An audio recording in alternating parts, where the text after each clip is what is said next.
There we go. Had to clear my throat a little bit before we started, but we're back with Pokemon Violet. I didn't expect us to come back this soon. I was anticipating us coming back at some point due to my plans of after we do our mono grass run. Basically, I was going to make it that once we finish a new game, I would use it as an opportunity to do some egg hatching. As you can see here, we have a ton of eggs, and a big reason for that is we're getting to a point in Pokemon Violet where we don't really have many Pokemon left to really hunt besides form differences, like hunting for Tandemaus, really. Everything else is starting to dwindle down on what we have left to acquire. Hey AJ, good to see ya. A lot of the stuff that I'm missing are now going to be like legendaries or Pokemon that are far easier to catch in other games like ZA. I know there's a ton of Pokemon that I have to do in ZA, and at some point I think I'm going to go back to ZA and do some shiny hunting there as well, because it's easier for a lot of the Gala and Galarian form Mons in that game than probably to hunt them in Sword and Shield. But the unfortunate thing is that we still have to do Masuda Method here. There's nothing we can do about it. We still need to get 5 Pokemon, which is the entirety of the Huey Coco line, and then 2 more Sprigatitos. We're finished with the Quaxley line, so pretty much all these eggs, I think the Dream Ball eggs are all Huey Coco, and the Friend Ball eggs are all Sprigatito. So they're all prepped for after our Monograss run, which we will be doing next Monday, I believe. We'll be probably doing the last episode of that since we are at the Elite Four. In terms of what's happening now, whilst I was on my break, they announced casually that there was going to be a new raid event, which I guess we can quickly show off if I remember how to play this game. Fortunately, it looks like I have to connect to the news. But yeah, it's a new raid event for randomly, I guess, a Magikarp, a level 100 Magikarp, I think.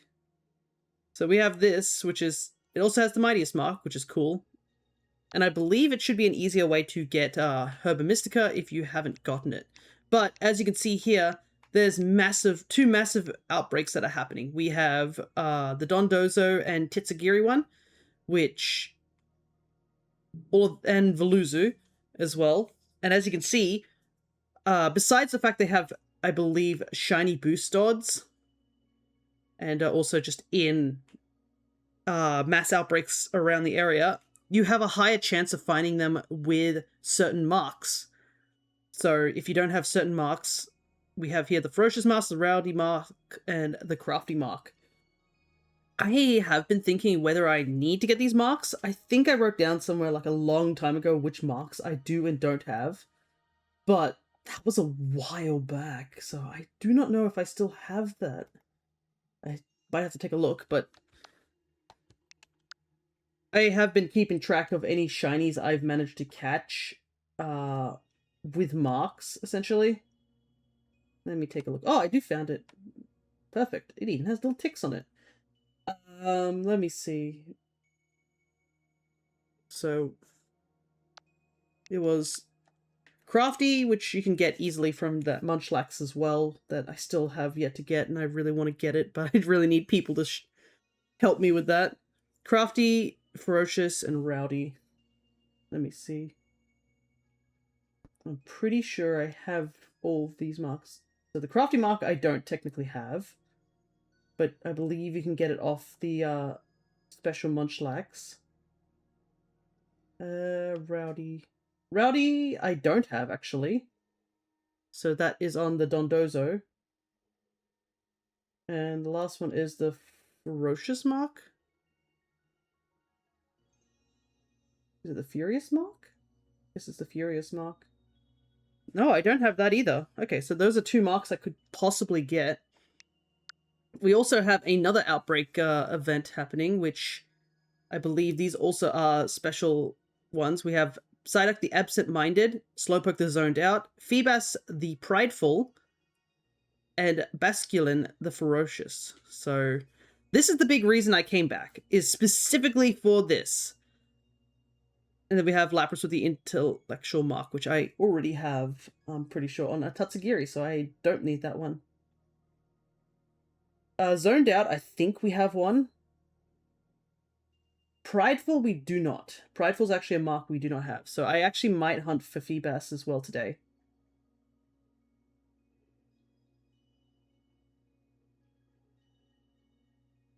And the Spacey, we definitely have. I think I have that on a,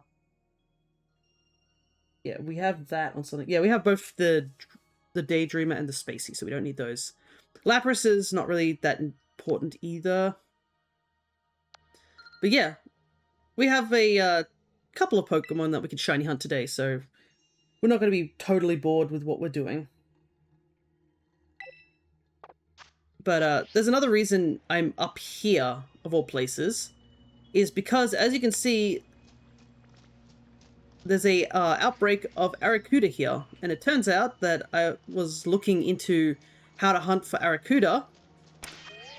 Yeah, there's not really a great way to do it. Like, the guide that I found literally says, just do outbreaks, because of how difficult it will be to find Arrokuda and Barraskewda. So, I do have that there. I don't know if there's an outbreak here. Let me look. I'm so not used to the map not going any further out. So yeah, you can see all these outbreaks here. So if you haven't gotten all the Tatsugiris and stuff like that, now is a really good time to do so. Oh no, I do have an outbreak here. I might as well go for this one, because these guys will be easier to see. Anyways, let me look for that, the actual raid that we need to do.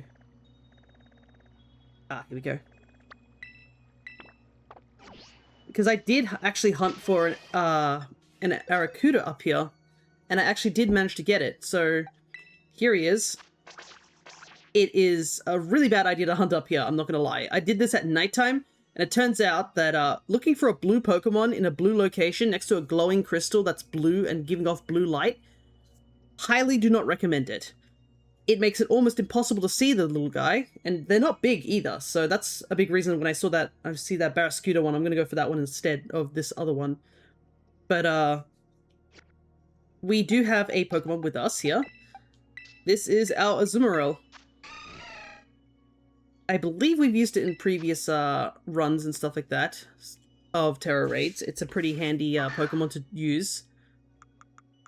But we are basically going to be using it for the raid here. So I think I do need to change its, we do need to change its Terra type. We have to go and change it to Fairy. And we also need to give it Play Rough.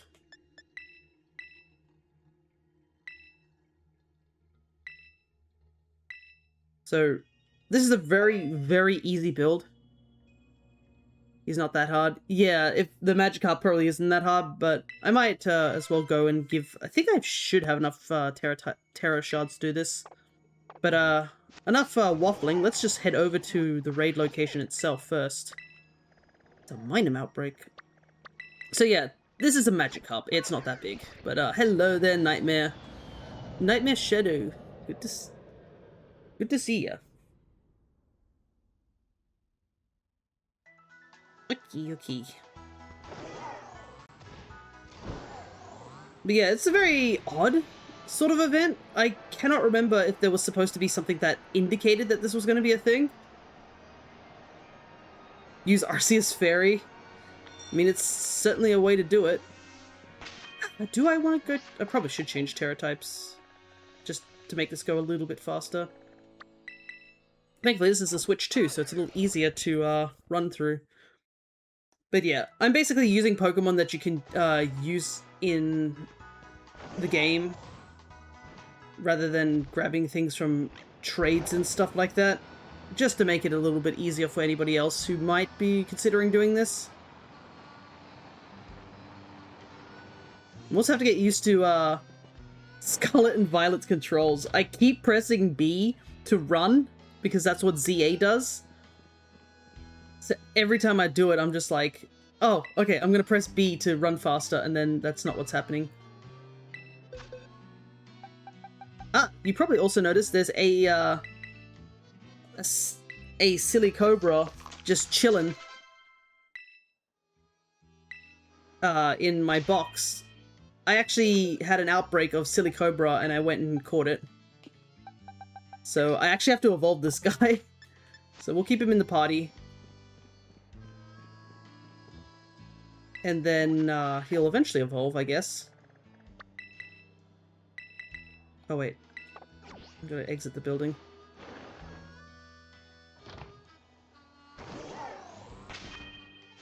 You can see me fiddling around because I legit am mixing up the controls so badly.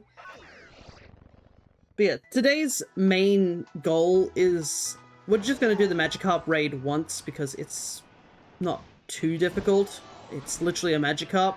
So it's only going to have Tackle, Flail, and Splash as its ability.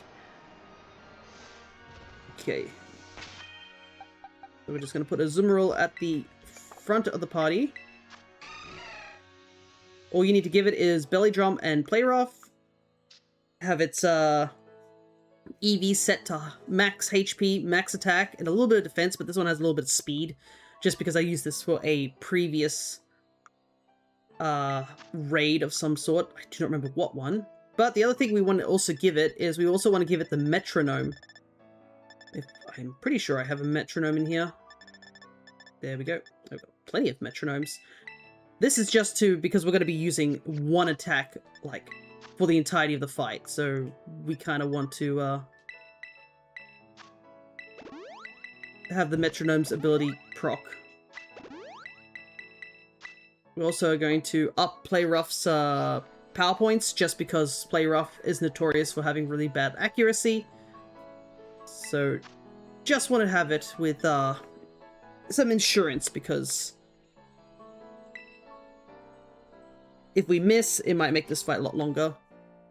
But yeah, you pretty much can do this solo. I believe this raid actually does drop Herba Mystica. So if you want to, this would probably be a really good one to grind. Just because it's literally a Magikarp compared to some of the harder level 100 or so quests we have. Ooh, nice. Staraptor's Intimidate into Rattle. Okay, so this is a hidden ability, Magikarp. Yeah, he's going to put up a shield almost immediately, so we have to quickly get into our own Terra.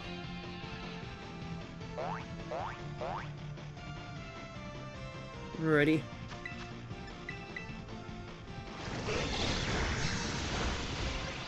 Wow, crit. First thing up.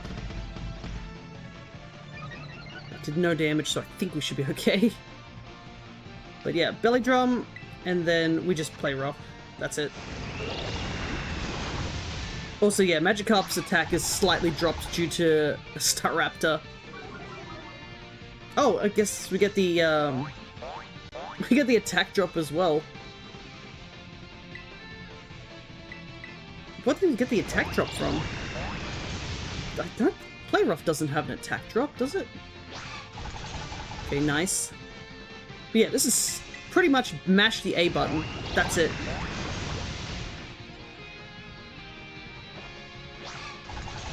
And this is like without us terroring at the moment. And we're still doing like a ton of damage. So you can imagine what will happen once we do Terra.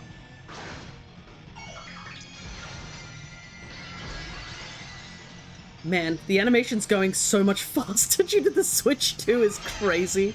I can't remember the last time I did a Terra raid. Yeah, look at that damage difference. Holy hell. Use Recover, Acid Spray, and Judgment. Oh, that's a good one too.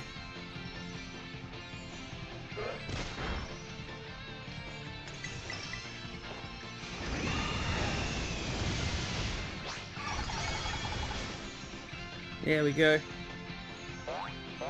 Yeah, super easy Terra raid.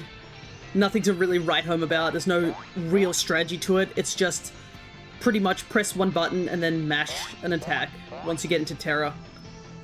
And I guess the only thing you can't use as strategy is anything that reduces, like, defense dropping things due to Magikarp having a shield for the entirety of the battle. So you can't use stat changes on him.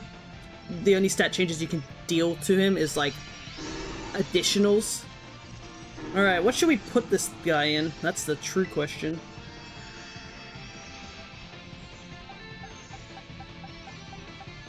You know what would be really funny? Let's put him in one of those, the million Master Balls I've got. Only the truly fitting ball for the strongest Magikarp.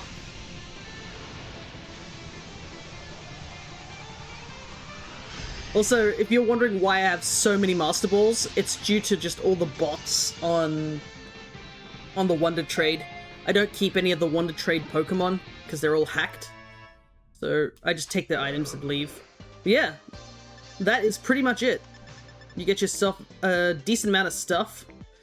Supposedly, yes, there can be Herba Mystica. Doesn't look like I was lucky enough to get any. But if you want to redo this battle, all you have to do is either wait till the next day, or you need to just move the clock back by 1 minute, and that should reset everything. Just keep in mind that when you do that, it also resets all your outbreaks and such. There we go. You have 130 Master Balls. I know. It's crazy. It really sucks, though. I think I have a lot of ability patches. Those I find a lot more useful, but it just sucks how many bots are now online. And I think even there's a couple of bots in Sword and Shield that run specifically for shiny Pokemon. I do admit that I did use some of those to get some of the fossils, because I do not have time to grind up the fossils in Gala. But here we go. It's got the mightiest mark. We'll leave this Magikarp chilling here. But I'll put this as a Morel just to the side.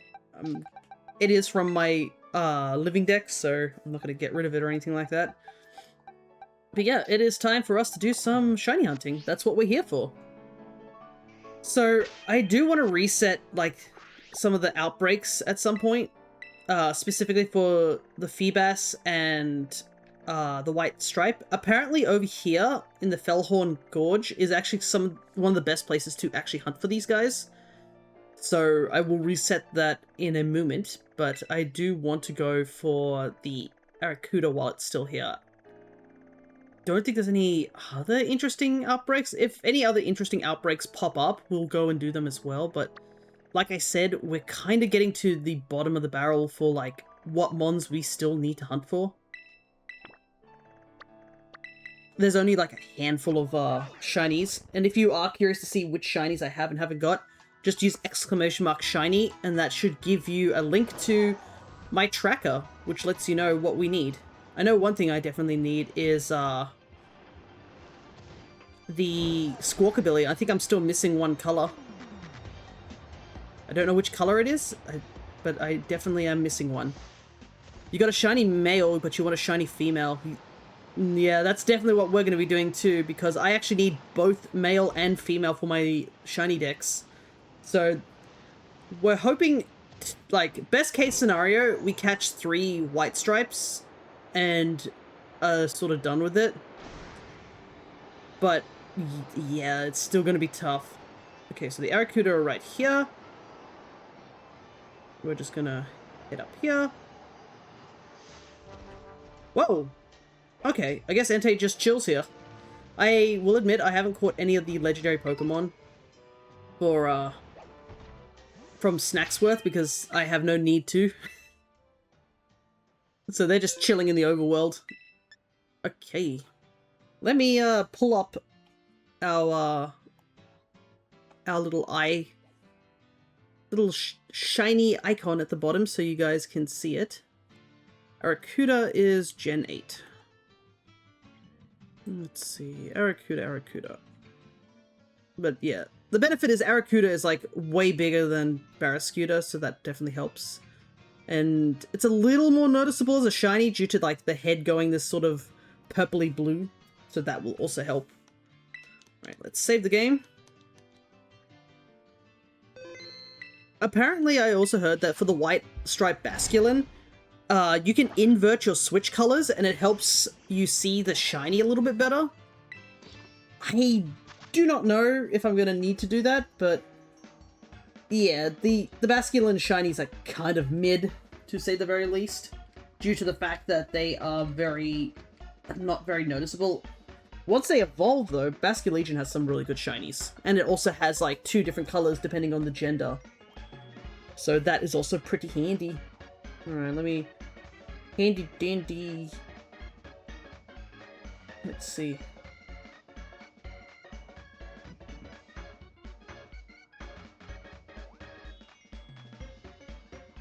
Shiny sandwiches, gives you title encounters, sparkling. But you can use any 2 Herba Mystica without mixing sweet and sour and 2 sweets. Which really sucks okay, so cucumber, pickle, that's just the baseline, and then for water it's 3 cucumbers afterwards. 1, 2, 3. And then we need... Because sweet and sour are kind of like the 2 ones I have the most of, which really sucks. So I guess we'll go sour and bitter. Let's see if this works. This would be a sandwich that my dad would never eat, because he despises cucumber.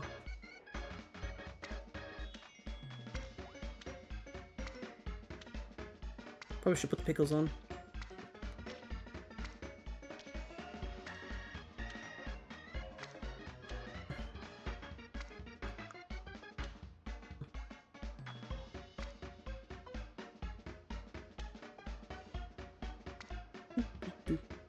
It's gonna be a tall sandwich, gotta say.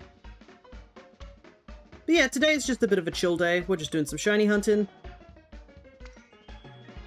I hope one day we'll be able to do the Munchlax for the ogre ousting. Apparently it's easier with 1 person, but I've never tried it. I think you just have to clear it on the hardest difficulty, and that still counts. But I definitely want my Munchlax slot to be that. I can easily hunt for Munchlax, but I definitely want to do it that way. Alright, let's see. Did it work? Sparkling, title, water. Okay. I guess the other benefit is that this sandwich can be used for other water types we can hunt for. But if it has a secondary type, we probably want to,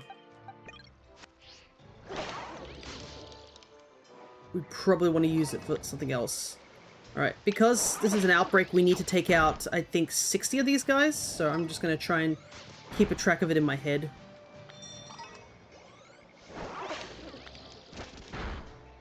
Three. 4.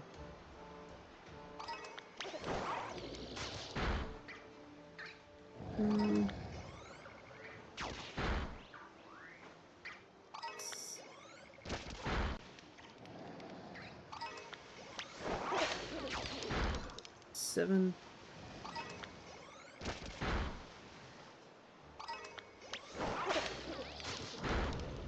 We probably need to get closer to this way. There used to be a lot less other things spawning.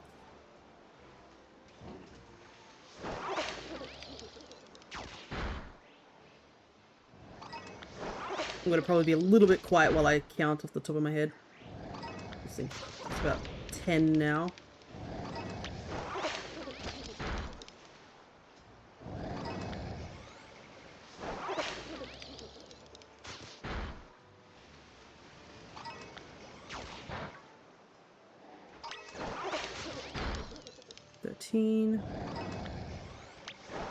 Also, Barrascuta's cry is so sinister.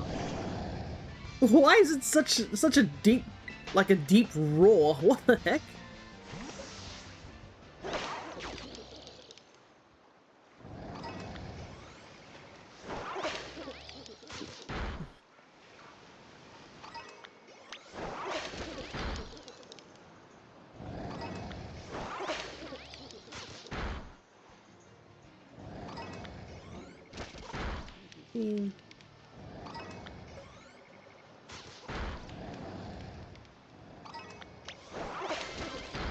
I think that's about 20 now.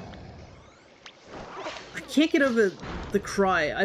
We don't really fight Barraskewda, or don't really use Barraskewda that much, so hearing its cry for the first time, it's a really odd cry for a fish. You know what I mean? Also, it's gonna be rough to hunt them. Half of them are, like, deeply submerged.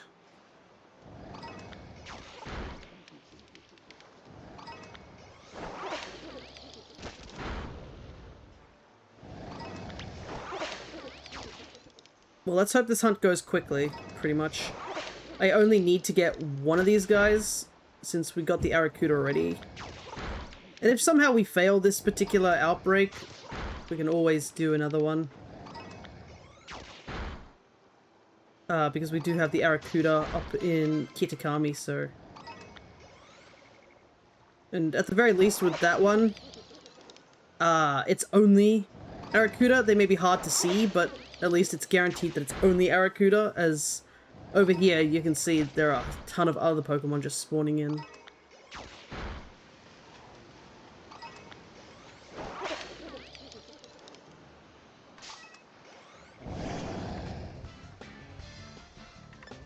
Thankfully, Golden Go is great for these type of things. Being like a Pokemon that can sort of go over water and land is super handy. I have lost count, but I'll keep going until the message pops up. Just kind of hoping nothing else shines is the thing.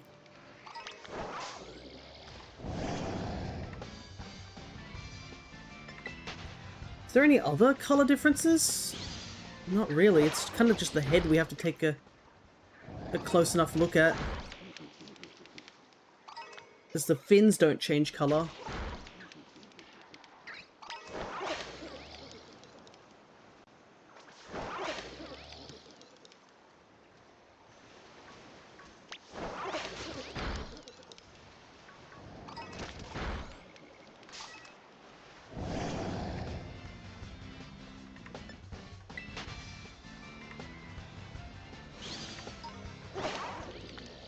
Body, I guess? No, the body stays a pretty much a similar color. It's literally just looking for that darker blue.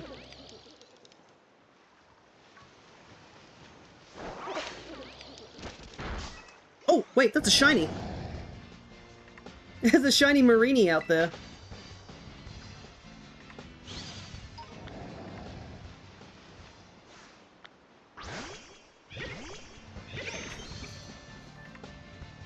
Okay, not the shiny we're after, but it is a shiny.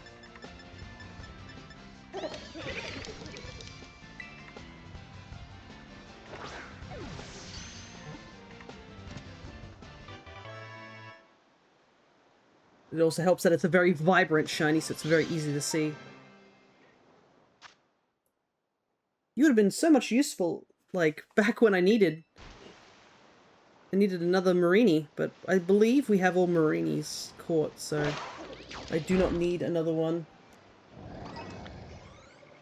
I could even check. Yeah. We're pretty much done in that department.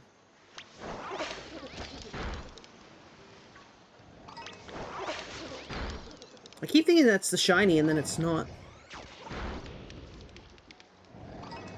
I also think we're getting close to having KO'd a ton of Barraskewda at this point.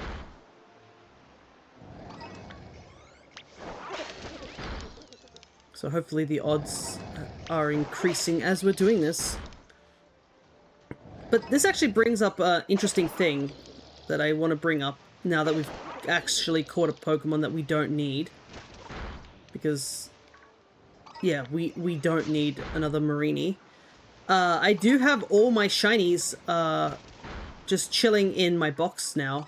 I took them out of home, and they're all just sitting in my inventory, essentially.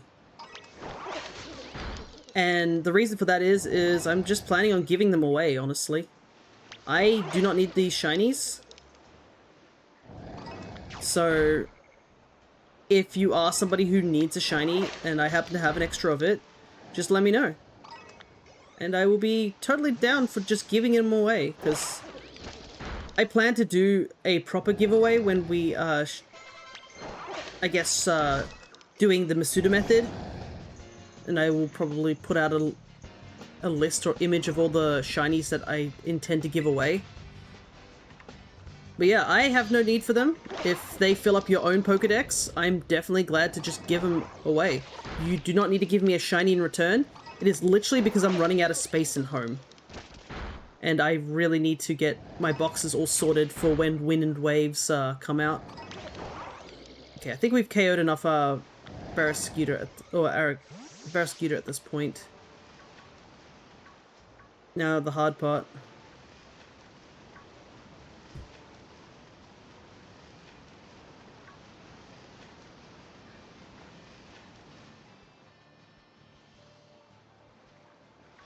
This would be a lot easier to do during the day, but can't really do anything about that right now.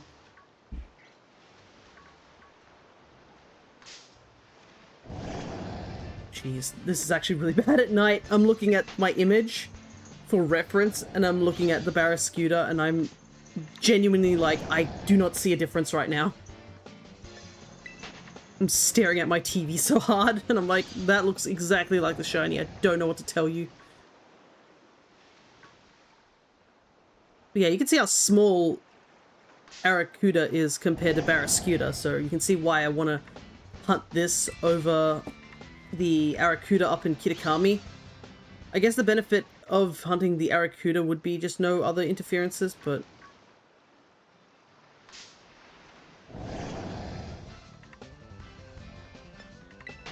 gotta make do with what we have.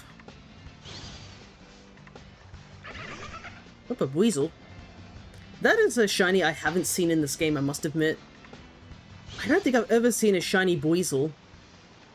Which is... I feel like... well, I guess I don't shiny hunt for water types too often in this game, due to just how abysmal of a hunt it is. As you can see, just how many water types are in the area, and the fact we found a Mareanie first as a shiny. And we also found another shiny.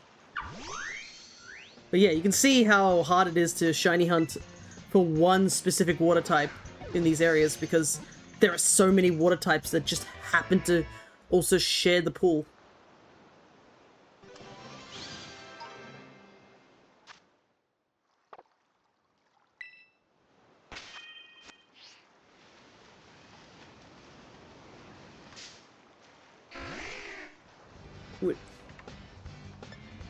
The reason I'm also hunting, I think, today for the Basculin is just because the Basculin is also just a single typing, which already sucks. But it's also, unfortunately, in this one location, which is really hard to hunt in. So I'd rather hunt it else in, like, bigger waters. And with the slightly boosted odds of a mass outbreak, because I have not gotten a white stripe outbreak, I don't think, in a while.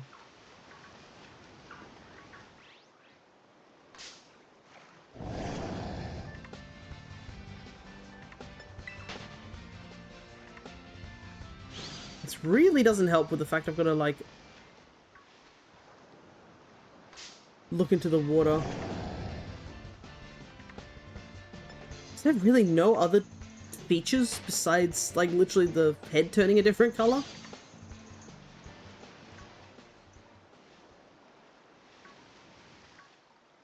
Because I don't want to KO anymore, because, I mean, we've KO'd a ton. I think what we might do is I might go up here and save. Now that we've, we're gonna have to save anyways, because, I mean, we've already, like, found 2 shinies, so I'm not resetting this sandwich. So might as well do that.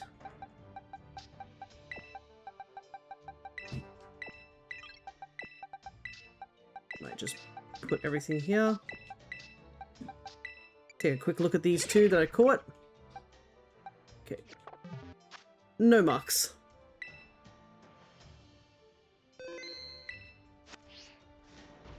Alright. think, yeah, it looks like climbing up the hill has resetted all the water spawns, which is handy.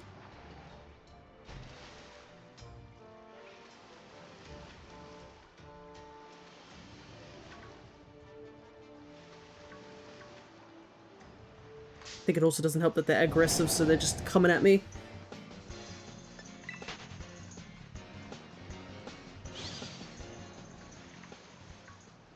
Yeah, it hasn't been too long since we streamed, so nothing has actually happened between now and last stream, just because I've been at work the past few days.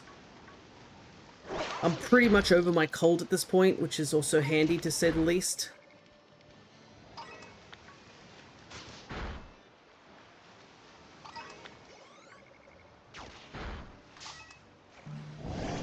But man, it's been a while since I've been, like, sick, so I'm happy that it's gone, considering I still have things to do this month. Like, we're still not out of the clear of things I have to get done. Hence why we're actually streaming today rather than on a different day. Just because usually streaming on Sunday, but busy with an event, so cannot do anything about that. And I was asked, I think a couple of weeks in advance, that I'd be available for this one thing, so I was just like, yep, no problem. I can do that.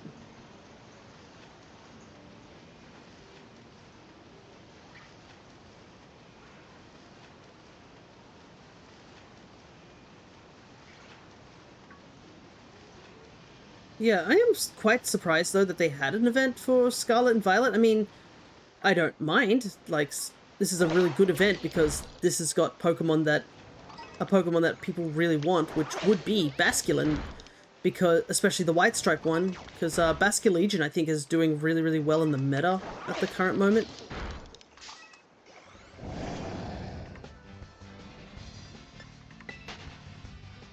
I don't remember what its place in the meta is at the moment for Champions, because yeah, Champions is definitely slowly getting bigger and better. I think they're slowly adding more and more Pokemon.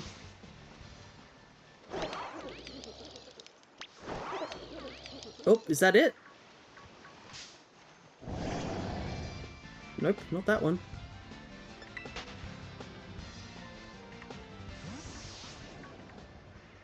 Wait, is it this one?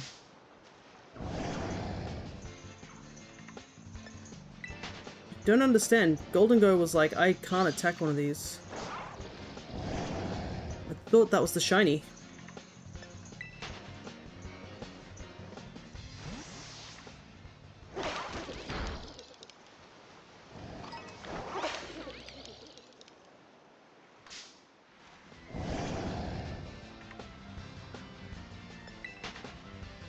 Unless it was just too deep underwater that it couldn't attack, but it's been doing that fine, so I don't know. Okay. I'm pretty sure those were all three of the Arracudas that I was looking at.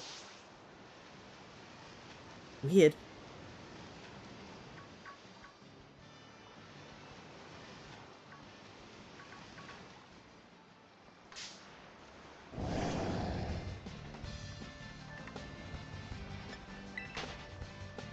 Problem is I don't know when day is coming. It looks like it's strictly nighttime at the moment. I'm gonna get so sick of the roaring. Oh my god.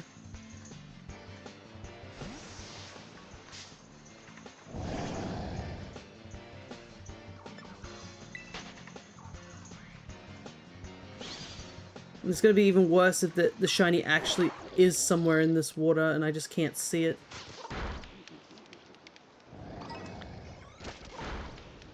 It's like, what am I supposed to do? They're all spawning, like, so deep underwater. Oh, that's a shiny. I found 3 shinies and none of them are what I'm after.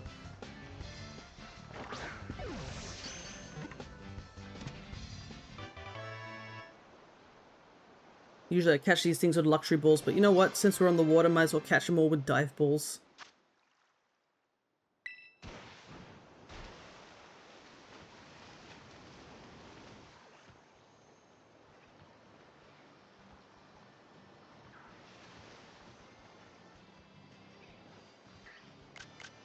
Is it double home? Nope, that's just a capture button. Ah, like that.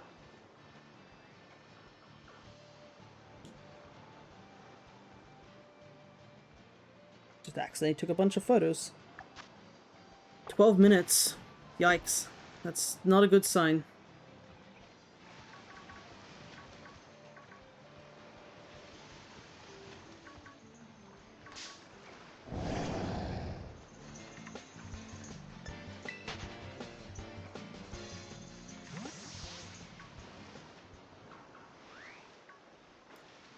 Well, at least I can say I caught something, but...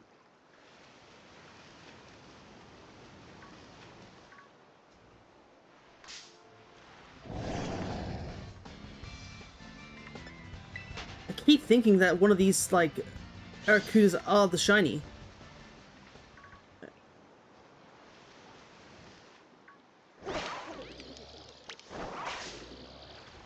They all look identical. This is driving me mad. How am I going to do this if, how am I going to do the Basculin? Basculin's even harder to tell. And yet here I'm looking at these fish and I have no idea which one is the shiny.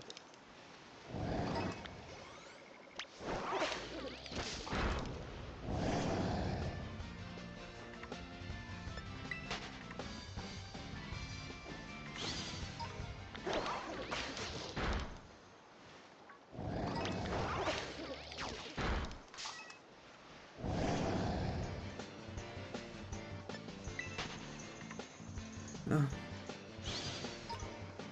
Well, we got a long stream, so...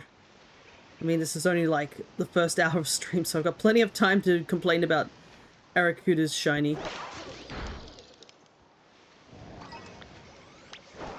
I think that's also a hindrance, is that if you haven't seen the shiny in-game, it's a little harder to tell, like, what it looks like. Because, obviously, this image that I have of this I keep getting the names wrong. Barraskewda. He's actually from Sword and Shield. So, textures and other colorations may be slightly varied. Just because it's from a different game. I wouldn't say too drastically, but at least to a certain degree.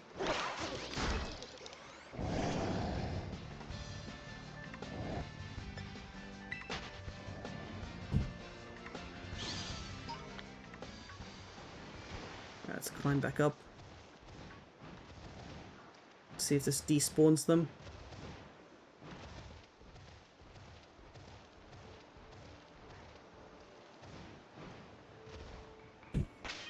Alright, let's take a look at that shelter. I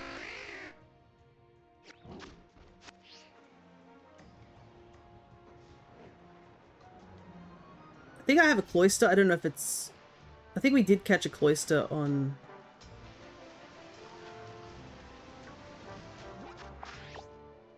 Oh, did we use up the entirety of the Aracuda outbreak?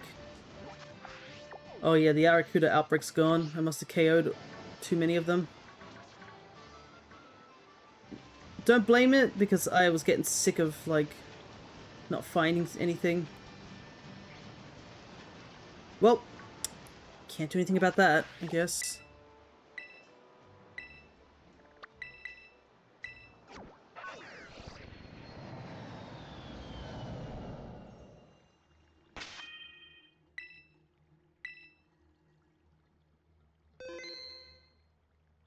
Yeah, just to give you context also just how hard it is to see its pre-evolution. So here's its pre-evolution.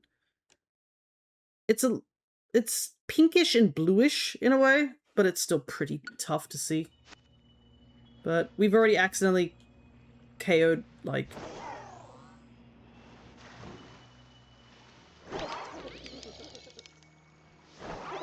Are you kidding me? Oh my god!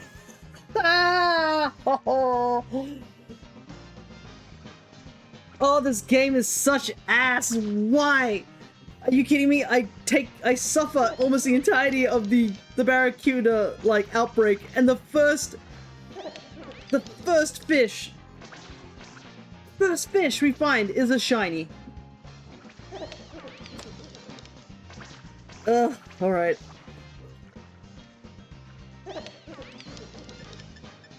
Just please get in the ball.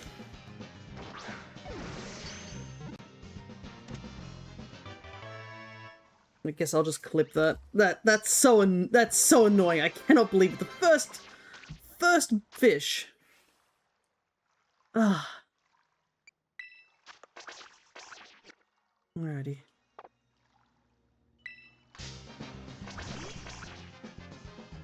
Well, I still have like 12 minutes of this sandwich, so I guess I'll go over to the Feebass outbreak, maybe? That's not a shiny, is it? Oh my god! What is happening? This is the shiny right here. It's not even. This is full odds as well.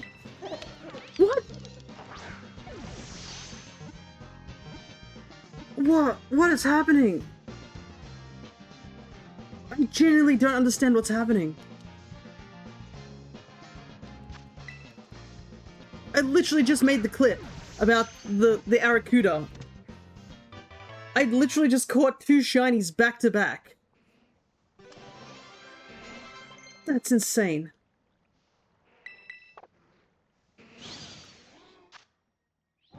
Not only that, this is a full odds one too. I don't even know if I can make another clip. Let me try, but like... I don't know how to feel about this. I'm feeling all mixed. Like, the highs and lows of this hunt is just insane. Well, here we have full odd Bronzor, and it's a nice green.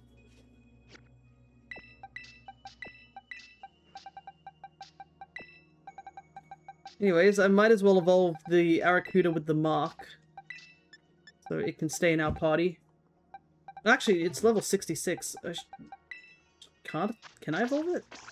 Actually, it doesn't seem like it wants to evolve even at level 66. Do you have a special method of leveling up? No, it's gonna level you up. Alright. I guess we level up these two, because the Sandaconda just needs to be level 36, so we'll level up this Aracuda first. And at least I can finally get to see what the shiny looks like.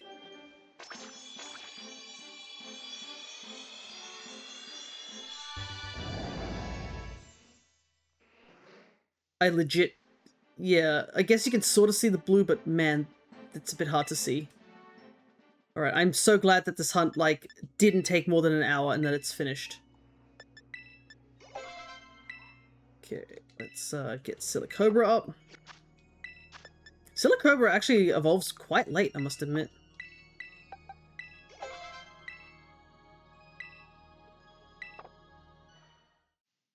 But yeah, we did do a Silicobra hunt, I think, on stream already, so I decided I'd catch this guy off stream because, I mean, the outbreak was there, and we've already done it, so...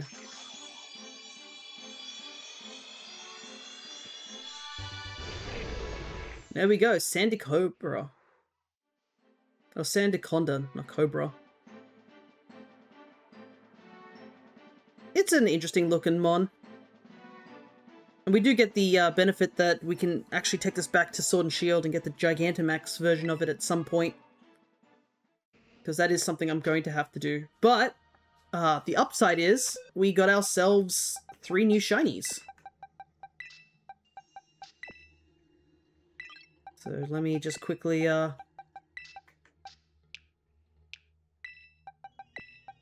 move things around. And there we go. How much sandwich time do we still have? 3 minutes. I don't think we have enough time to get to the outbreak.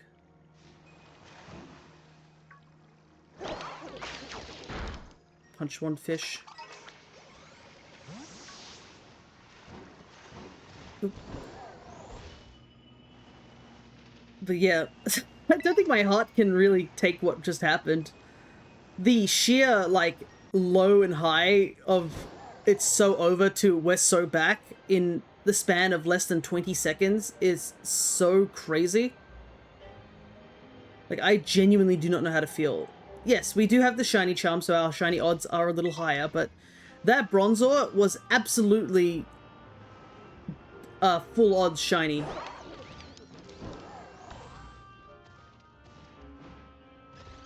We should not have been able to find that. I even have a Volbaby outbreak.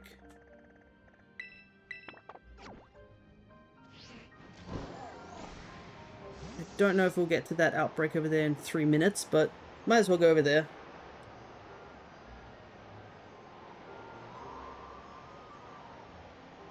The Vulpix up there. We'll just attack the Basculin here until 3 minutes is up.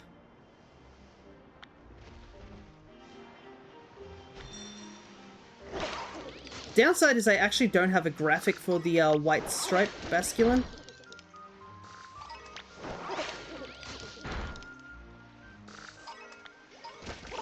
Just due to the fact that there is no I don't have any of the Hisuian Mons, I guess. But yeah, you can see another issue we're going to have with hunting this fish is it's also another soul water type, and I guess they run away. You're so right, Golden Go moves fast in the water. Yeah, Golden Go, like, I know a lot of people like to rag on Golden Go's, like, meta abilities as well as how, like, how stupid his design is, but I've actually enjoyed Golden Go just being on the team. Never thought about it. Yeah, so he becomes the Silver Surfer or the Gold Surfer, and you can see, like, because he travels via his little surfboard, he goes fierce. He's fun, he's my best friend. He's grown on me too. Like, I think his usefulness, and his ability's cracked, but, like, his usefulness for me doing shiny hunting is the big reason why I've come to like him. You did hate him a bit in TGC. Can't imagine.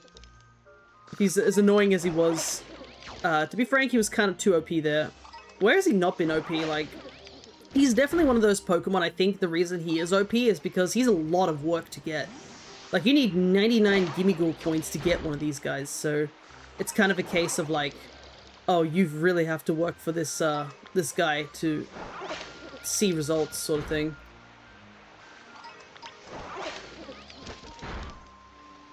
And I didn't mind his design. I think the best part of his design is definitely his surfboard. Like, his little surfboard being a pile of coins that leaves a streak of coins is great. VGC Dengo is nothing like TGC Dengo. Well, now Dengo is nerfed, so it's all good. Yeah. Yeah, I believe he did get a bit nerfed in Champions. But, also, hey, Dawnwings, good to see ya. Hope you are doing well.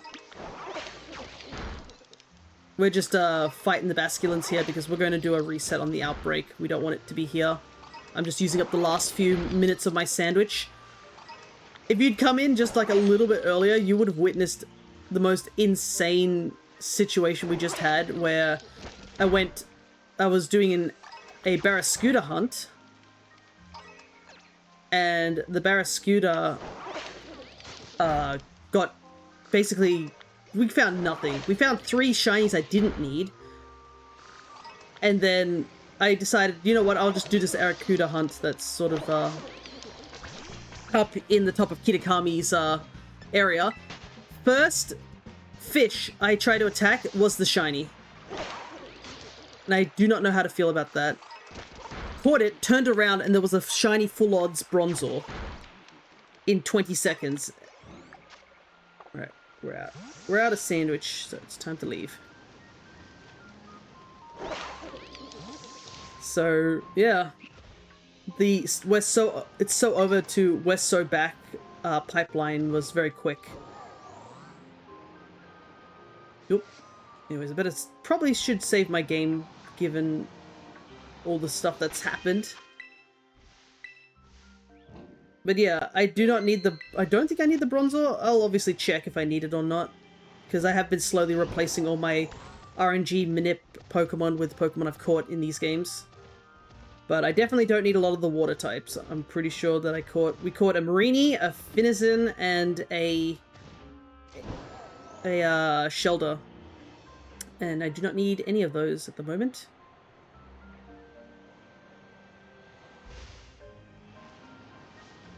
So where we want to go, we want to head over to Fallen Horn. So we want to see if we can I believe outbreaks tend to happen more frequently if they're in the area that you're sort of in. We want the Basculin to spawn here. Apparently somebody said that this is a good place to hunt for them. But before we do that, I'm going to mark on my tracker that we caught 3 Pokemon. Because we did. We got ourselves a Sandaconda, which evolved, and then we got the Arrokuda line, which I'm so glad we got that one, because that's a bit of a pain to get. Right, let me look up this video just to be absolutely sure that this is the location I need to be in. Okay, so we want to go on that tiny little island down there. We'll save the game and do some resets. My Pokepia game as well as my Tomodachi game are going to be very angry at me for doing this, but it is what it is. The Goldengo is like one of the best Pokemon to have for shiny hunting in this game. I think him and my Breloom are kind of the best matches. You got a radioactive Veluza. Veluza's got a really good shiny. It's just really annoying to catch due to the fact that they're so aggressive. Hey Zod, good to see ya. We're doing some shiny hunting. I actually have to change the icon because we're going to be doing Basculin. Unfortunately, I do not have a sprite for Basculin, so which Basculin do you like, blue or red? Because I'm going to have to use one of their sprites instead. Alright, I need to change the time. And now it's time for hopefully getting an outbreak that we like.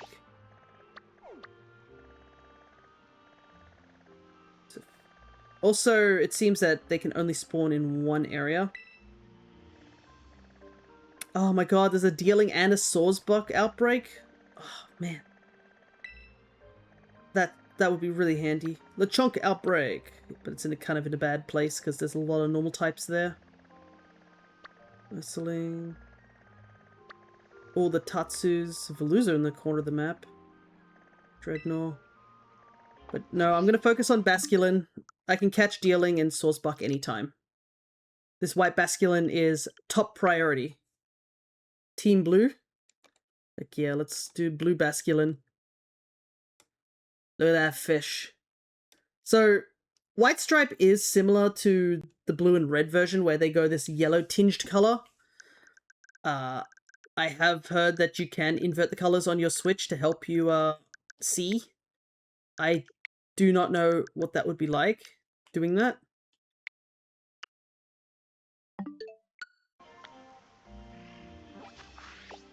Okay. Oh, they're not changing. Oh no, well... yeah, they're not changing. I'm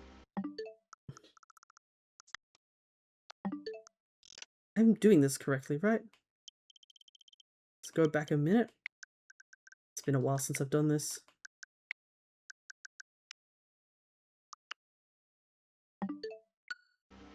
Okay, there we go. Feebas stayed the same. Crystal Pool.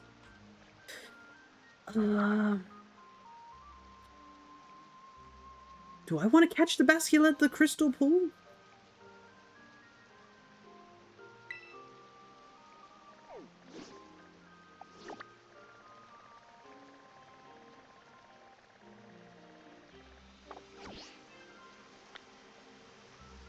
Yeah, let's try it. The Crystal Pool doesn't have any other outbreaks, I don't think, of water types.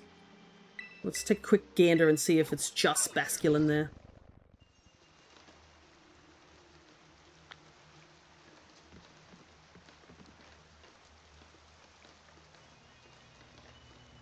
Yep, it looks like it's just Basculin at the moment. Right. They are still timid, so they will flee, but they have a much slower flee rate compared to Arceus's flee rate. We're probably also going to make our sandwich similar to what we did earlier. It's still the same water sandwich, so 1, 2, 1, 2, 3. Just so I can use up other Herba Mystica, other than my salty, because I'm running out of that, to be honest. Take a quick hydrate. Because while I'm mostly over my cold, it's still a bit iffy.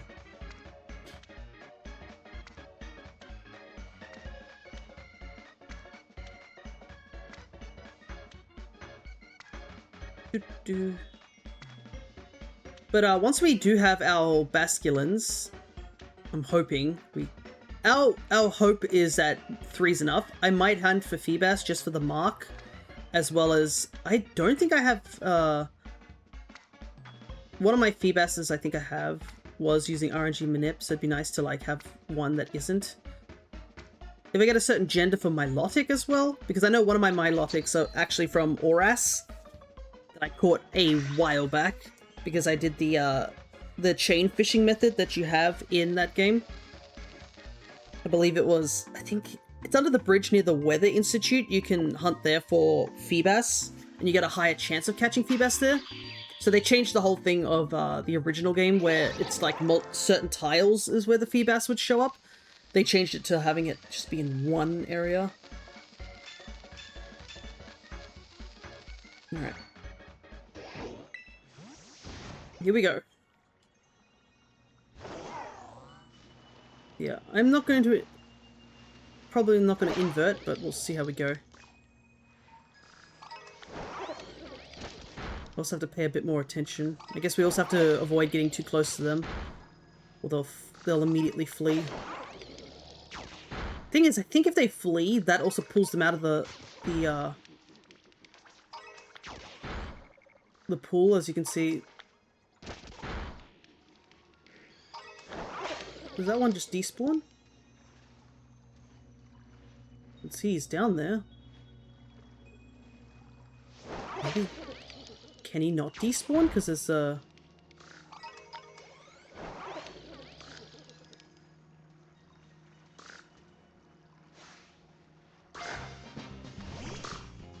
Oh, okay, so I can still hit him, like, underneath the water.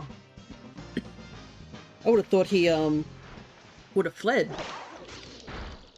Well, hopefully the shiny doesn't do that. Let's see.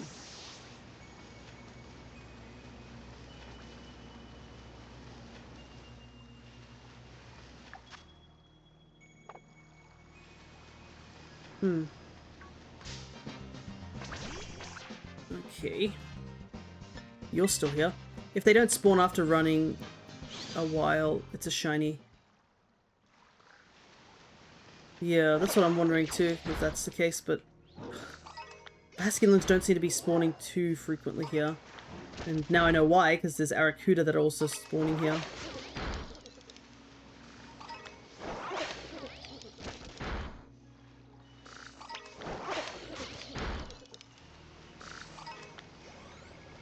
Yeah, I can see there's a bunch of Arrokuda here too. Okay, so this area really isn't that great.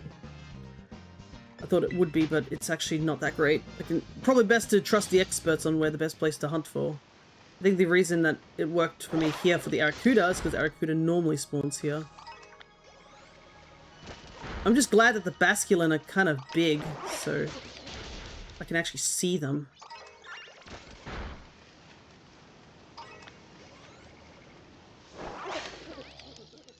But the issue, I think, if you're hunting these guys normally, is that they're in such a tiny little pond, they can only spawn in the Timeless Woods. Which makes them infinitely harder to hunt for when they're just in a tiny little water area where they barely spawn.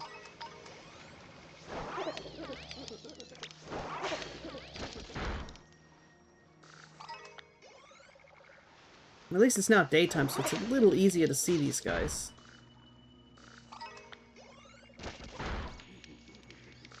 The Yanma, hopefully, don't run into. Yeah, hopefully you guys' week has been doing well.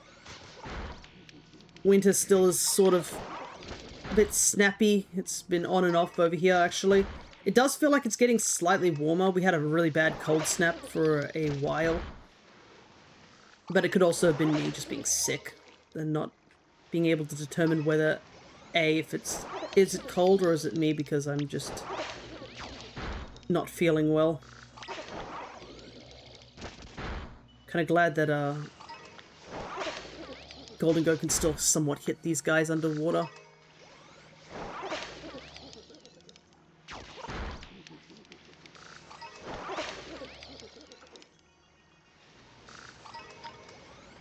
Yeah, I'm certainly itching to get back to a regular routine.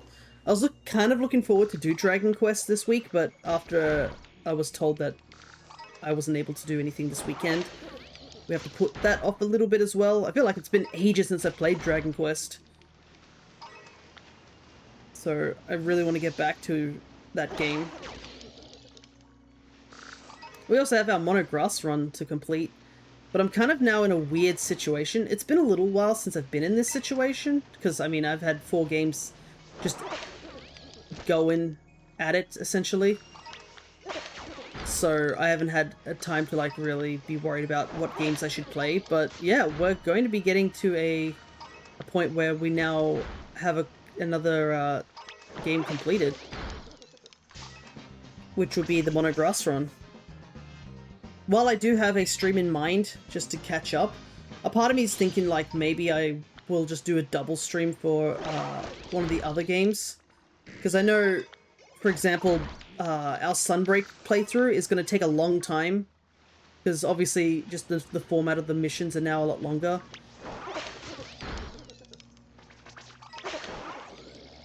So getting more streams for that would be handy. Doing more Pokopia would be nice due to the fact that we probably want to start clearing out the last bits of things. We'll obviously be continuing to do more and more, even as we do the DLC, because I've enjoyed Pokopia enough that I'm definitely like 100% on board of getting the DLC. And also just having the mechanics of being able to breathe underwater would be handy.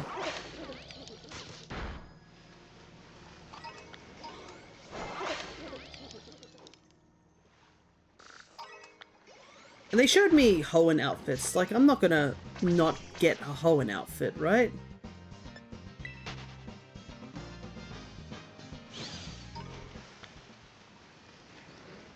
Is this the shiny? No. I thought it might have been, but because it was slightly brighter, but it was just a lighting thing.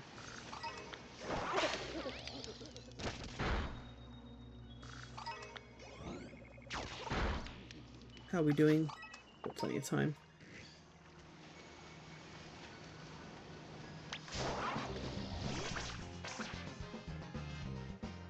It's so weird to have a Basculin that, like, the 2 other Basculins are just hyper aggressive, and then we come to this Basculin from the past, and he's so timid, like what on earth happened that they decided that they're just going to, like, change up the game plan and just go feral?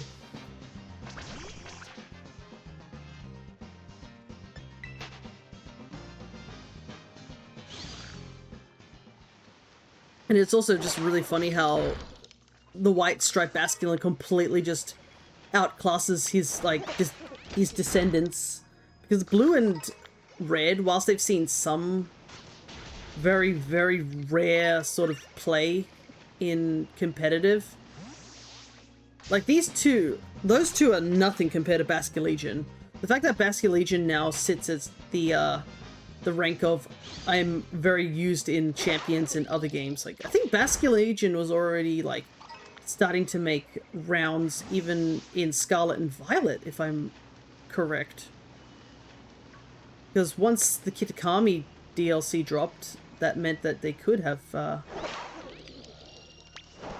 Basculegion in the game. Because I think when Kitakami dropped, I think that opened the door for, like, all the Arceus Pokemon to be added to the format.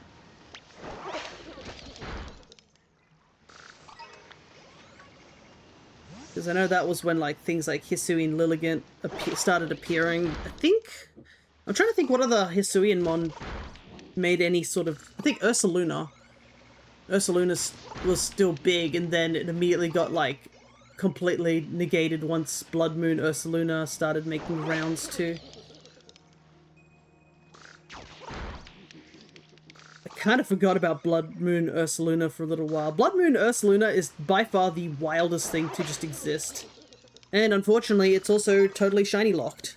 Because there's no way of getting what's the word? I'm trying to think off the top of my head. You can't get any Ursa-rings to evolve into the Blood Moon version. So even if you had a shiny one, no can do.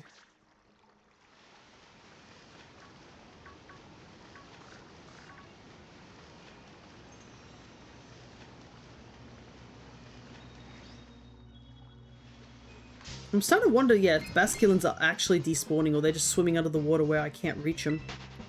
I guess I can see some of them showing up over there, so maybe they despawn after a while.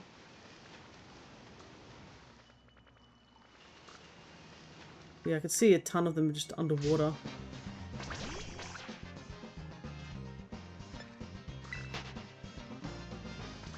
Starting to see why the person was suggesting that hunting them in that lower area is probably better over here, so you can see them from a distance. Let's go check out the Feebas, just for a change of pace.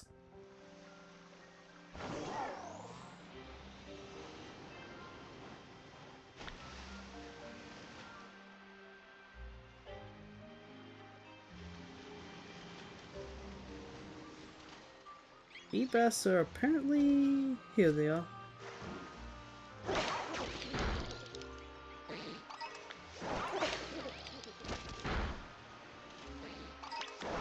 Not many spawning here.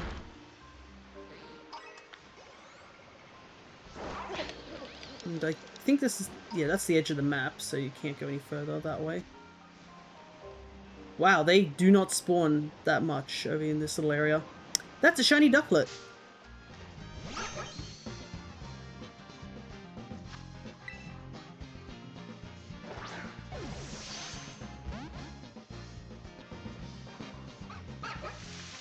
Was not expecting a shiny ducklet, I must admit. But yeah, he's a water type too. It's a good shiny, so I'm not going to complain. I think it's a better shiny than its Swanna of form. Oh, you have Brave Bird. That's kind of bad. It's a good thing I didn't use False Swipe.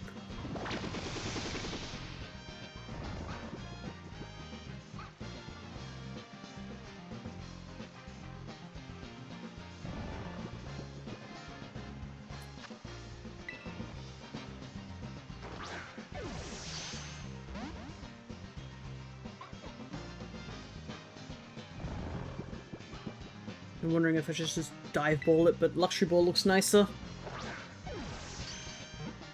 I was making a complaint about, I think before I started the stream, where my D&D session the other day went abysmally. I couldn't roll very well. So I was hoping and joking that, oh, I do hope that my luck is a little bit better today, so that the stream isn't too boring. And I mean, it's sort of good and sort of bad. I mean, we've caught 8 shinies already, but nothing that we needed.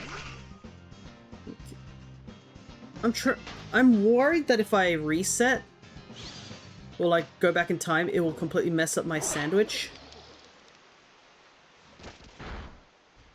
So I think I have to see to the end of the sandwich at the very least, but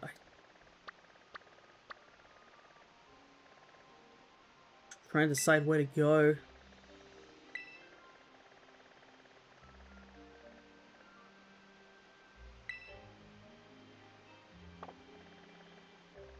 That's an odd place for a Tatsugiri.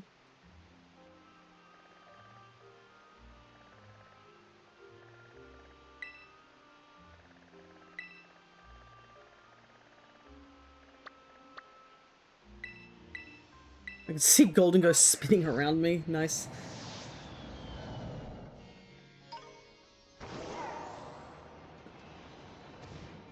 Yeah, let's just waste our sandwich elsewhere. Actually, I could use this to hunt for Sobble. Because I still have to find Sobble.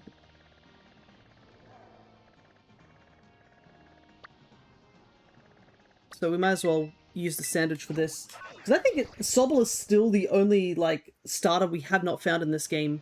Like, in any shape or form.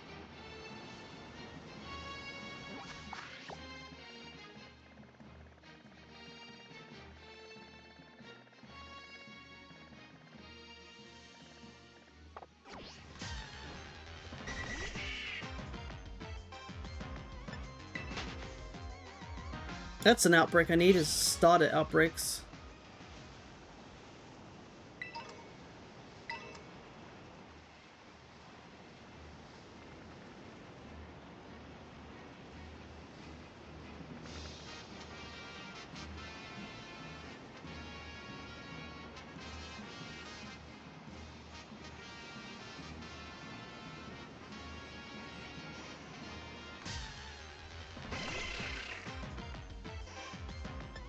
Yeah, water types are not easy. But after this sandwich, I think we'll do the method that of just resetting until we eventually get the outbreak location that we need, because, I mean, it seems that all the other areas just kind of suck for finding Basculin.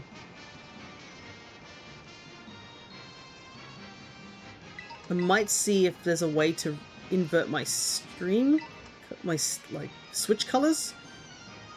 Because I think there is a way you can. I just do not know how to off the top of my head.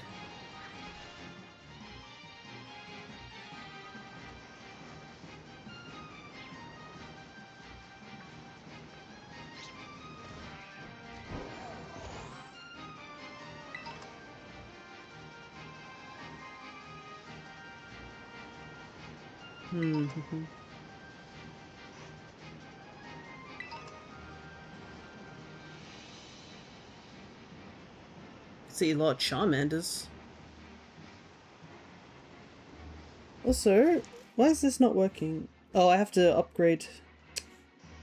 I have to do an update. Yay. A lot of my stuff actually had to be updated recently. I don't know if there was some sort of giant worldwide software update sort of scenario, but I had to update a bunch of things.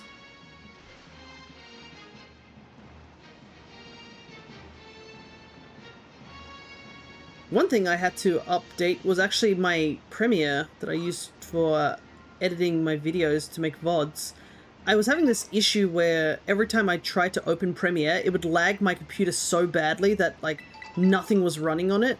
And I couldn't figure out, like, what was causing this lag. I tried, like, lowering the playback quality. I tried doing, like, turning off certain syncing things just to try and, like, figure out what was causing it to lag so badly. And someone's solution was literally just roll it back to the previous version. And I was like, you know what? I'm desperate right now because I need to start editing some of my VODs in order to just, like, put them up on the YouTube channel, because that's been on a complete, like, standby mode at the moment, just because I haven't been able to figure out what this issue is with the program. And they suggested that, oh, roll it back because it might be just a case of, like, your computer cannot handle the newer versions, like 2026 version. So I rolled it back all the way to, I think, the latest version of 2025. And it's actually now working again. Like, I can actually do something. It's still slow, don't get me wrong, but it's functional.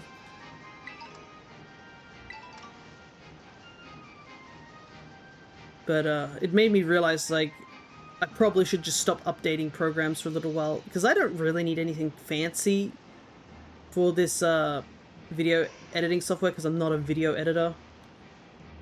Like, if anyone wanted to edit my VODs, I'd have to, like, hire someone to do that, because I do not have enough time to actually sit through all my VODs and, like, pick out highlights and stuff to make coherent videos. I'm not a YouTuber, I'm someone who just streams for fun. So all my YouTube stuff is literally just VODs I just slap onto the channel.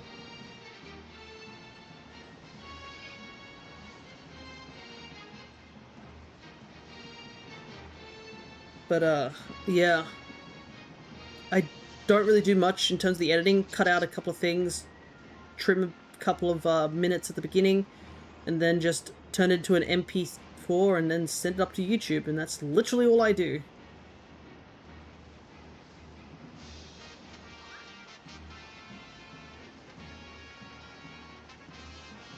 So I'm hoping to get more of that done now that my the program actually works, but it's getting to a point that even I'm just like, I don't know if I should really stick with what I have and start looking for other venues, sort of thing. Because if it keeps lagging like this and stuff like that whenever it edits stuff, it's just going to be more of a hindrance than actually helping me. Why is technology... It's so weird. They keep claiming technology's getting better, but it feels like technology is just... It's... what's the word? it's becoming more and more exclusive to use good technology. This is just me ranting because I've got nothing else to really think about, so that's where my brain is going at the moment. But it definitely feels like technology is becoming more and more exclusive rather than, like, inclusive.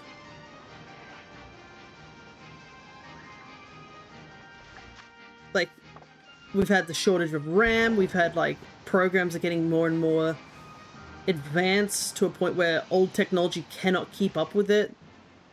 You've got things like AI having being a problem in general, from it being like people not wanting to use it, which I understand, people using it for the wrong things, still just as bad, and just the amount of damage it's doing in general.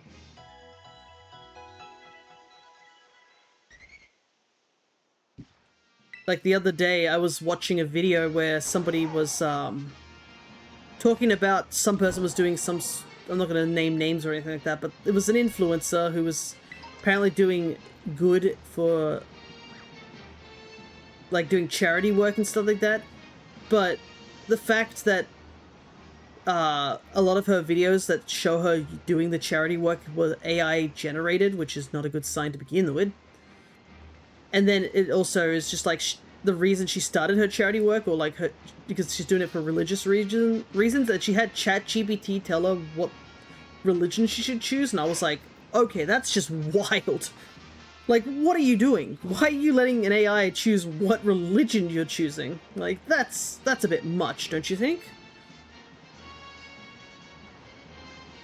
But the fact that it's also just going to cause people to be even more suspicious of everybody in general really doesn't help. Like, our social skills are at an all-time low. We've already been, like, hindered from the isolation period we had, and now people are just going to be even more, like, scrutinizing and such. Not the best look, to say the least.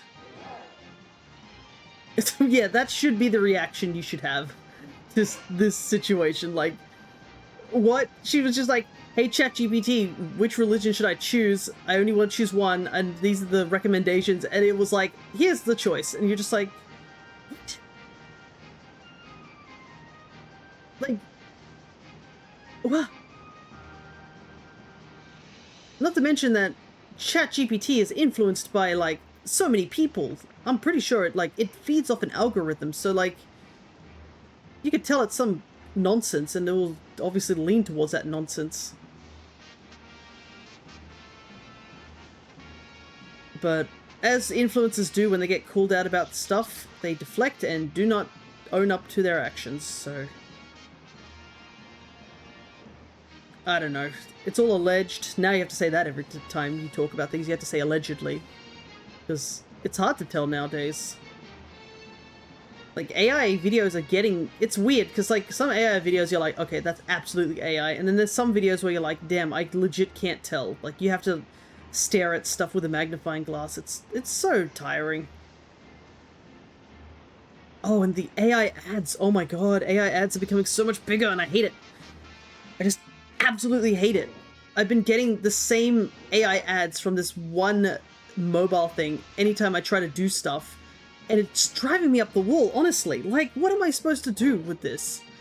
I don't want to download this one game, and it keeps sending me ads, and these ads are obviously AI, and now it's even becoming on my YouTube, like, feed on my phone. When I look up YouTube, there it is. Ads for this one game, this one mobile game, which I do not care for. And I was thinking, I was like, okay, this is weird that I'm getting, like, all these ads for this one game, and more and more frequently. Turns out it was big enough that somebody who, like, I guess they do YouTube videos on bad advertising, it showed up in their video, and they did it 2 days ago, and I'm like, okay, never mind. It turns out I'm not the only one who's getting an abundance of this stupid ad. I'm not gonna bother talking about, like, what the actual game is. The less I talk about it, the better, just in case my FBI agent hears it and has to, like, increase the volume of that ad on my feed by another tenfold. But yeah, AI ads are also becoming so big as well, and because you can literally just churn them out, like there's no effort to it. So it's a lot easier for these people to do it.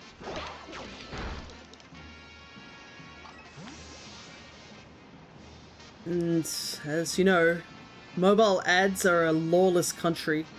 Like nobody is bothering to do anything about it. Anyways, I'm gonna move off this topic before I become old man yells at cloud for the umpteenth time about AI ads. Ads suck. Kind of wish there was better regulations, and it would be more tolerable if there were better regulations instead of just like them throwing out whatever they allow onto the site. I think they wouldn't be as egregious, but I mean they're still pretty egregious with how many ads they give. It's a big reason why I have to have an ad blocker on my computer, because ads were literally slowing down my streams when I had to look up walkthroughs about Pokemon stuff. I would open up a website being like, I need to look up information on this one thing, and it would actually slow down my stream. Like, my stream started losing actual connections back in the day. It's a lot more stable nowadays, but like, the fact that an ad on a website, or like multiple ads on a website were causing my stream to like lag, or the website to lag when I really needed information is awful. That shouldn't be a thing. Yeah, it's a really awful... Yeah. And some of the ads are just... They're either lying or like just straight up not safe for work sometimes. Because there's nothing more horrifying than the secondhand embarrassment you get seeing your parents like having to navigate through YouTube and they get hit by a mobile game ad that they are like, okay. It's like one of those stupid ones where they're hypersexualized and you know what they're implying, but they obviously flat out don't say it. Like, I walked past my dad who was looking up something on YouTube and one of those ads popped up and I was like, oh my god, like I felt dirty seeing that. It's not even my fault, it's just because YouTube allowed that ad on there. But I was just like, oh god. I think I took psychic damage standing nearby. So I immediately made sure that I put an ad blocker on that computer. And it's an old computer too, so it's already laggy as hell, so it doesn't need ads to lag. Anyways, Sobble refuses to shine still. But that's okay, because I sort of expected that. Anyways. Back to Pokemon.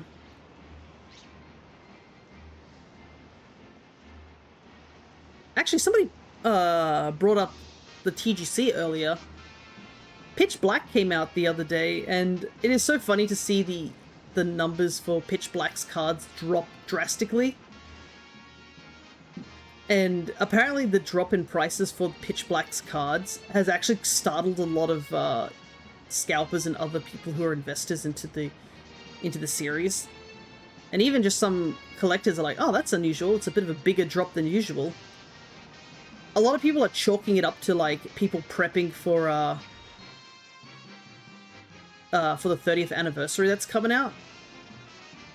But it was so funny, I saw a card that was like $12 and it dropped all the way down to $4. And I was like, oh, okay.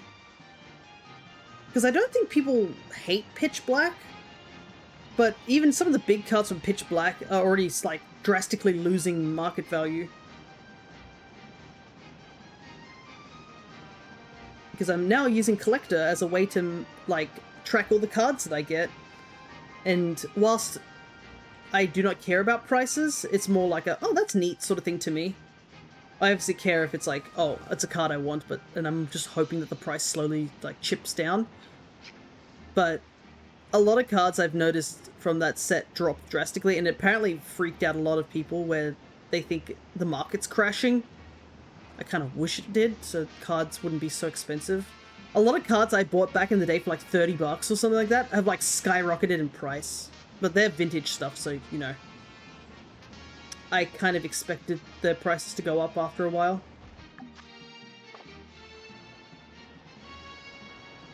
But it is so funny to see some more common cards, like, from Pokemon like Plusle and Minun. I bought the illustration rares for Plusle and Minun back in the day, and I do have them both. But yeah, their prices skyrocketed to like $100, and I'm just like, what the hell? I bought these for like $30 or something. So I don't know where the price jump went from for a modern card too. The prices are all over the place, to say the very least.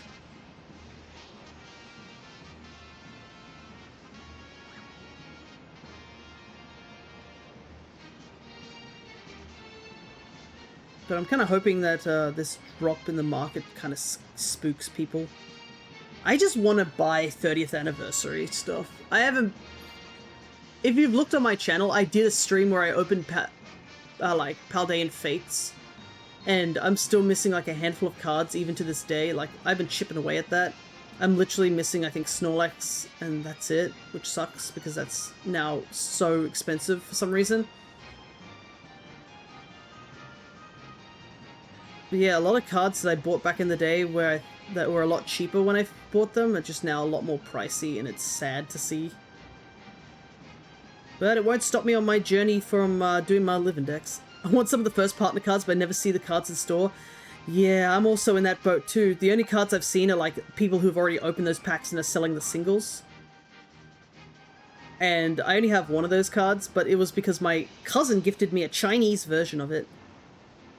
But I am scared because I really want to get the first partner set for the next set that's coming out. Wave 3, we'll call it. Because it has the Hoenn starters, and if that's something that I want to get, it is absolutely something I want to get. Because I need the Torchic card, at the very least, for my Torchic set. So it is very, very scary knowing that I haven't even seen the first and second wave anywhere nearby.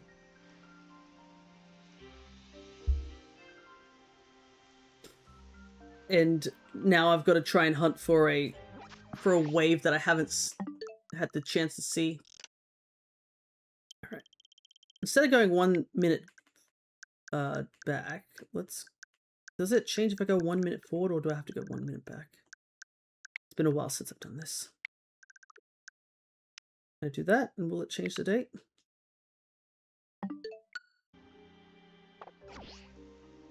No, I do have to go backwards.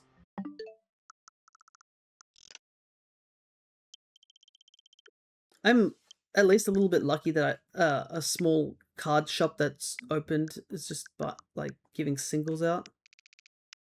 I used up a sandwich, so let's just go back to 11.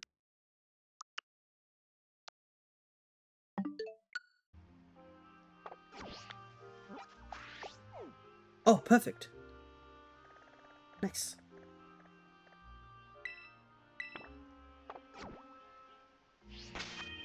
Hopefully this is good enough, being in this little area. But yeah, and I think the first partner cards also, don't they come with like 2 packs as well, which would be nice. Okay, Heartbreaker, Basculin.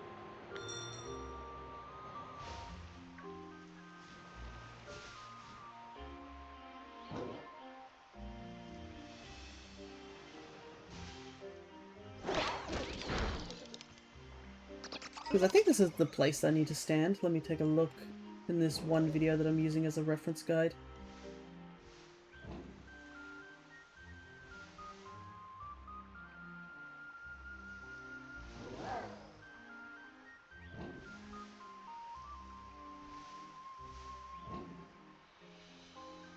Yeah, there's just sort of standing on the shore here. And just kind of look in that direction.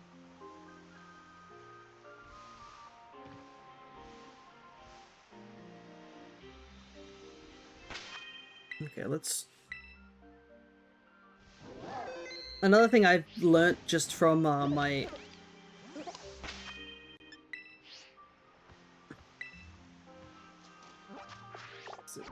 I need to do a picnic, but...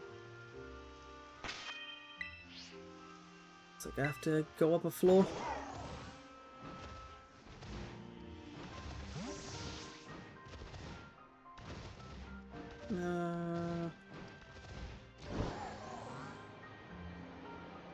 Over here. Oh, there's an ogre clan member. Okay. Sandwich time.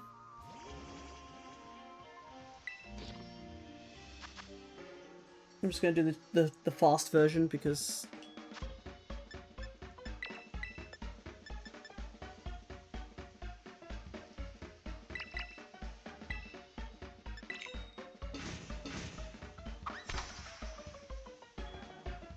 I can. But in my journey to do the living decks for my I guess collecting certain cards, obviously some Pokemon don't have anything special, like no illustration rares or anything like that. But I've found out that some cards just are a lot rarer than others. Like Igglybuff and Pichu are going to be a bit annoying to find. Thankfully there's a modern card Pichu, but like a lot of the baby Pokemon don't tend to really have cards. So those are going to be a bit of a pain to do. Okay. Sparkling Tidal encounter.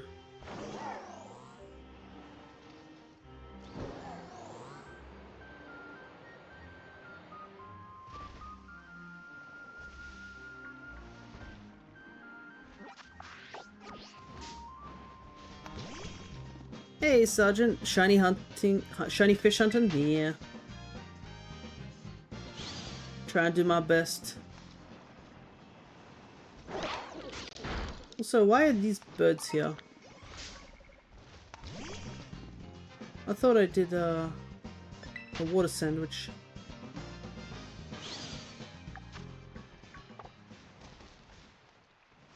Problem is, it's kind of hard to picnic reset here.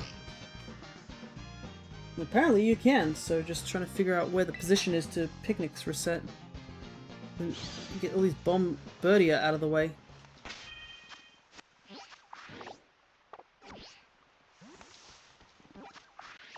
This is the right location, right? Let me double check. Outside the cave entrance. Okay. So right here.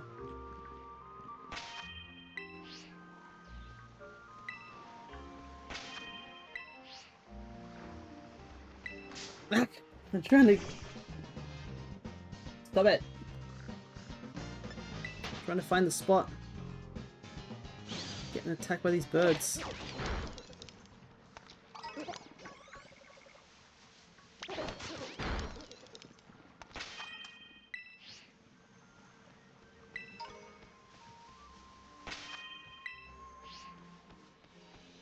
Man, this bird won't leave me alone! Go away! I'm trying to figure out what I need to be. But anyways, besides getting attacked by birds and everything else, I hope you're doing well, Sergeant.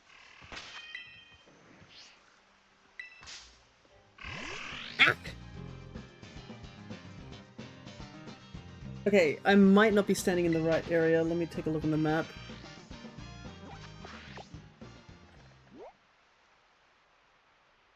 This, that bit.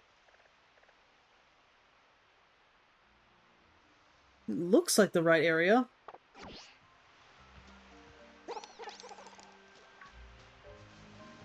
So, I don't know.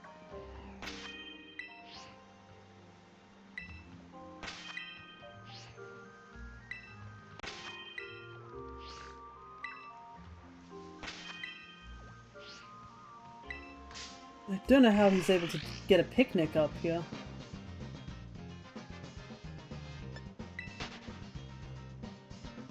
Like, once I find the spot...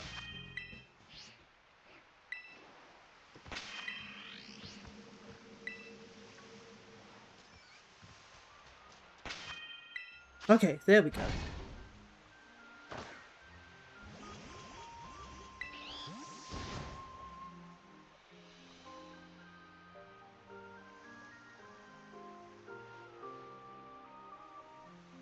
Certainly a lot of things spawning.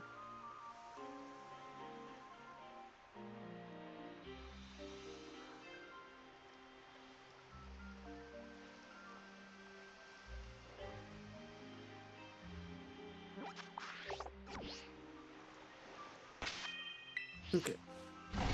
I don't really like doing picnic resets, but we might have to try and do that here for a little while. Though I probably should KO some of those basculins too. How much time do we have on the sandwich? Wasted 5 minutes trying to do this. Okay.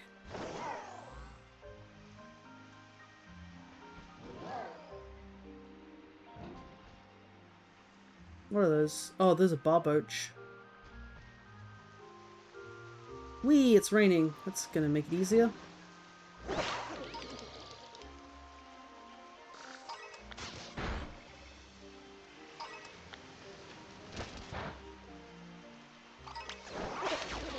The problem is that this guy makes it look so easy.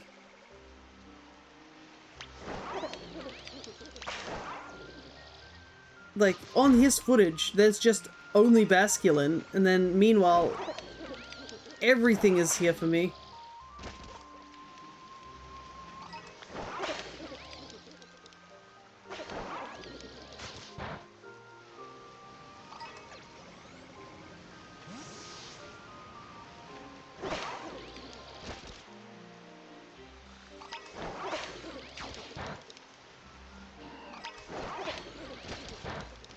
Like, look at all this. There's just Quagsires, there's all these other Pokemon. Birds.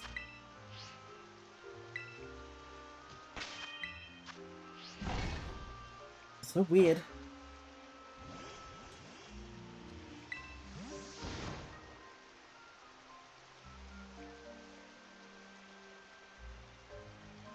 Oh, it might also be a nighttime thing. I'm wondering if that's also affecting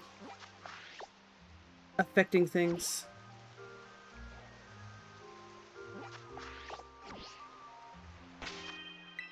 Because I can't remember if certain Pokemon only spawn at daytime or nighttime.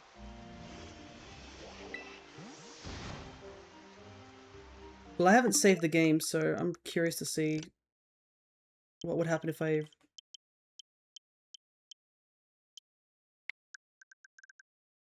Because there is a way to, like, change the day, isn't it?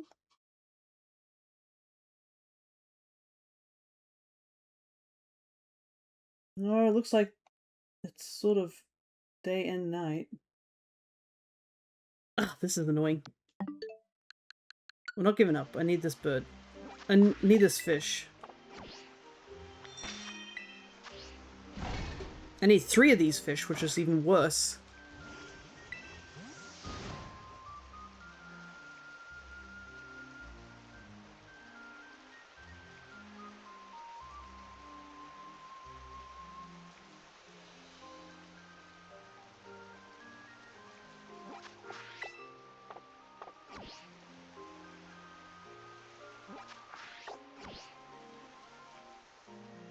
Okay, thank you, rain, for disappearing, because...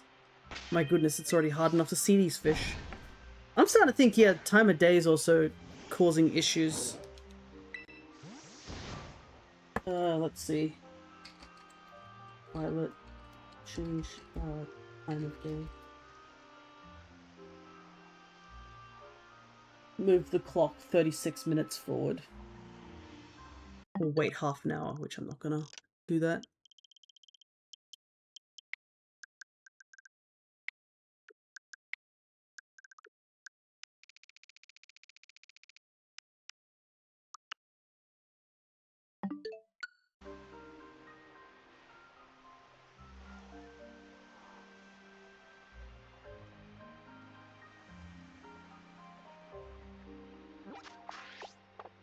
Okay, that didn't work.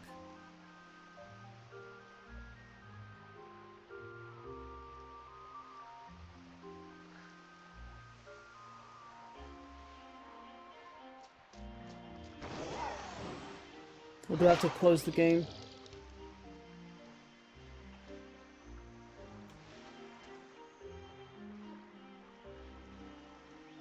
No, it says that you just have to do that. Okay, let me go forward a couple more minutes. This is 36. I like how beforehand I was like, yeah, I won't do too much time manipulation, and then now we're like playing God, trying to get time to change.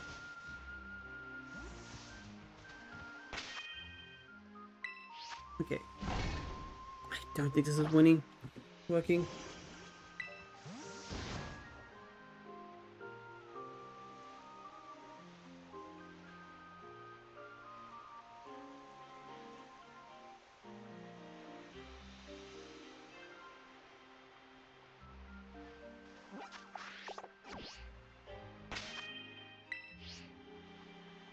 Okay, so moving a bit forward also makes it a bit harder for me to get the picnic out.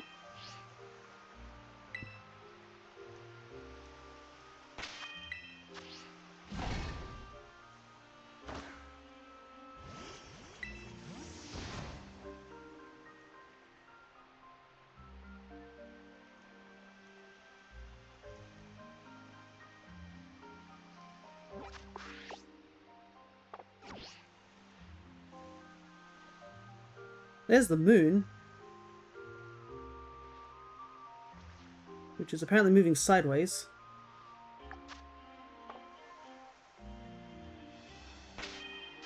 I don't know if the moon is supposed to be doing that, but...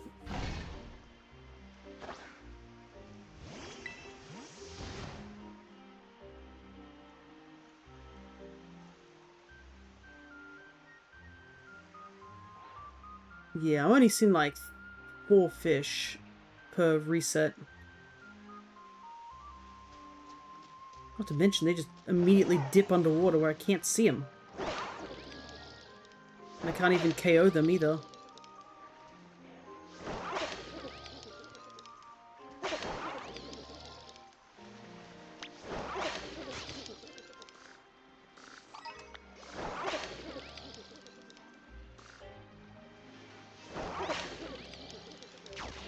Okay.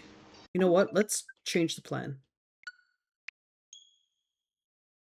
I did save before the sandwich, so I'm not going to do that. I think I might do another time, like, mass outbreak until it shows up in front of me. Because...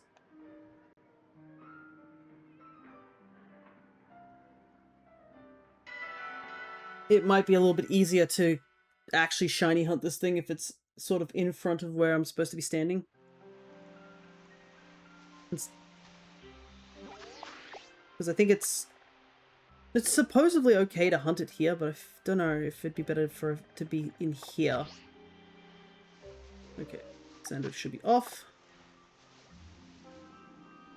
And also, when we do this...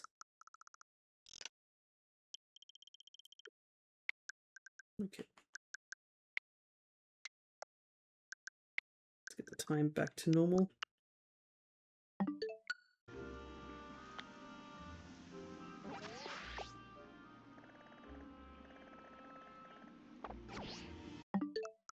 And now the waiting game. Kind of wish there was a shortcut to changing the time, but nothing we can do about that.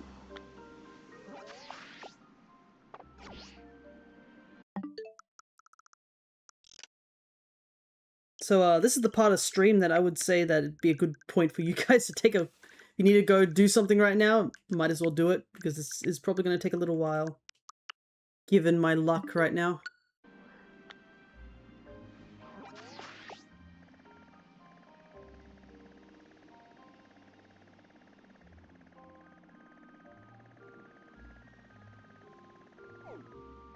Where on earth is the Phoebus? Oh, it's in there. Because as much as I want to hunt it just in other areas, it just feels like it's probably best to just try and get it in this area.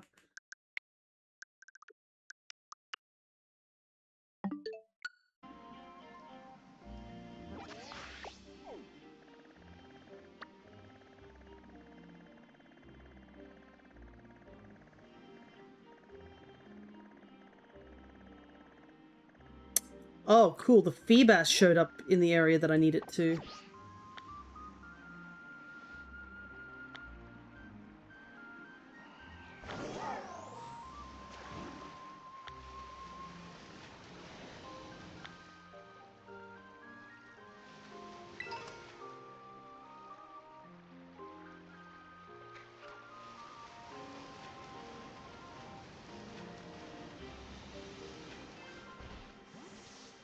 Yeah, I can see Feebas now spawning in. And you can see, like, the Feebas are spawning in the exact correct location.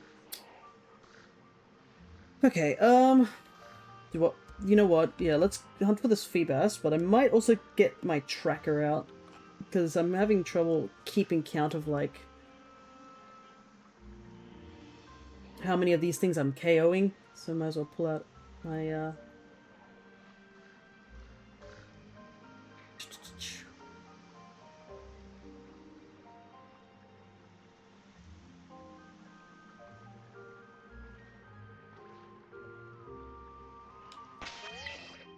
just save. Alright, let's KO a bunch of Feebas, I guess. Because apparently the game wants us to hunt Feebas.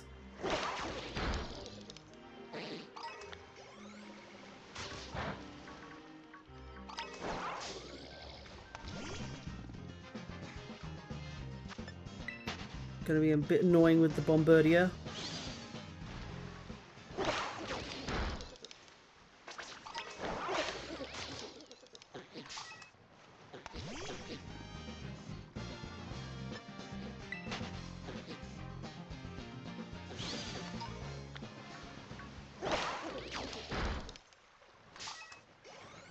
Oh my god. I'm gonna KO these birds. They're just being a hassle.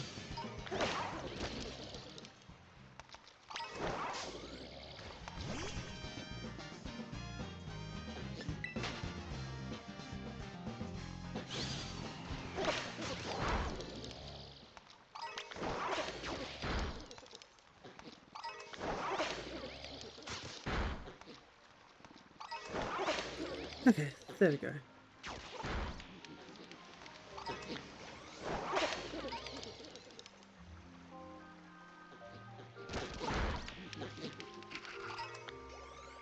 Yeah, it doesn't look like they despawn, they just go underwater where I can't reach them.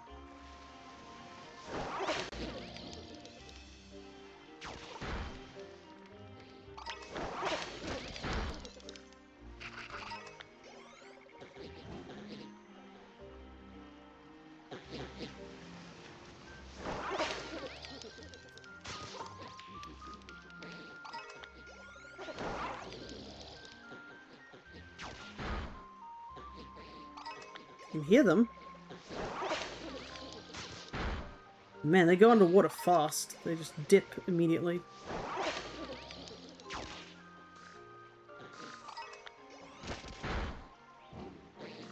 So we need to take out 60 of these guys.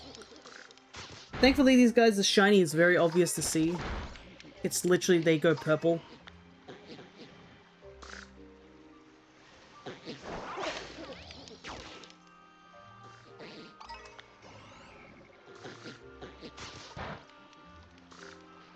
Like, why couldn't the Basculins spawn like this? My goodness. These guys are spawning everywhere. The difference of just, like, a good spawn spot for their outbreaks is wild.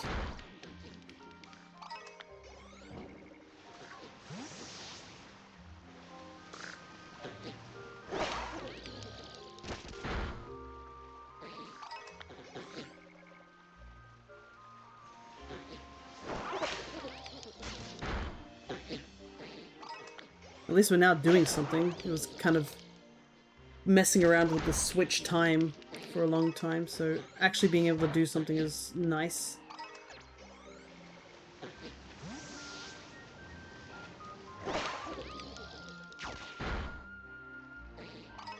And yeah, this is another hunt that's pretty difficult to do because Feebas only spawns in a very small location too.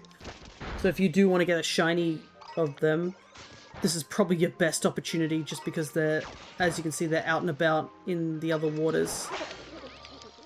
And plus you get the chance of a mark, so that's always handy. These birds are back.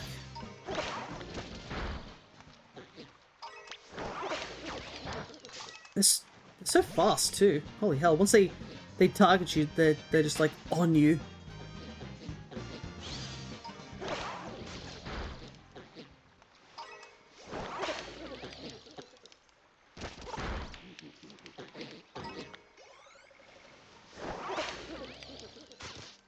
KOing them's a little bit difficult because they just dip underwater. But yeah, I can see why we need to use the picnic method, because it doesn't look like they despawn. It just looks like they just go underwater where you can't reach them.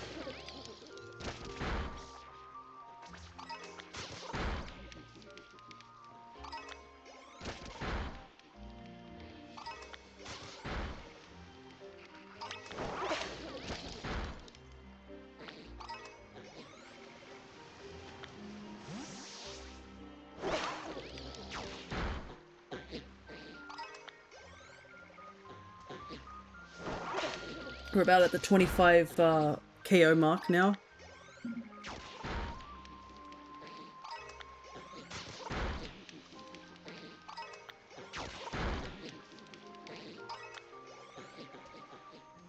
Yeah, we can see a couple of them underwater.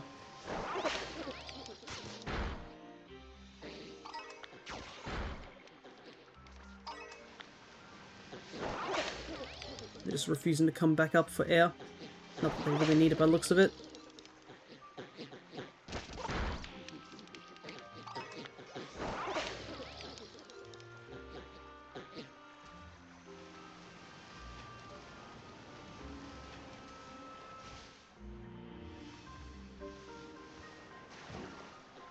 Like, look at all the Feebas spawning. Holy hell.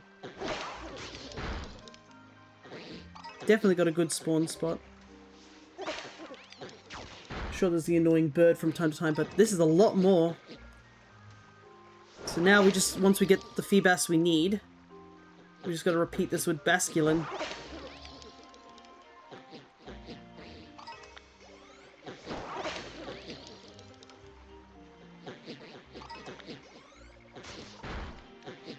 Also, I hope you guys aren't getting sick of the bubbling sound that these Feebas are making.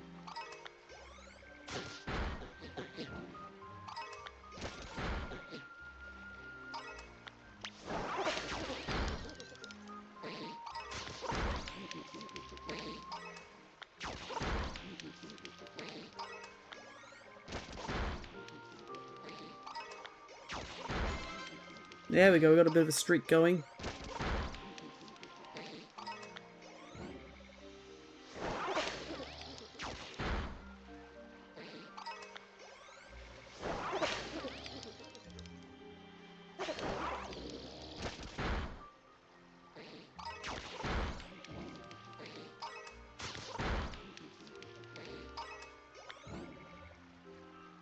Alrighty.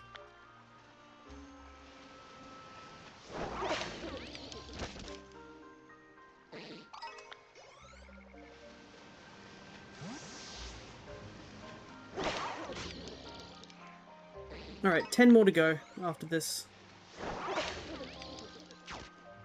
And that should be 60, so that should be enough to have the maximum odds of the shiny encounters.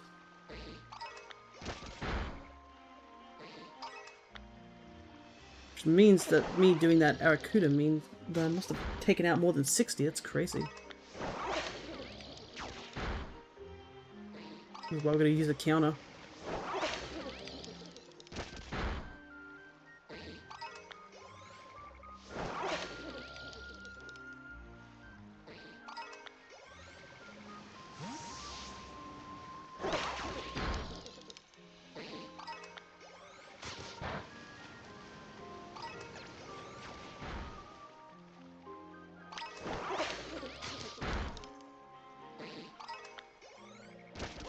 Okay, one more and then that should be it. And then we just have to do a quick picnic reset to make sure that we're in the right spot.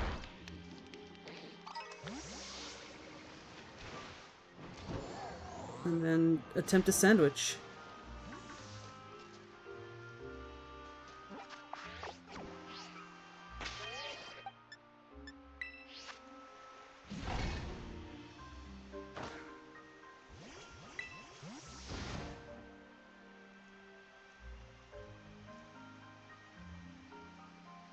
Okay, looks like it's working.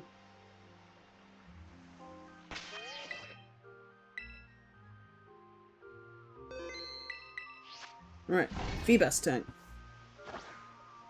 And I guess I might as well put on the Feebas, just to show you guys what the Feebas looks like, but I'm pretty sure you all know what I would hope you guys know what a shiny Feebas looks like.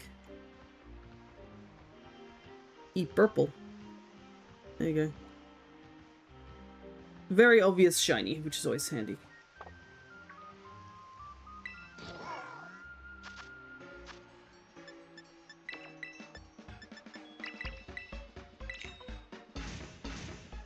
Alright, hopefully we actually get something out of this. And I'm gonna, before I click confirm with this sandwich, I'm gonna look in my Pokemon Home. Surely it's updated now. Just to be sure about what gender I need.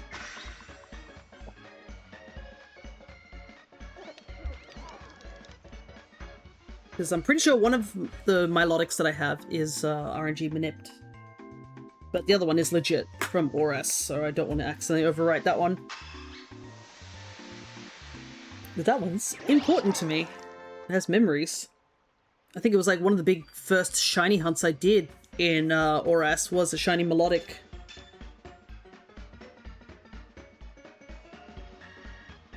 Let's take a quick scroll down in Home.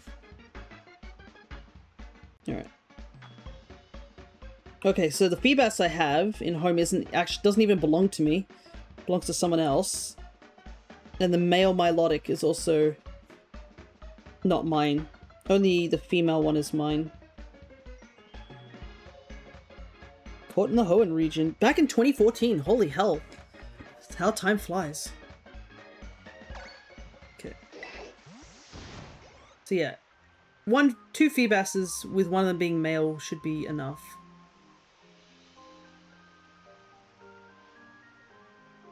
And also, you can use the zoom function on the Switch to get you a better look. You do have to enable it, but it's a pretty easy setting to enable. I think this is going to be my first legit, like, picnic resetting. Not something I usually do, to say the least.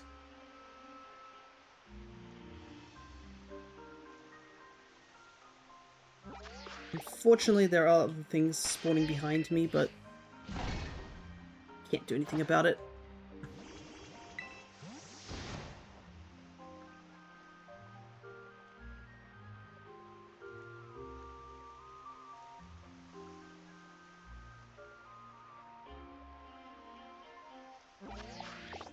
And unfortunately, we can't use the 15 Pokemon method in the Switch 1, because this is a Switch 2 version.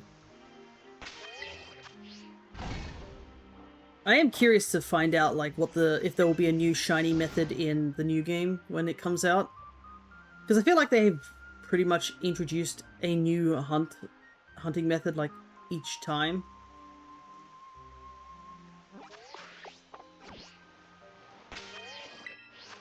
So I am curious if there will be another one. It seems that currently it's just consume item, get +3 sparkling is the current trend. Considering we've had sandwiches in this game, and then we also had the donuts in ZA. Which I've stockpiled a couple of donuts for now.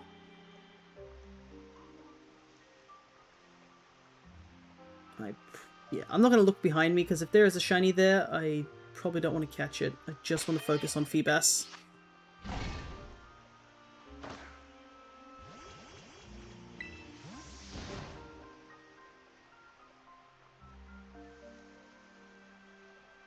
But yeah, I haven't decided when I'm going to do a shiny hunt in the ZA.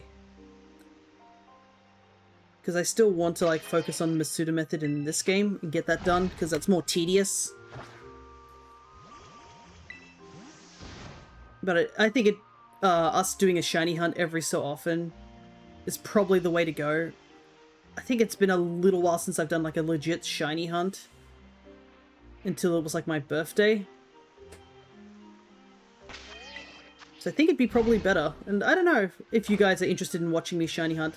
I definitely need to go back to Dynamax hunting as well. That's another big one. Dynamax is definitely holding me back on a lot of legendaries.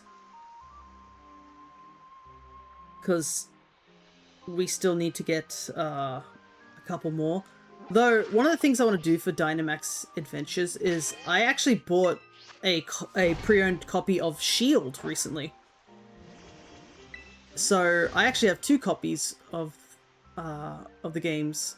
I do not know if me having Shield is okay with trying to get the all the DLC just transfers over since I've got Shield, and I think it just affects both games. But technically that means I can finally get a Zamazenta under my own OST, because the Zamazenta I have was given to me by someone else.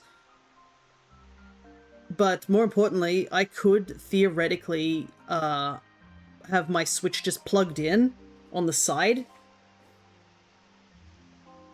and also have that participate in Dynamax Adventures, because that's kind of a thing that I think the biggest struggle we've had with Dynamax Adventures is having to deal with the NPCs. And if I'm controlling 2 of the characters, at least I know what I want to do for 2 of the characters, so I can do setup and stuff like that.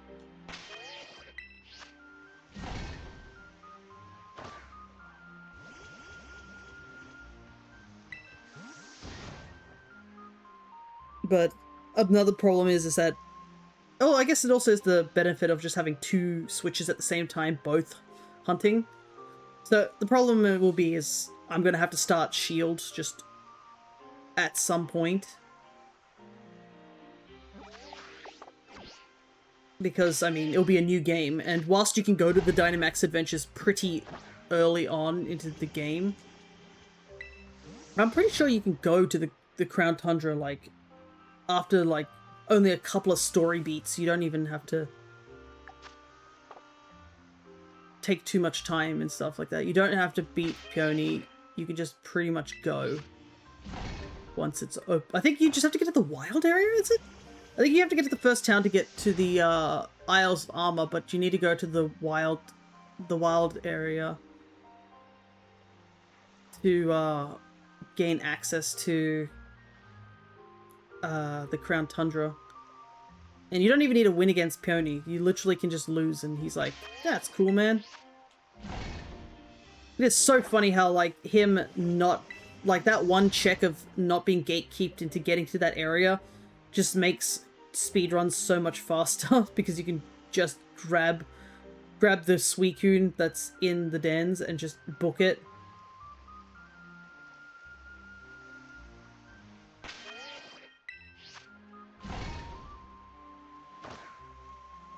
But also me getting another copy of, like, a game will also help me get some of the shinies I accidentally locked myself out of my main file.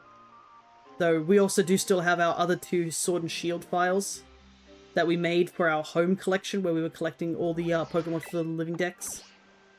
So we have all those legendaries in those games too. So we're not in any position where it's like, oh no, we've locked ourselves out of all the legendaries. We still have an avenue for them.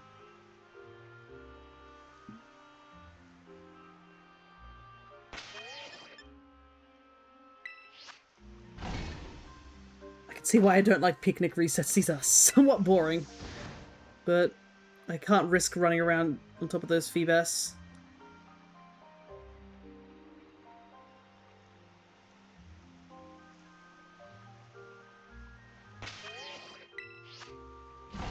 Let me take a look and see what...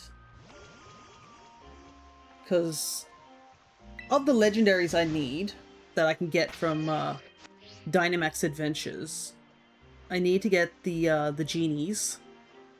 The thing is, I need to get 2 of the genies because I need them to have the their Therian form, is that what it's called? Where they transform. Reshiram, Zekrom are also 2 Pokemon in the Dynamax Adventures I need to get. Xerneas, Yveltal, and Zygarde. With Zygarde I have to catch twice, which I'm not really looking forward to. Because I've heard that Zygarde is by far one of the hardest ones to get in Dynamax Adventures, and it's unfortunately the only way you can get one, unless you manage to get the event one that was released ages ago, aka not me. So, doing Zygarde twice is gonna suck.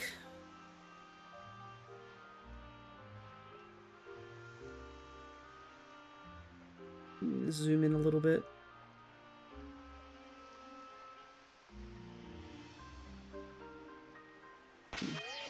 Thought one of them might have been shiny, but was not. All the Tapus. I don't have a single one of the Tapus. So I need to get all the Tapus. We still need to get Solgaleo. A bunch of the Ultra Beasts still need to be gotten. Necrozma is a weird one. I don't think I've gotten Necrozma. I have to check if I've got Necrozma in my main file, but Necrozma is also one I have to grab. Stakataka, Blacephalon, they're also Ultra Beasts. I think that's it, really, of the Mons I need to get in the Dynamax Adventures. There are a couple of other Pokemon we can get, technically, during the Dynamax Adventures. Like Graplox, Centiskorch, I think. I think Bolthund we could technically get. Berserker, I believe we can get. Poltegeist, I think we can get. Because I think I still need the phony version of Poltegeist, not the antique. I can't remember which one I need. But if we're going for the antique, we'd probably want to get it in here, where it's a lot better odds than over in Sword and Shield. Plus, I'm pretty sure you can't get the antiques from the Dynamax Adventures. I'm pretty sure they're always locked to being phony.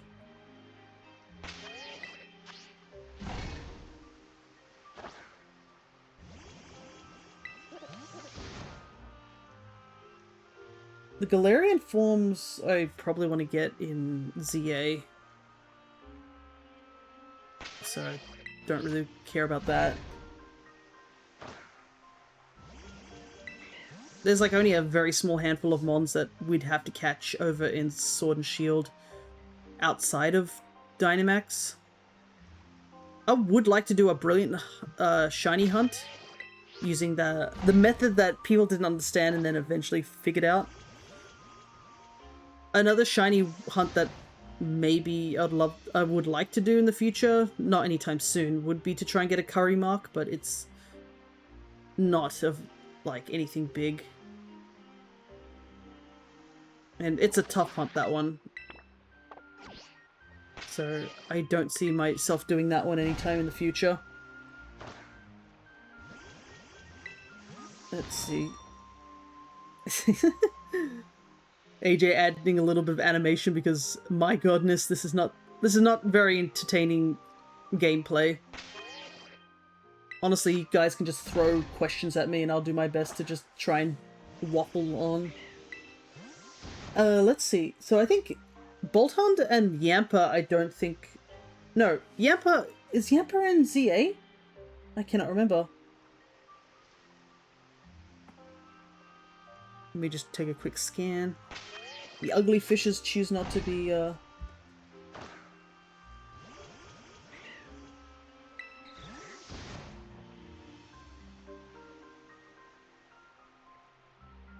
mean, you did get shinies, didn't you? I guess so. We did get some shinies. I'm not going to complain about that, at the very least, but the problem is that I think the one shiny I really, really want to get is, not showing up. Because I do want to get the Basculin. But I won't complain about the Arrokuda. I'm glad that hunt's over, because I do not need to do that hunt again. I still have to hunt in Ultra Moon. No, Ultra Sun, I should say, for the Savali hunt. That's going to be rough. Okay, let me take a look at the Pokedex. That's just the Pokedex. What's the DLC? Because that will give me information. Mega Dimension. Oh, technically we can hunt for Feebas in Mega Dimension. I didn't know that. I forgot about that. Oh well. I'm committed to hunting here. I want to get one shiny Feebas. At the very least.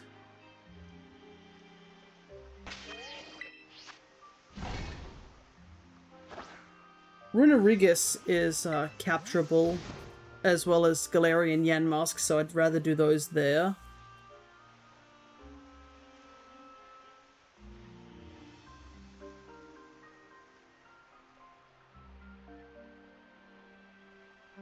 This is like actual fishing now that I think about it. Gotta have patience, as they say. Thievel and Nickit I do want to get over in ZA because those are Galarian Mons that kind of would suck hunting back in Sword and Shield.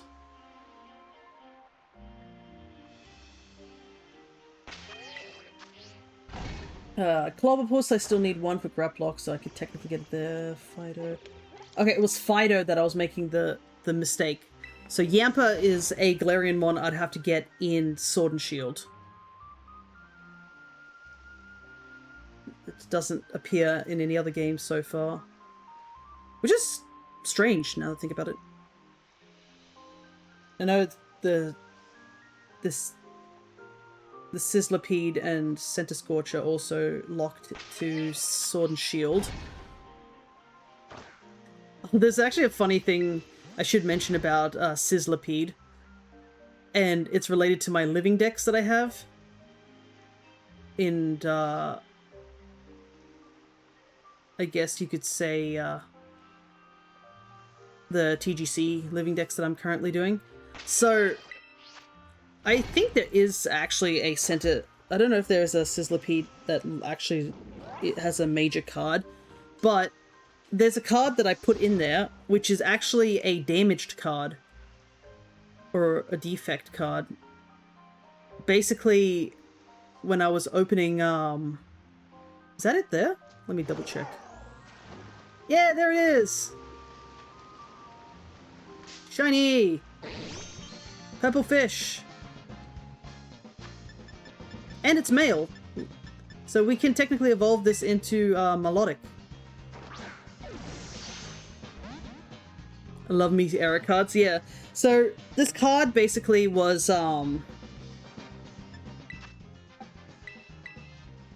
a misprint by the fact that I guess when it was getting packaged or put into the package, it actually got crimped.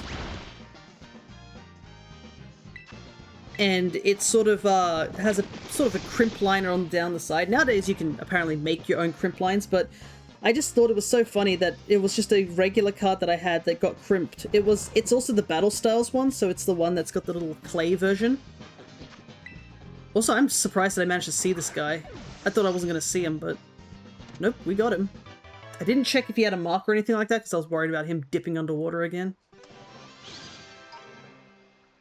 But we got him. Let's see, got 13 minutes.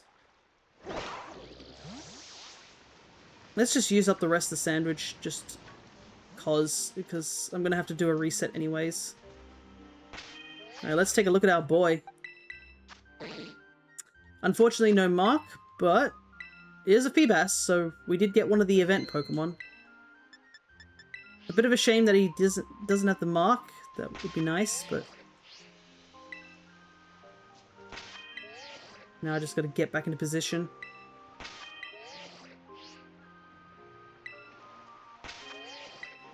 Got super into Magic the Gathering, and around that time a set had an absurd amount of cool errors. There's apparently a really interesting error cards that are happening in Pokemon, which apparently it is what's the word?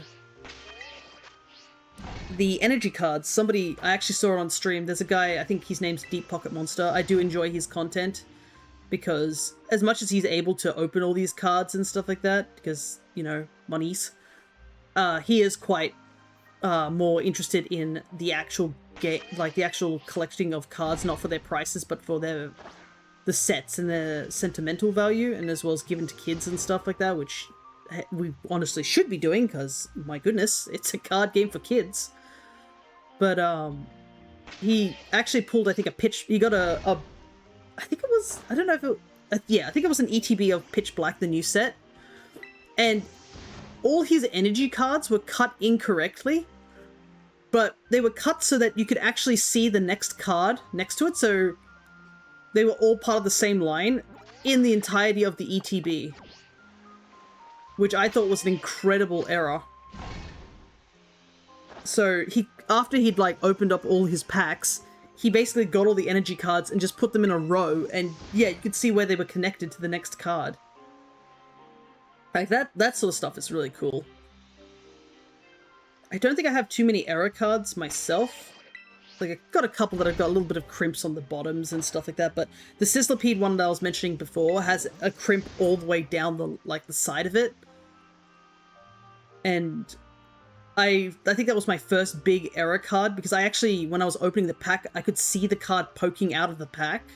Like, it actually just got squished into it. So for me, that has more value than any sort of Sizzlipede card. Not that it matters, because I don't... Yeah, by the looks of it, man has not gotten any full arts, so that's probably the most exciting card he's got.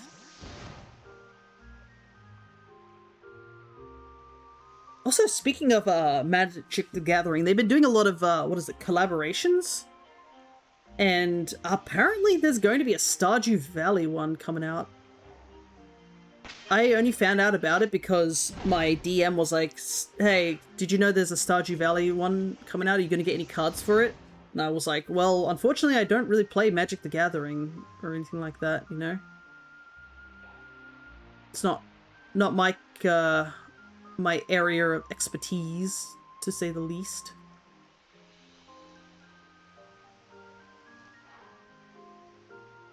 But, I mean, if there's a cool card, I might pick one up. Yeah, I stepped away from Magic the Gathering, got too expensive to keep up. Yeah, a lot of TGC has become quite too expensive to keep up with. That's why I've stopped collecting sets, and I've just been collecting single cards, and kind of why I started doing this living decks, because for me, one, it's cheaper than to try and buy like an ETB of like one set and look for Pokemon cards specifically from this one set. And it lets me appreciate, like, art from other sets that I will have no means of buying. Like, let's be real, I don't think any of us make enough money to purchase, say, a vintage box or vintage, like, packs to open to get a specific card. Or even collect a vintage set. But, I did buy some... I bought some cards at the, at SmashCon. And one of the places was like, oh, by the way, you can come visit us here. And they showed me a thing, and I was like, oh, cool. And then I saw the location. I'm like, it's an hour away, even by car. But maybe one day in the future, I'll go over to their shop and see if they got any cool singles. Because I did get a couple of cool singles. I got some of these full art, like, attack cards they had back in the day.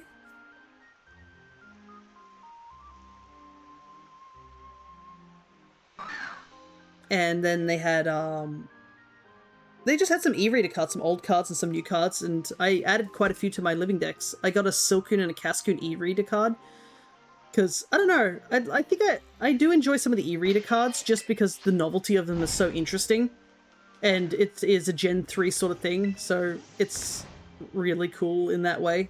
And, you know, if you're going to, like... Oop, is that it there?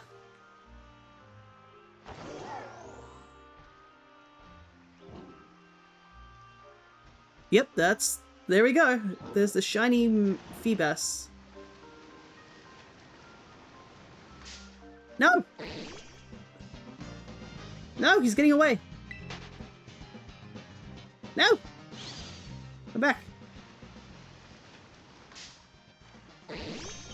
Okay, there we go. And this one's female, so this one will remain as a Feebas. Yeah, no, finally some nice luck on our side.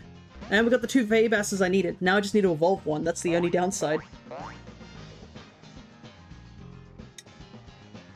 And I think the only way you can evolve them in these games is to use the Prism Scale, which I don't think I have. And I have to trade it too.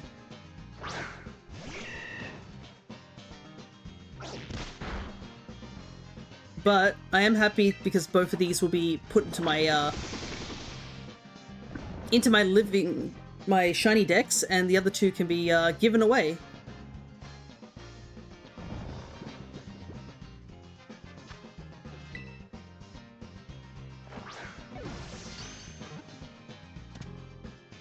Alrighty. So yeah, the person was right that one location for the outbreak is really good. Right, how much time do we have left? Perfect, 6 minutes. So it should run its course soon. What do I want to do with the 6 minutes I have remaining? You know what? Let's just wander around until the sandwich literally runs out. I was wondering what that Poliwhirl was doing. Who knows? Maybe we'll find another shiny.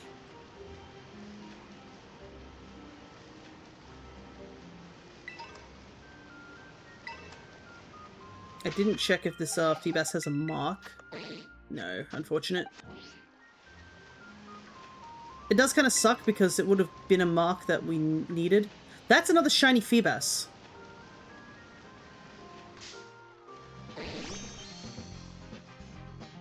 Oh my goodness. That was really, really soon compared to the previous one. Was that like a minute apart?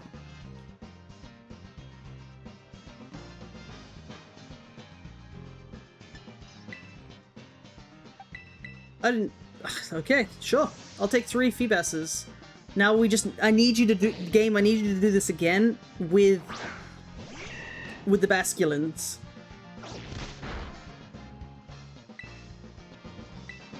I love how red their lips are. I think it's the same color, but I think it might be slightly redder than the regular Feebas. Got that extra fleek lipstick on. Alright. Maybe this one has the mark. I have, like, the mark, or, like, title up, like, up 3. So, theoretically, I should be getting the mark, but I've had this situation happen before. If you remember the Clefairy event that we had. Alright, this Feebas doesn't have a mark. Where I caught, like, 5 Clefairies trying to get the single mark on the shiny one, and then I finally get a mark to appear on it, and it wasn't even the right mark. So, as much as I'd like to get a Feebas with the mark, yeah, you know what, let's move on.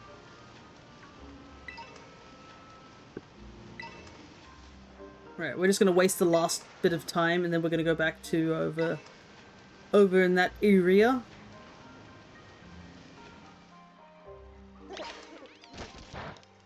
I cannot see what that is. Barracuda. Thought it might have been a Barboach, but nope.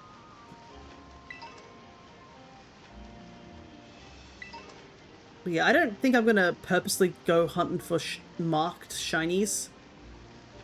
It'd be nice, but my luck is not that good when it comes to like looking for specific marks. And shiny hunting or shiny mark hunting is a lot harder than, you know, just shiny hunting. My goal has not changed. It'll always be finishing the Shinydex first. What the? Right on. Goodness.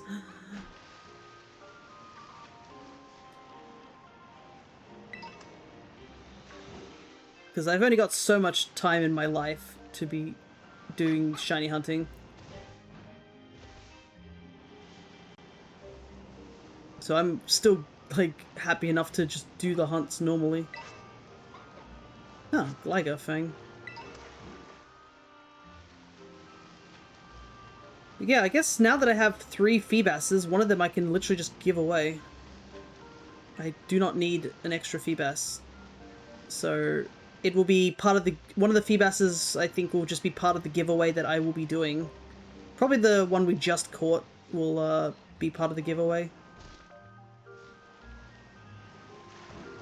For those who are interested in when I'm just giving away Pokemon, that will be when I'm doing my Masuda method hunting for the starters. And I will post, probably I'll post on the Blue Sky as well as the Discord what Pokemon will be available. Don't need 1 more Feebas, but 12 more. That is true. There's a shiny duck. That's our 2nd shiny duck today.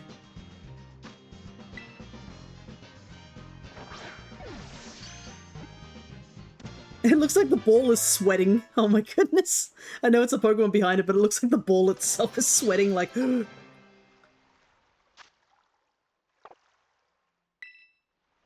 Alrighty.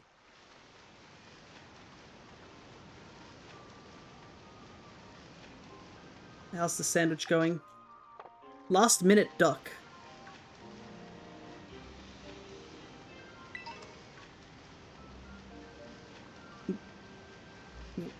But before anybody asks, no, none of the combi that I've caught over stream will be part of the giveaway.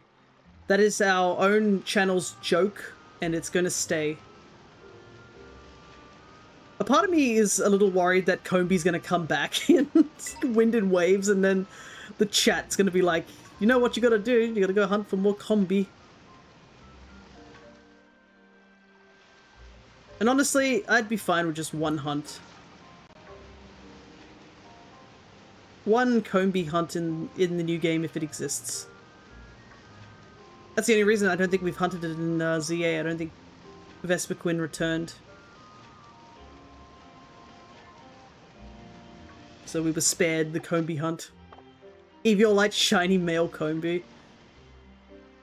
Only if he's in the next game. We'll... I don't know if I'd put him on the team. I want to use this as my own Pokemon, but...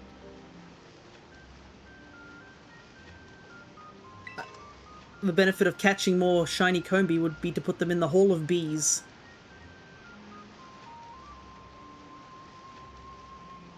I'm gonna end up that one person who's like that one Shinx hunter who's like got hundreds of shiny Shinx, and when asked why, they said because I could.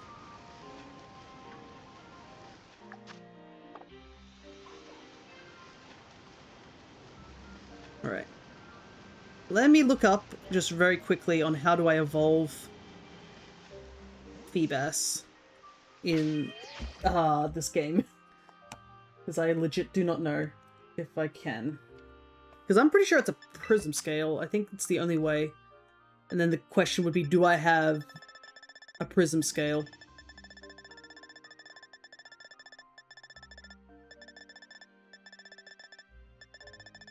Alright, I do have prism scales. But I'd need to evolve the right one. And I'm going to double check. Because, you know, no takesy backs on that one. It has to be the male one that evolves into... The level 69 one has to evolve into it. So I'm going to give it the prism scale so I know which one it has to be. Right. Now I've just got to wait until someone is able to help me out to evolve it. But for now... let's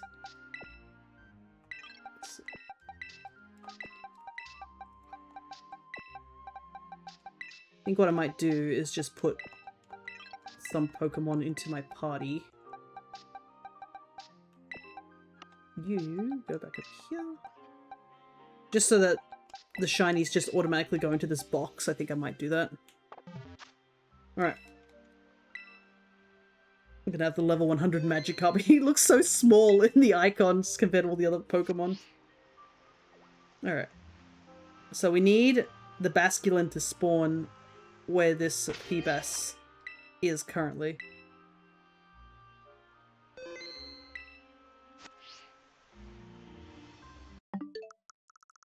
And thus we begin again.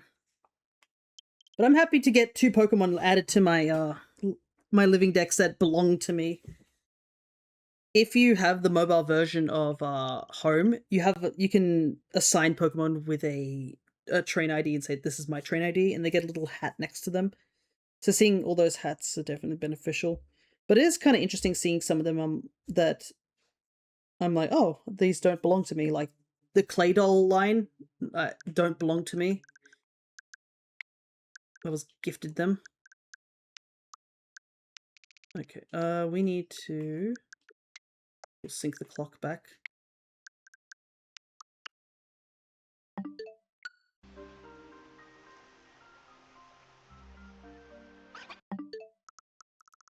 Might have to go a bit further. Because we spent some time actually hunting. So I might need to go back. Let's go back to 9 o'clock.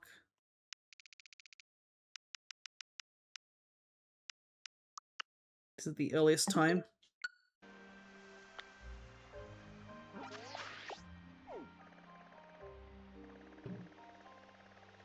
Okay, so we just need the Basculin to show up in that area right in front of us.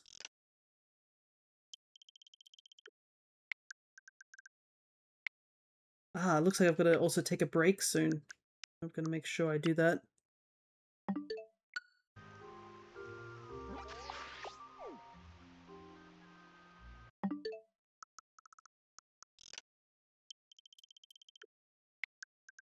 I'm also hoping we have a good luck for this Basculin hunt, but definitely KOing a bunch of them will definitely help.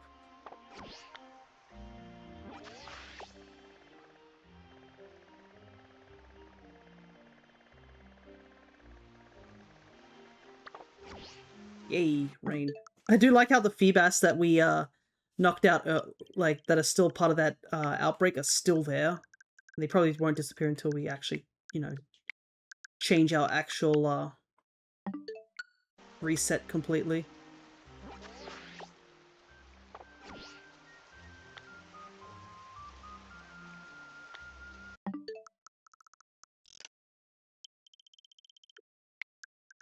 But yeah, I was kind of surprised because I made sure that all the Pokemon that I have that I'm giving away are from Violet, and I think I made sure they were also Pokemon that belong to me, just so it pushes out the situation of like, oh, these Pokemon might not be legit, but most of the Pokemon that are coming from Violet are pretty legit. And if they weren't, you could probably tell just by them having absurd stats and stuff like that. But I was kind of surprised that you guys probably heard me complain a ton about the Combee situation, but I was actually kind of shocked to see how many Hoppets I caught. Like, I have a ton of Hoppet, and I was like, oh, okay. I didn't realize that I had so many Hoppets until, like, I looked at it again. I was like, oh, this actually might be my my second most caught Pokemon in this game. I think the only reason I am not too fussed about getting Hoppet is because the Hoppet line has really good shinies, and also the fact that it's 3 Pokemon rather than the chance of it just being a single Pokemon, because obviously male Combees don't evolve. So if you just happen to get a male shiny Combee, it's going to be a male shiny Combee for all of eternity, sort of thing.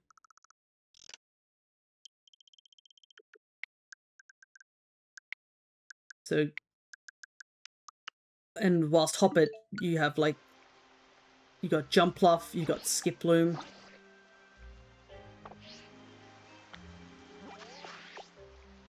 And I mean, like, Jumpluff's shiny is really good. It's up there as, I think, probably, I don't know.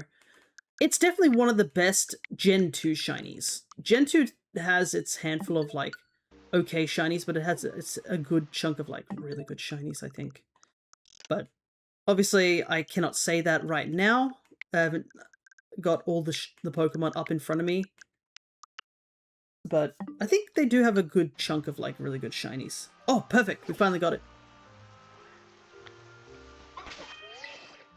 Alright. We'll KO 60, and then I'll save, and we'll take the break. I think that will be good. Gives everyone time to get snacks and stuff after the time-consuming part of the picnic. Alright. We do need to do the picnic reset regardless, because we've got to reset the Feebas. Thank you, Feebas. You've done your job. We'll see you around. Yeah, look at that. Even without us KOing them, so much better than we had before. Alright. KOing time.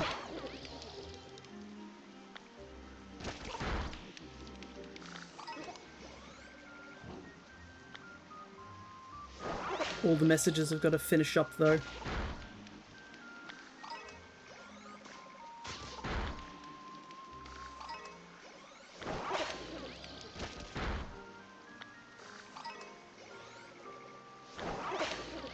Okay, looks like the messages have finally caught up because I can see the "you've defeated Basculin" line.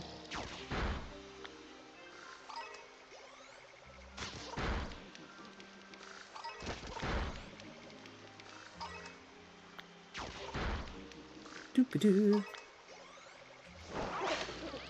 Yeah, this is much better than when we were hunting up in that pond up at the top. The only downside is it's going to be a lot harder to see the shiny this time around. I am almost tempted to go for the invert color method. Oh, I didn't even see that barboach.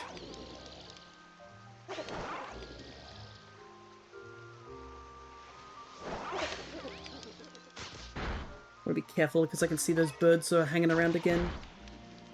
You know what, these birds, they do remind me of plovers. That's what it is. If you live in Australia, you know what a plover is. And how annoying those birds can get. I think my dad has even called those birds hellish birds at one point. Because they are incredibly territorial.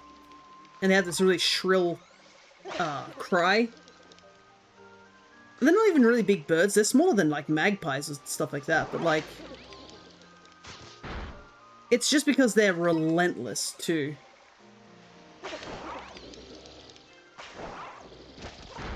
They tend to make their nests in the grass.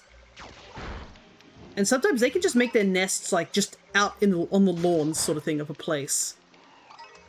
Like, they're not the brightest when it comes to making nests, but like once they've decided where their nest is going, they're gonna make it everybody else's problem.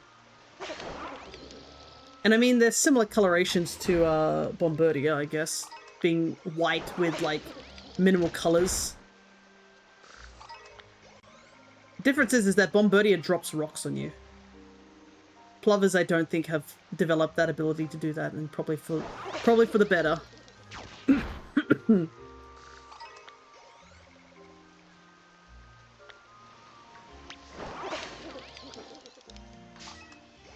Like, look at that! Man came running at me. Thing is, I don't know if I have my, we don't have any sandwiches. Let me see if I can find my show-off. Whoa! This is new. I forgot OBS got, updated. Yeah, remember this thing? This is what I had the card. Also, I did add that card to my, okay, let me see. Plover. Yeah, these birds are vicious. Yeah, I added this Welmer card. There is definitely more better Welmer cards, but like, it's a good card. It's such a silly looking card. Alright, let me see if I can find a picture of a plover. There we go. Look at this. This thing. You got the long beak. Long legs, pink legs. That's kind of why I'm thinking of a plover. But yeah. These birds are such menaces. I know the image is kind of on the small side, but yeah. These birds are menace. Okay, I'd have to do a picnic reset because they all dipped underground. See if I can... There we go, stretch that. Close that from now. Okay, back to what we were supposed to do. Kind of pretty though. Yeah. They're not a bad looking bird, but they unfortunately fall into the category of like, whoa, what's happening? There's so many of them. They all dipped underwater, so I can't do anything about them. So I just gotta wait till they surface again. But yeah, my dad was telling me of a situation where a plover pair, because they obviously are territorial because of the nests, attacked him, and one of them just kept dive bombing him, and at our workplace we have to wear helmets. He apparently heard it like hit his helmet a couple of times. Where it was like dive bombing him and attacking him. And when one of the plovers got tired, the mate switched in to do the dive bombing. Eventually I think they figured out like they legit couldn't do anything to him, so they gave up, but yeah. My sister has been chased by one when she was a kid. That's why she doesn't like them. Because they are relentless. I've had them also dive bomb me, but I was cleaning something, so I had a hose, so I just sprayed them with water if they got near me. But I haven't had any issue with them of recent, so as long as they keep in their lane and I keep in my lane, kind of fine with it. I'm not gonna go out of my way to do anything to them.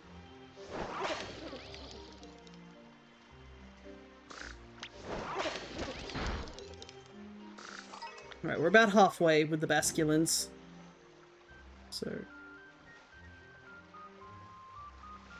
I might also look up how do you invert switch colors and see if that actually makes things look... Apparently people say that inverting switch colors actually helps,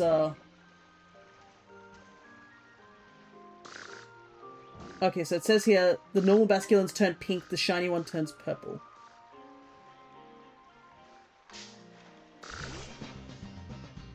But I do not know how to invert my switch colors. But yeah, some Pokemon actually do change quite drastically when you invert the colors, is what I'm hearing.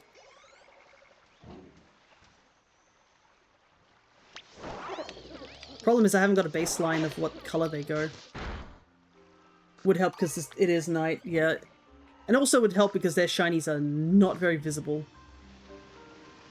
Yeah, let's...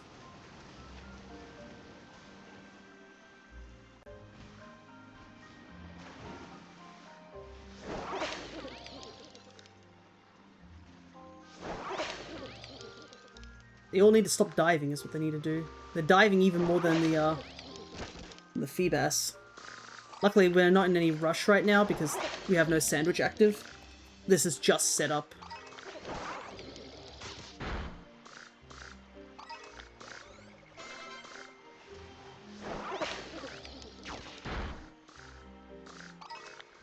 But yeah, from the comment section, people said that it's also handy for things like the Sinistea hunt.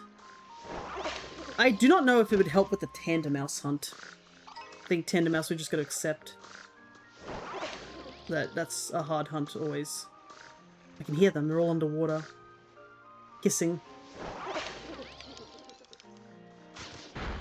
It is so funny now when you think about, like, Basculin is supposed to be, like, based off a piranha.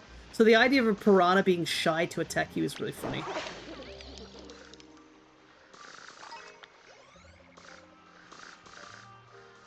They're like, no, stay away.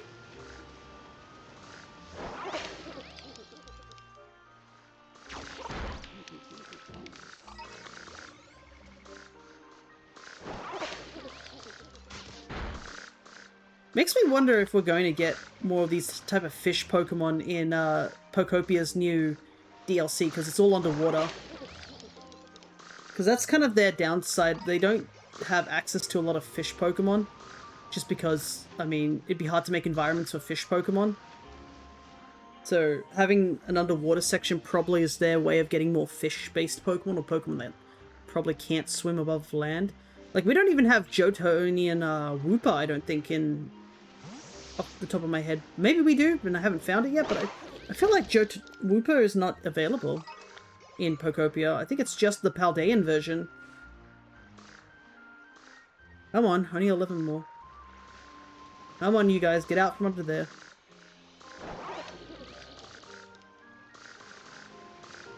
They're all hissing underwater.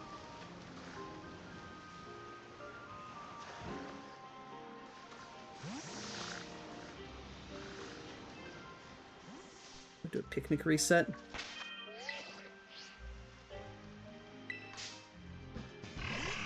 Another Pokemon that wants to bite my ankles. But I've already shiny hunted you, and I'm grateful that you showed up very, very soon when we did that hunt. Because that was, you were another water type that I was worried about having to hunt.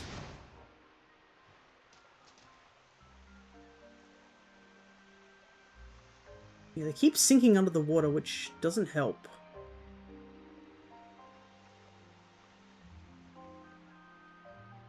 I'm wondering why they're doing that. Because the Feebas weren't doing that so much. But yeah, these ones, it's almost like they're falling. Oh, though, if you guys want a really fun fact I learnt recently about Scarlet and Violet, is apparently Hatchrim is supposed to spawn in the game, but for some reason nobody could find where these Hatchrims were. You just really find only wild Hatena in the wild. But there's apparently Hatchrim spawns. It turns out the location of where these Hatchrims are spawning is too close to water. So the Hatchrims are spawning, but they're spawning underwater. And because of just an error to their location of where they need to spawn.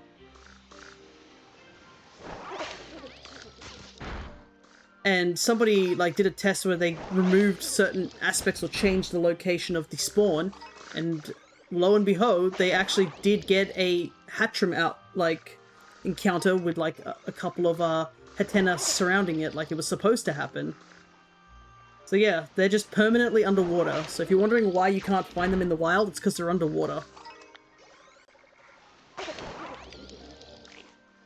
Okay. We've taken out the 60 that we need to.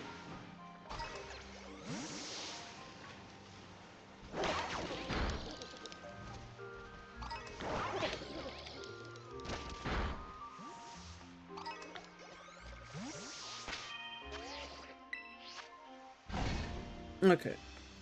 But it's time for me to take a quick break because I've got to go check up on things downstairs.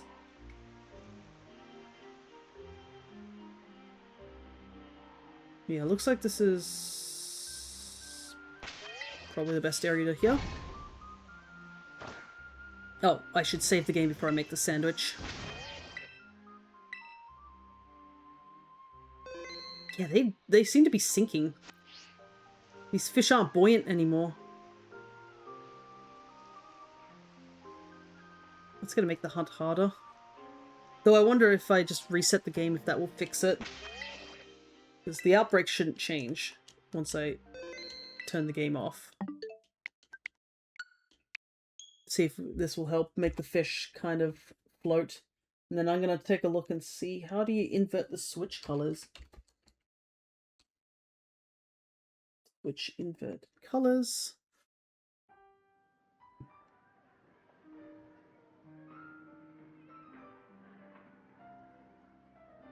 And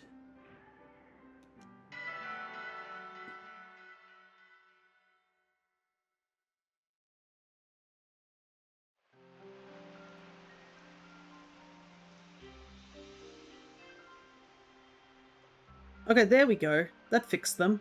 Now they're not sinking anymore. Perfect. It was just, they were heavy because of all the alterations we were doing to the game. Alright, let's see. So supposedly...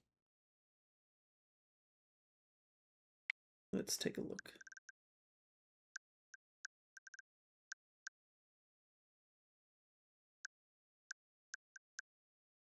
Change display color.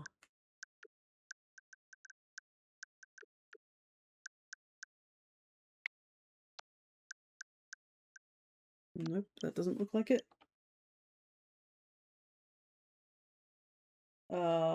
System settings, apparently. System settings, system.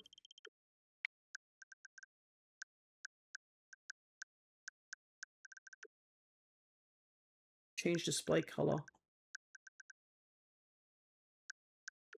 I do not see it. Wait, maybe it's different on the Switch too.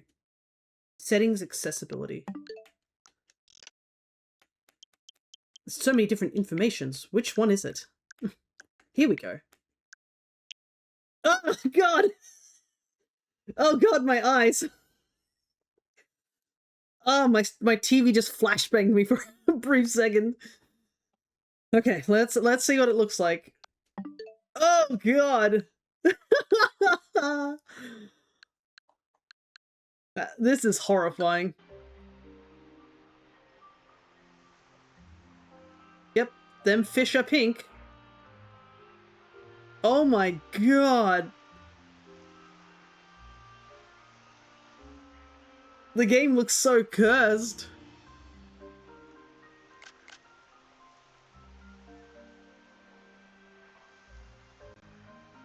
So apparently these guys are purple.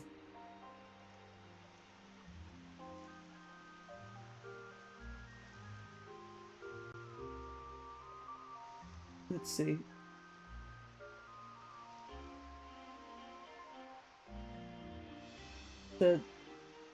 Oh my god, my eyes. Unfortunately, there is no shiny here for me to confirm if it's working or not, but... Oh my goodness, what a strange sight.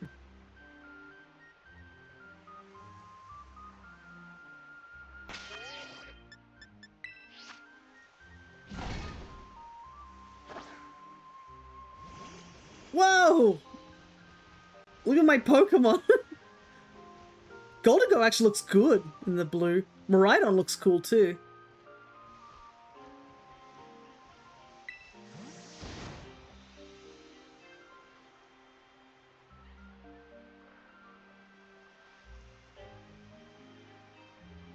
The problem is I can't tell, like...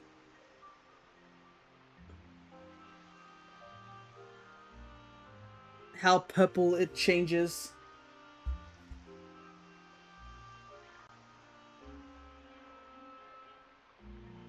Wait, actually, could I... No, because it's not on my thing. Anyways, I'm gonna change it back for a second. So you guys don't have to stare at it whilst I'm going away for a moment. Let's, okay, there we go. What's this? What's a high contrast do?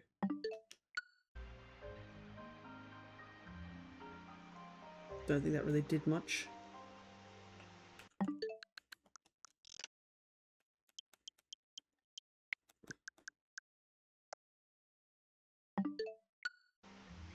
Okay.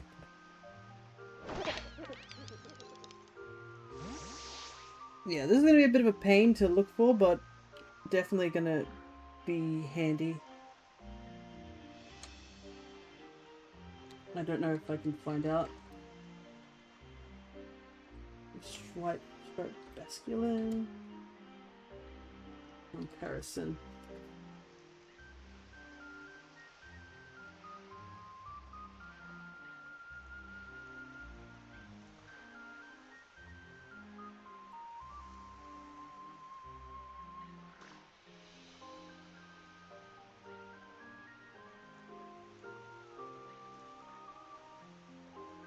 Oh my god, I just looked at this picture where it shows the shiny next to the regular, and it's almost impossible to tell the difference.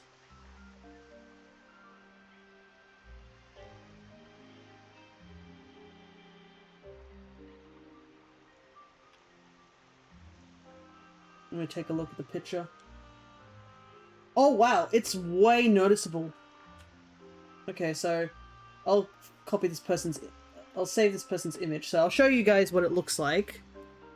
The image that I found. Now that I have an idea. Oops, a lot larger image than I thought.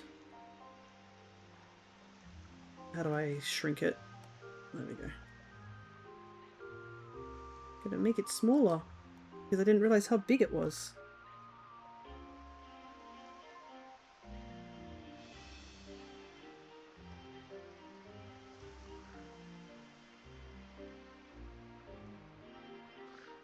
Okay, there we go. So there. These are the two basculins, so... I believe this is the regular basculin on the right side, and this is the shiny basculin on the left side.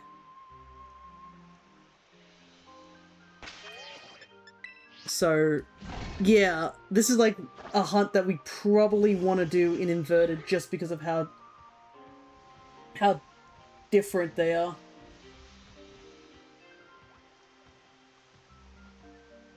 Alright. But for now, I'm going to take a quick break before we get into the shiny hunting of things. And I'll be back in probably a couple of minutes. So, I will see you guys in just a moment.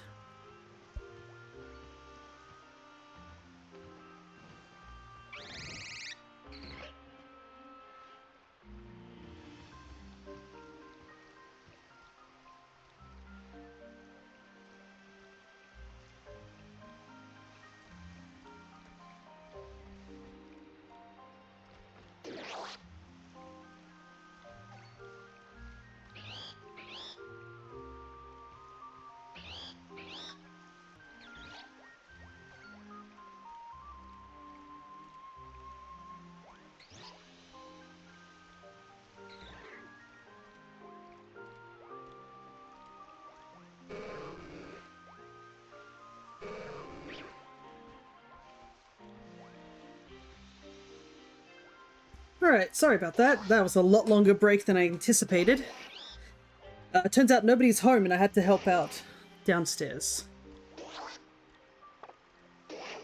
But we are back.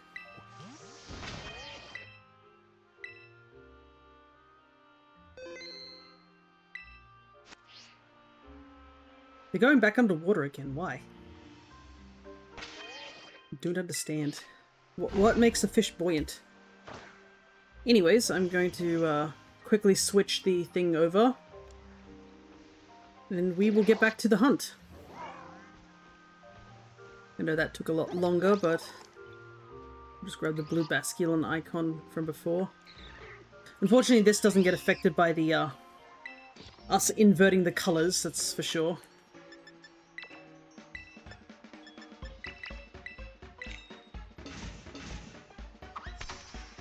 But yeah, I wasn't anticipating that nobody was home. I thought someone would be home, but it's just me and my gran. And because it is lunchtime around now, got to get that all sorted. Alright.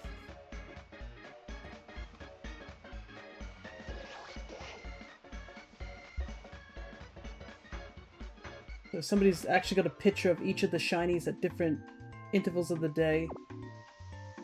So the purple isn't super big, but it's at least better than trying to see the shiny versus the regular one in the regular colors.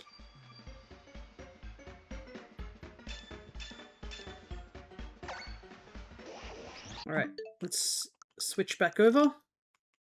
It is going to be so confusing for anybody who does show up. I realize, because you got to deal with this. Alright. Guys, still don't understand why they keep sinking. It is going to also mean that we most likely aren't going to see any of the other shinies.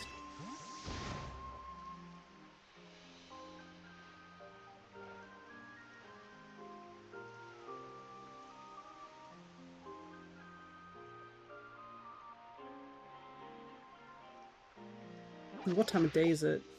It's nighttime.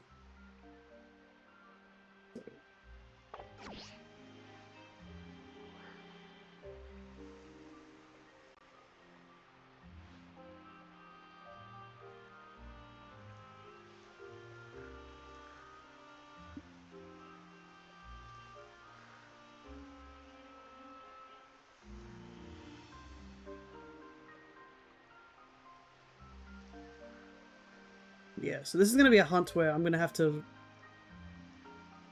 really strain to see them. I gotta catch 3 of them too, this is going to be rough.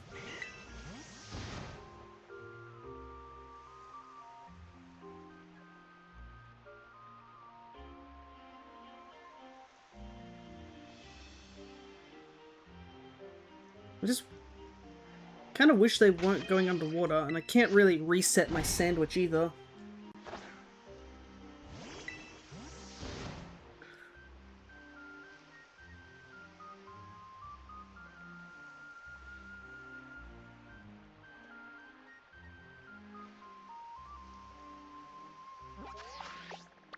Maybe if I just, oh, God. Do a quick location switch.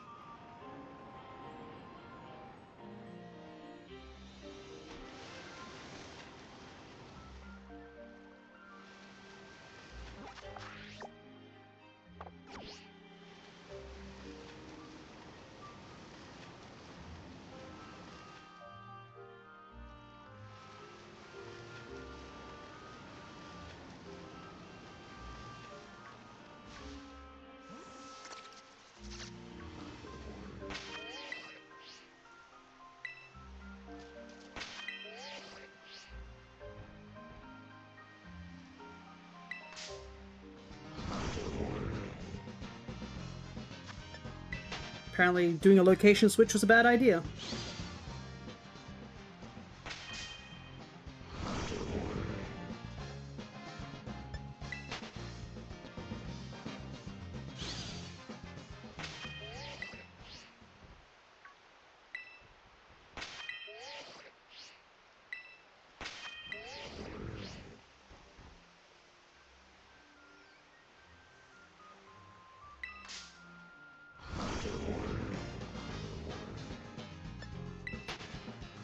This is a waste of time. I just wanted to know why the basculins kept going underwater.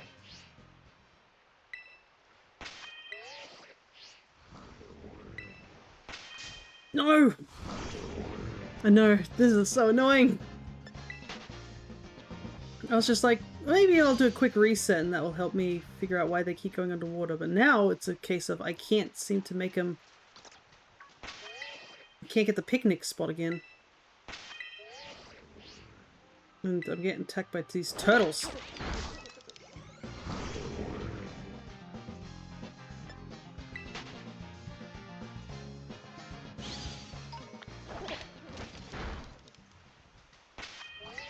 Okay, finally. I found the spot.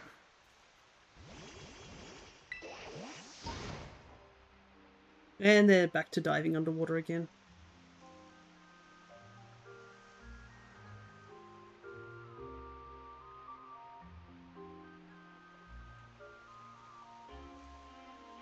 The worst part, this is like the only good place to do this.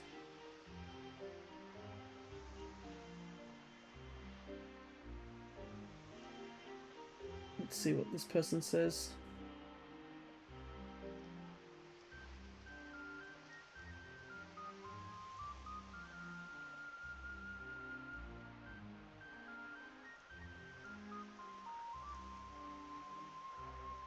Okay, so they suggest standing in the cave entrance.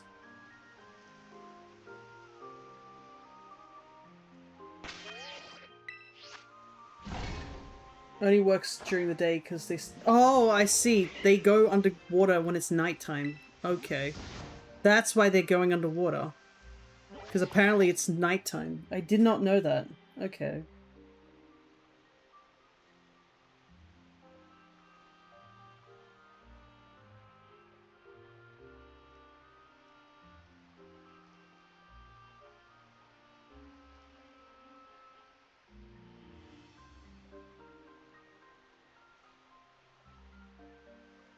That's why they keep diving underwater. It's because it's nighttime.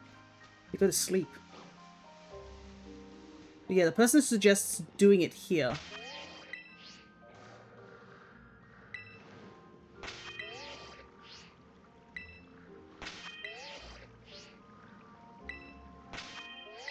I'm just gotta figure out where I need to stand.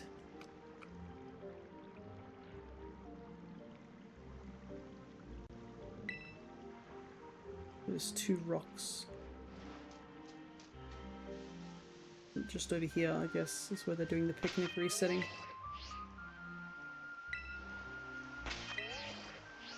Problem is I'm already in the sandwich, so I don't know when...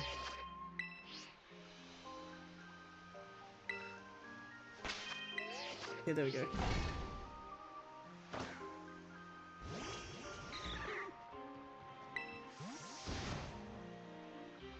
Now I know why they're dipping underwater. It's because it's nighttime.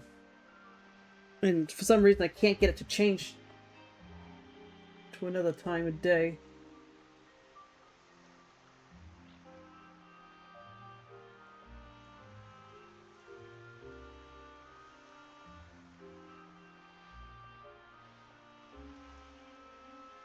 Yeah, they suggest don't hunt at night. Okay, I'm gonna...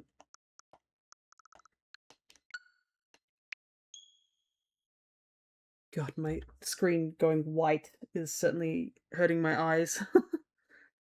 So we've got to wait till it's daytime. Might quickly change the accessibility back.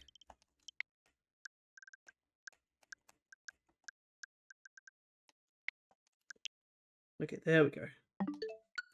There we go. Now it hurts a little less. But now I at least now know why they're going underwater. It's not because it's a glitch, it's because it's literally because it's nighttime.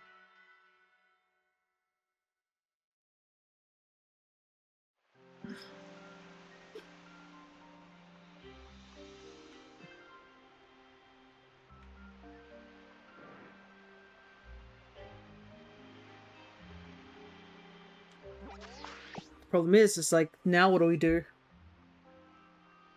I guess we'll just have to hunt somewhere else, or just do something else until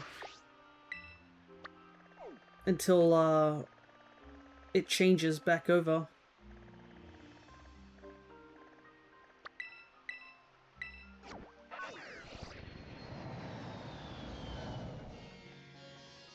Okay, so it's daytime here in the Blueberry Academy. So once this becomes closer to nighttime is when we want to head back. Unfortunately, that's going to take a while.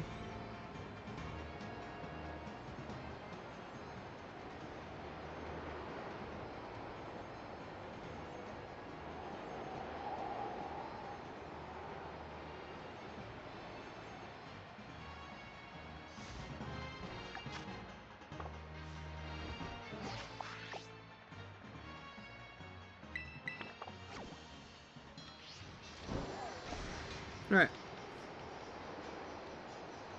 Because it's at least half an hour, so probably when the sunset starts setting here, then we can head back. I'm almost at the 4-hour mark, holy hell. I guess that Feebas hunt did take us a while, so I don't doubt it. But yeah.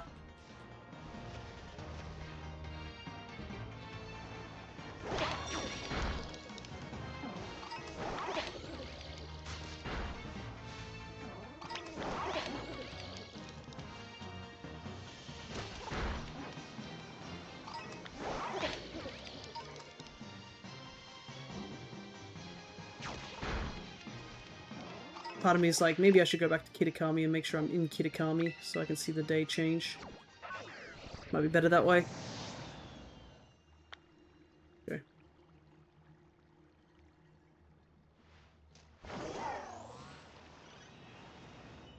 There's a bunch of Clefairy.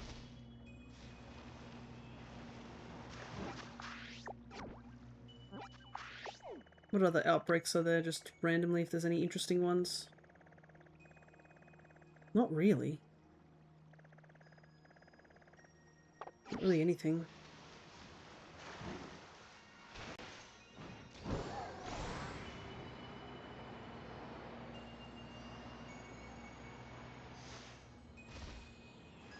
This carbink one looks like it's inside here.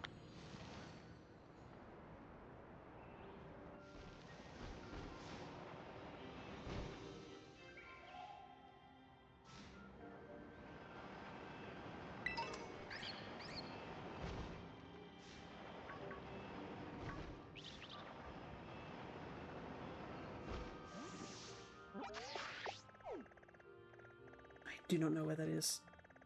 But we're not resetting anything because obviously we want to we want to keep our Basculin thing. It's taken us a while to get it in the right location.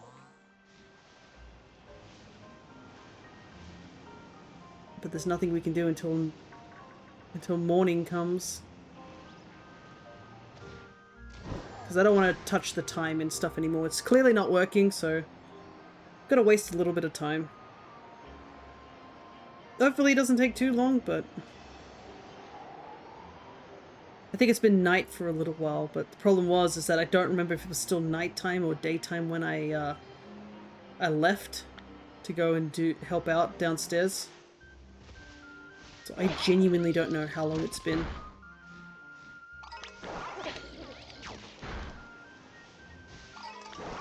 We'll just have to knock out a bunch of Noctises while we're waiting.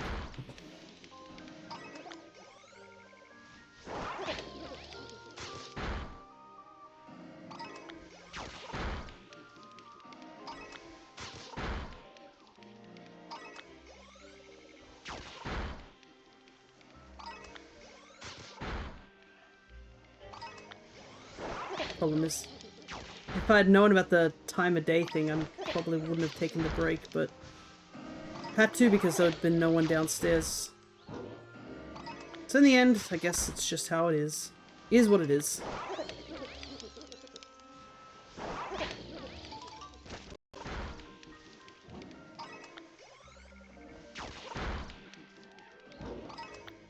I believe I did find a shiny Noctowl in this game at some point with an interesting mark. But unfortunately, it's not going to ever replace the Noctowl that I have in home. Because the one I have in home was, I think, my 3rd or 4th shiny I ever caught full odds. And I guess it has a huge sentimental value to me, because I think it was the only shiny I caught at my old grandparents' farm that they no longer live at. But I was trying to show off to my cousin the ability that Headbutt has, and I was like, oh yeah, you can headbutt trees and then Pokemon fall out of the tree, and I wanted to show that off, and I headbutted a single tree that was, I think, in the national park. And lo and behold, it was a shiny Hoot Hoot. And I freaked out, and they had no idea why I was freaking out. But I evolved it all the way up to Noctowl because, I mean, if you guys have watched any of the Pokemon anime, you didn't realize that Ash's Noctowl was a shiny, like, long before. I always found it odd. I always thought that, because most of my media of, oh my god, there is a shiny here. That's so funny. I know the odds are a little bit higher, but like... Okay, sure. Shiny Noctowl that I'm just wasting time to get the Basculin for. Problem is, I think this has insomnia, so I can't put it to sleep.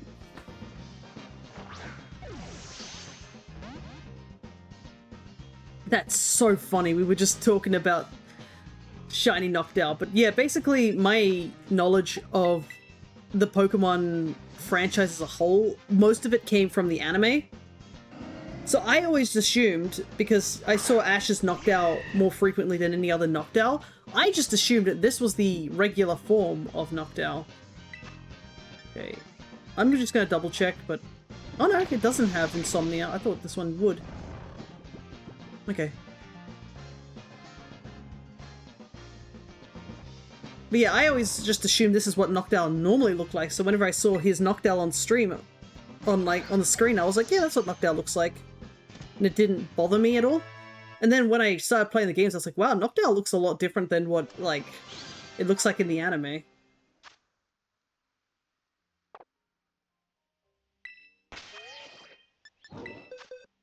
Alright, shiny Noctowl that I wasn't supposed to catch, and it's marked! It's a sociable mark. I literally came over to knock out these Noctowls for the sole purpose of just wasting time, and I've somehow found a shiny. Definitely all the luck is here today.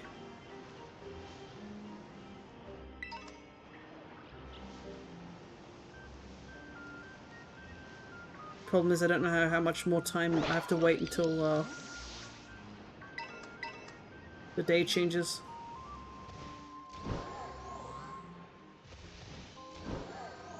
There's the moon.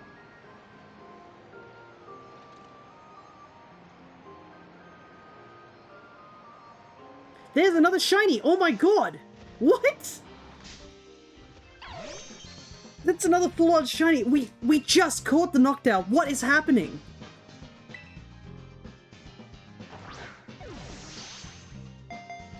What?!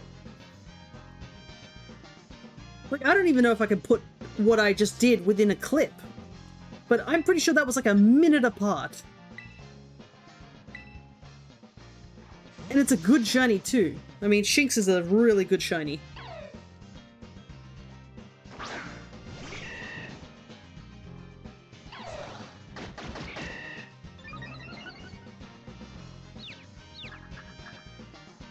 Oh my goodness. I really do hope I still find the Basculin at this point. Okay, I need to get past confusion real quick. So that's two full odds shinies. Like, the Noctowl was part of a outbreak, so it has a slightly boosted odds. But yeah, this and the Bronzor we caught, absolutely full odds.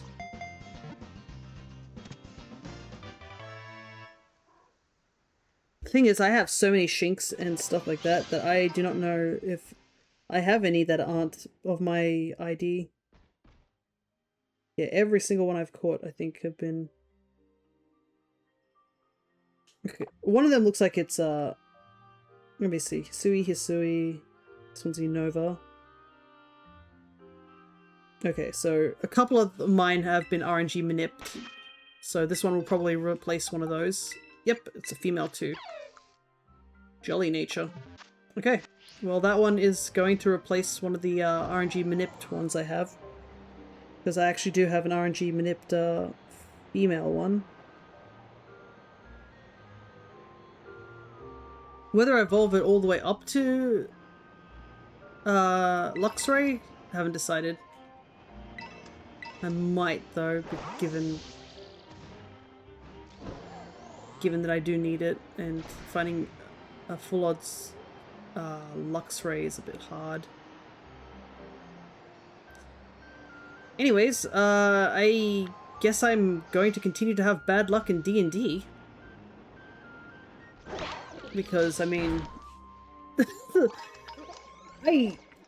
I honestly don't know how to feel. Like, I'm happy that I found these shinies, but at the same time, I'm just like, how is this happening? This shouldn't be happening, you know what I mean?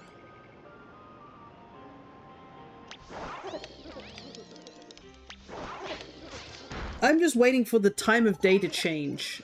That's all I'm doing. I have no other reason to be doing what I'm doing, and I've somehow found 2 shinies just almost back to back.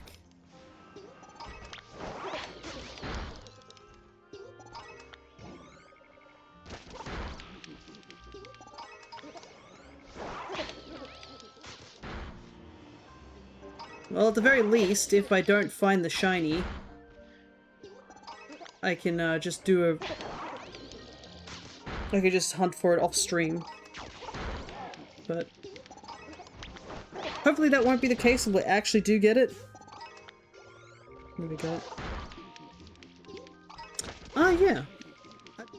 My Nintendo Music just gave me an update saying they've added Splatoon Raiders stuff to Nintendo Music as a special release.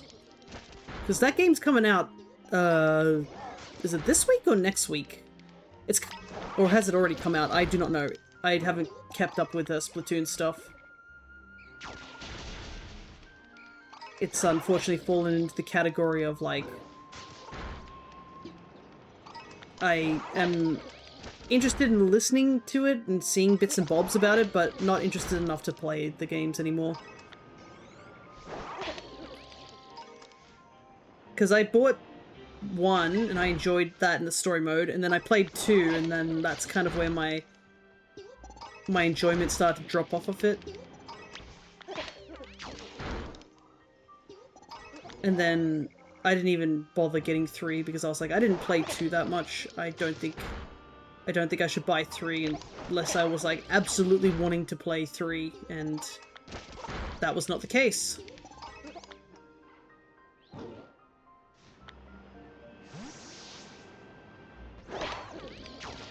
But the single-player one is probably better for people like me. That was kind of the thing that took me out of Splatoon in general, is just because it is heavily multiplayer, because, I mean, it's literally a battle between 2 teams, so... The problem is because there are very competitive people out there. There were people who were probably spending a good majority of their lives able to, like, grind and get all the weapons and levels that... And, I guess armor? I guess that's what it's called. I did not have the luxury to do that, so... I was off and I fell behind so quickly. And I could never really catch back up, so... That's where it ended, for me.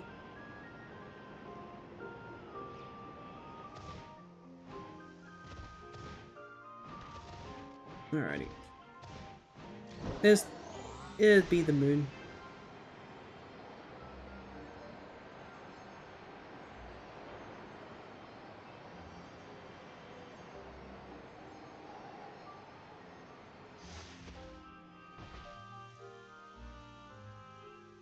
Yeah, the moon is definitely moving sideways.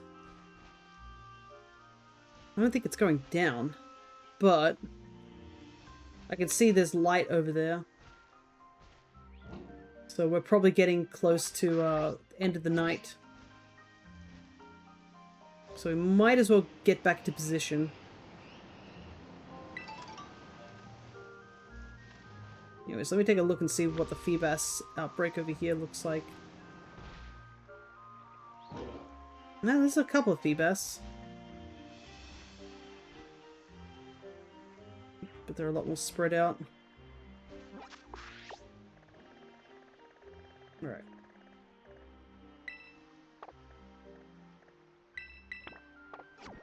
Might as well start heading over there. We're not going to warp because we still got to wait for day.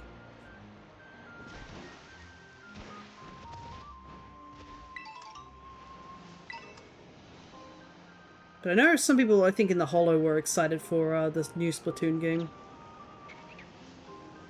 I mean, you know, good on them. Hopefully this game does well. Because I think this is the first, like, actual, like, single-player Splatoon game.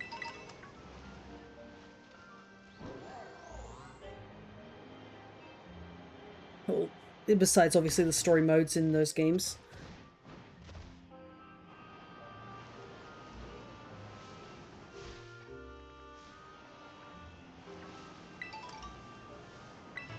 Finding a lot of Pokeballs whilst I'm journeying through this area. Kind of goes to show how much I didn't look around too much for things. The warping is too powerful in this game.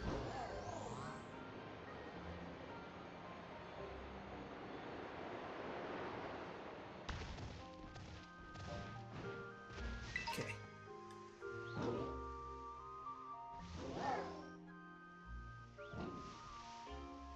I should save due to the fact that I found 2 shinies. And both of them were yellow. I mean, look at that. That's insane. Like, these 3 are the only ones that are within having the outbreaks and stuff like that. Everything else was not part of an outbreak. And we managed to find them.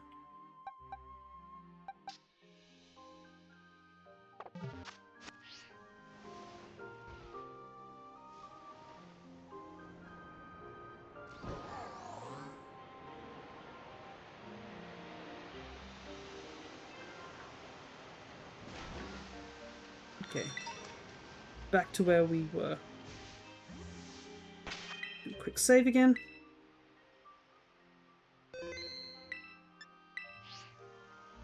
I'm about to get attacked, aren't I?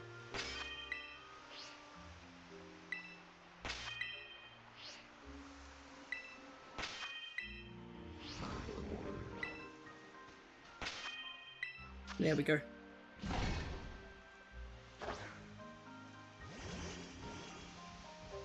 Alrighty, I think we just chill here, because I think time still goes even when you're in a picnic.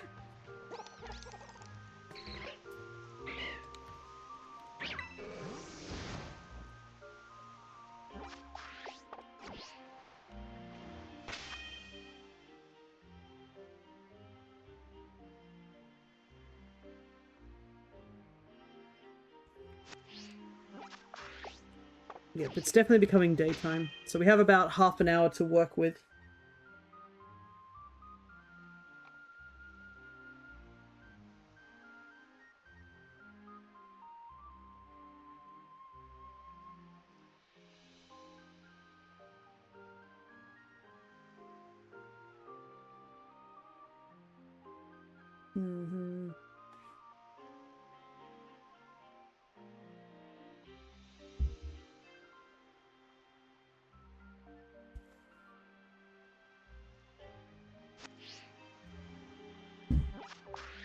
Oh, I can hear noise downstairs. Looks like people have come back.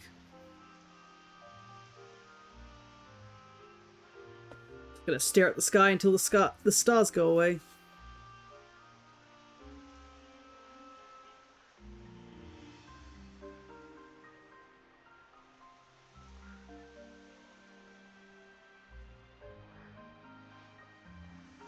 That's something I wonder about, like, night skies in video games. I know some are obviously affected by certain aspects and stuff like that, but do they actually have some sort of constellations or stuff like that in these games, or are they just random patterns in the sky that are identical? I think the only reason I think about that is due to that one trivia of finding out that the stars in Majora's Mask actually get affected by what you're using, like what your name is. in the select screen, and I don't know how they figured that out, but yeah. So depending if you have certain letters to your name or just a certain way your name is, it actually affects, it randomizes the stars in the sky. And it's like one of those really obscure like things. You wouldn't normally look into the sky at night for things. Especially given how much Majora's Mask is a bit of a time crunch game where you do have to like pay attention to things, but I guess if you're waiting for like time to pass, that makes more sense. Right, let me see. Okay, so it is out now. The new game.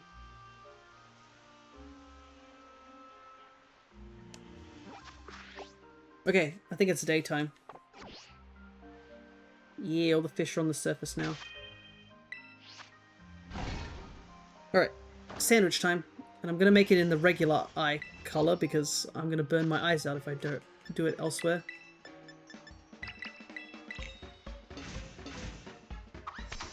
But yeah, it is crazy that, if there's one thing, is that Splatoon continues to keep having amiibo. It's like one of the more consistent amiibos out there besides obviously the Mario series.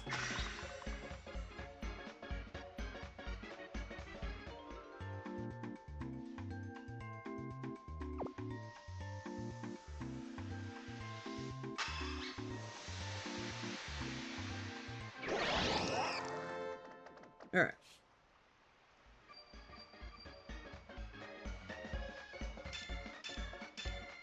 Okay, sandwich has been madeth.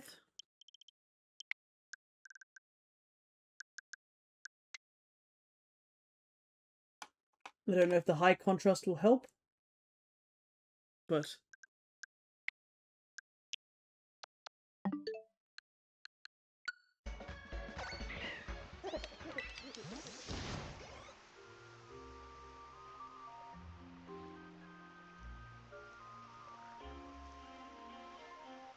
we're gonna have to use the zoom feature to try and see if any of these are different color.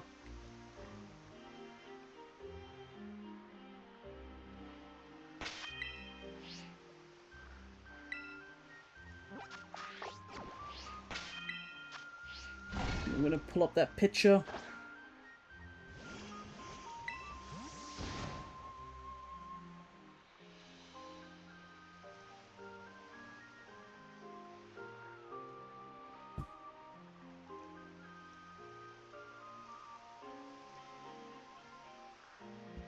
Still gonna be difficult because we gotta like kind of look up close and such.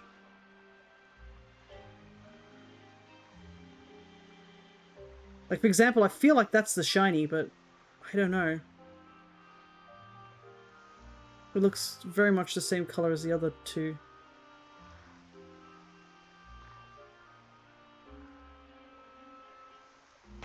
So this is still going to be a tough hunt to see.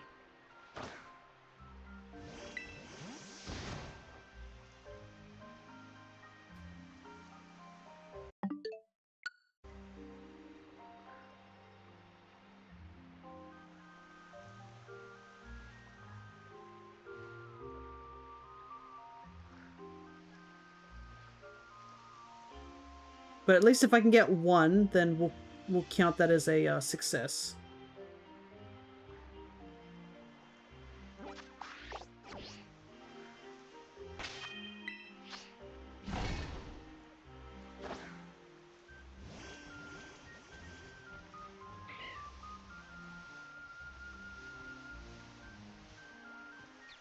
They're also mentioning if you stand in the cave entrance, the lighting becomes more uniform. Oh, I see what they mean.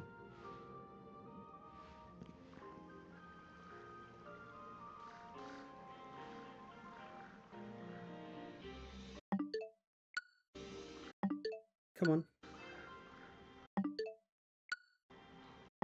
Why isn't it not doing it?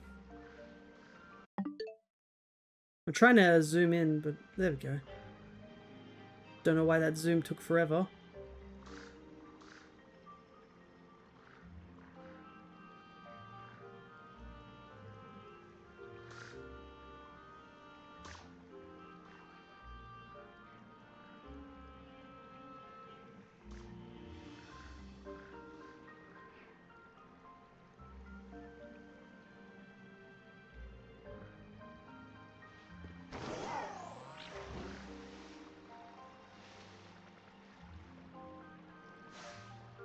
I have to check.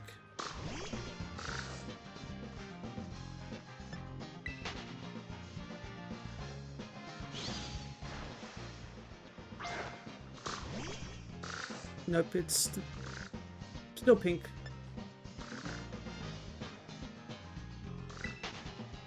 Okay. I thought it was purple for some reason. I was wrong.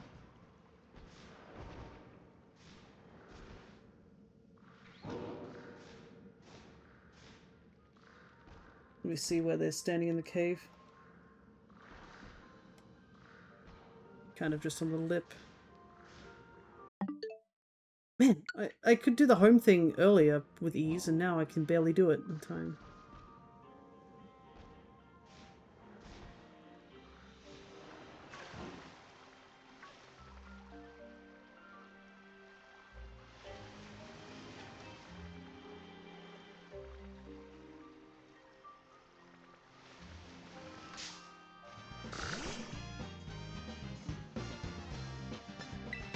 Problem is I haven't caught a shiny one yet, so it's a bit hard for me to tell if any of these are shiny.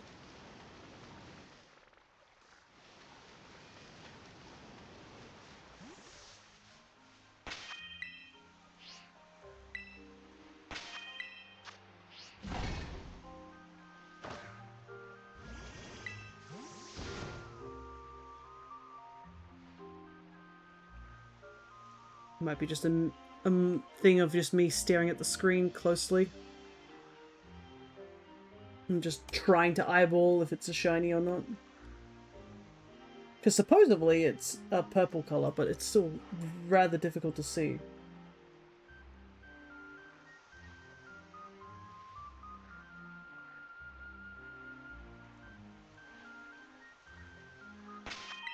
So it could be just a case of that once I've seen the purple, I'll know what I'm looking for.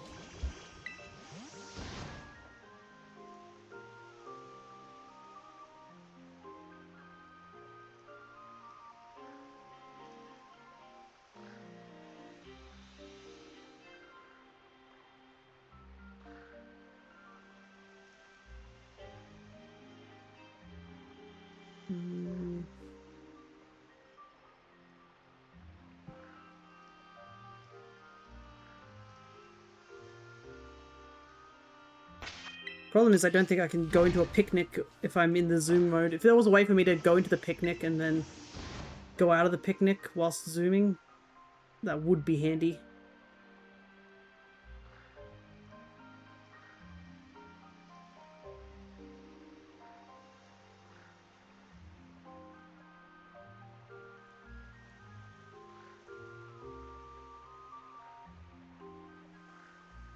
Can't get over the bright blue corphish that I'm seeing.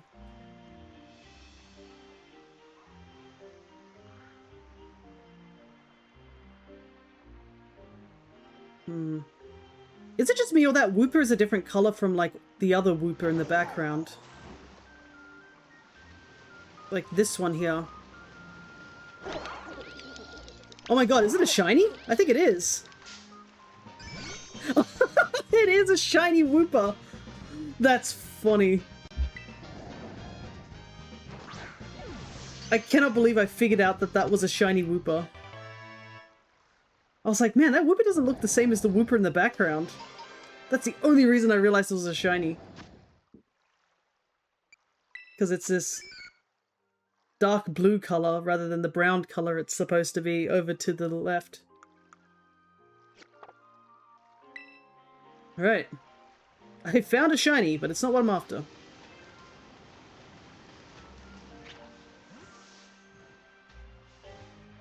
Well, that was a fun little excursion of being able to, like, figure out if a shiny is a shiny. So I guess pink colors are kind of like become a dark blue color. So, like, if any of those ducklets suddenly turn a dark blue color, it would mean it's a shiny. But that's wild that I figured out that that was a shiny Wooper. I'm honestly genuinely shocked by my ability to figure out that that was a Wooper in this inverted setting.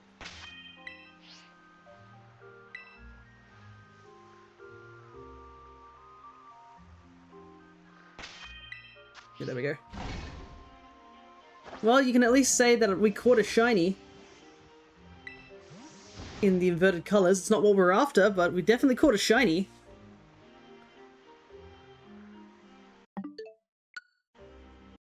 Okay, it's doing that thing again. There we go.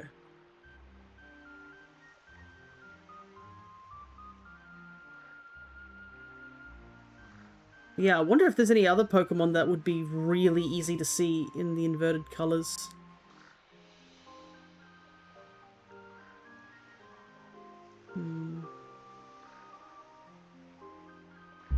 Sometimes I just need some of the Basculins to swim sideways. That gives me an idea if it's pink or purple.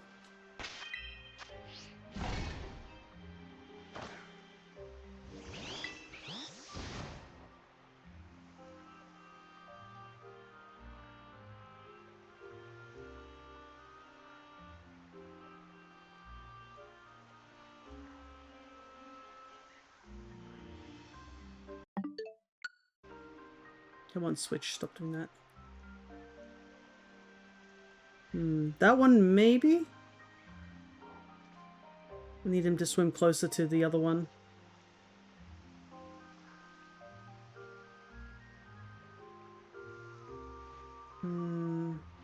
No.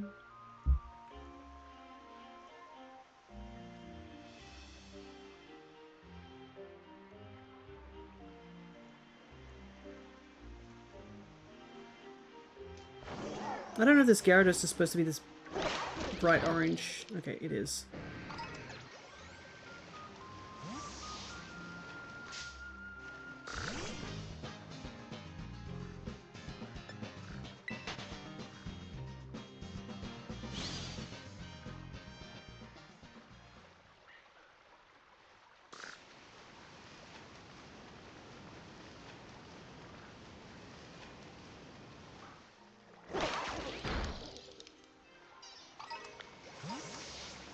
Yeah, I don't think any of these are...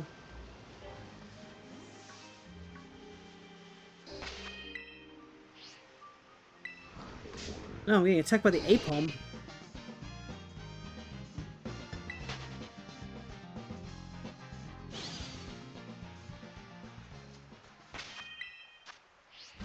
Wasn't expecting that. I thought Apom was not an aggressive type.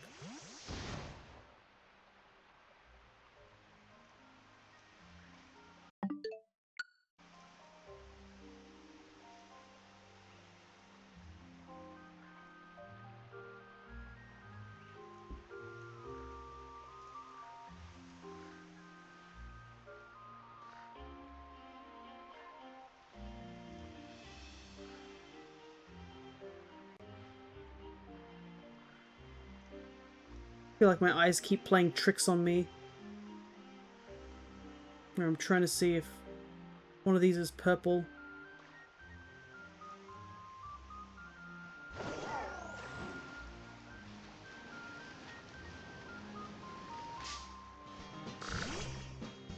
I need to swim up to it and find out no.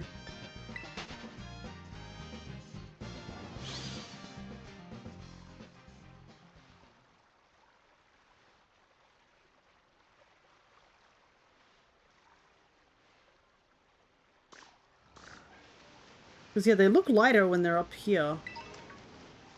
And then they turn out not to be. I can see what they're... talking about the more uniform lighting in the cave.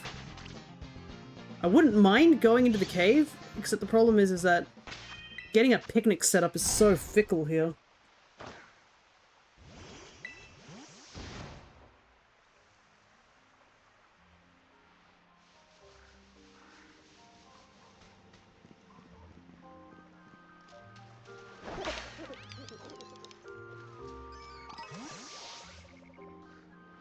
Can't find the cave.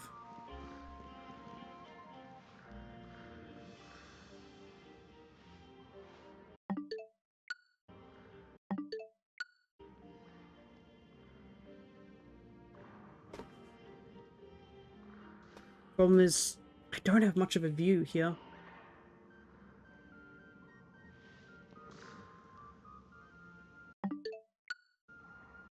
Oh my god.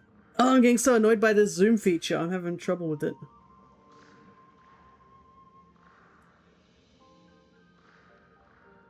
Yeah, I see.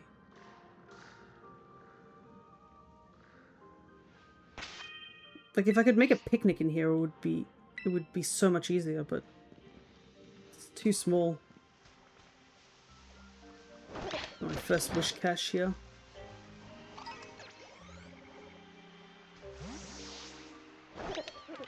Yep, that's a shiny. I was like, this ducklet looks a different color. It's not the brown color like all the other ducklets.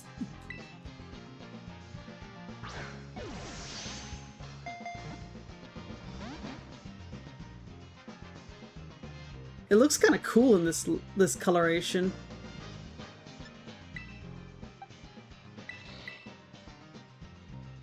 Downside is that that's two shinies and not for the Basculin.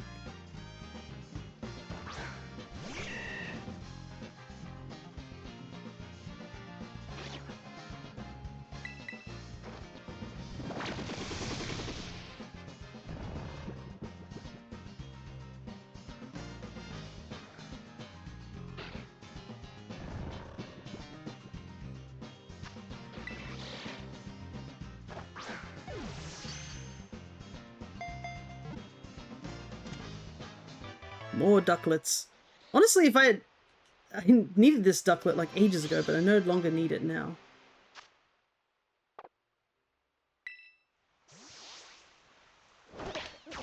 This guy.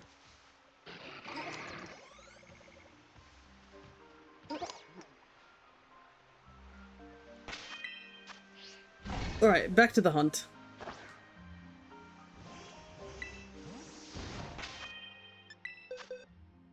Oh, goodness. Oh yeah, actually this would be a way for me to see what they look like as shinies. I don't know if that's any better. Oh, the Aracuda would have been easier to see because it looks like it goes a yellow color, inverted. This one's still a bit iffy to see. Not as easy. That would be easier to see. Whoa, Shinx would be super easy to tell in inverted. Holy hell.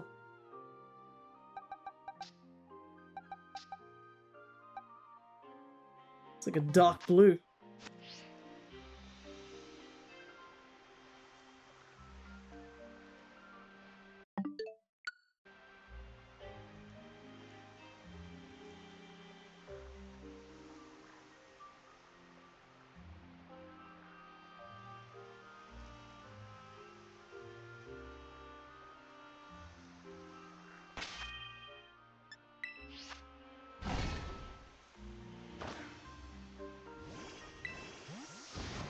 How many more minutes? Only 13. Holy hell, we used up so much time.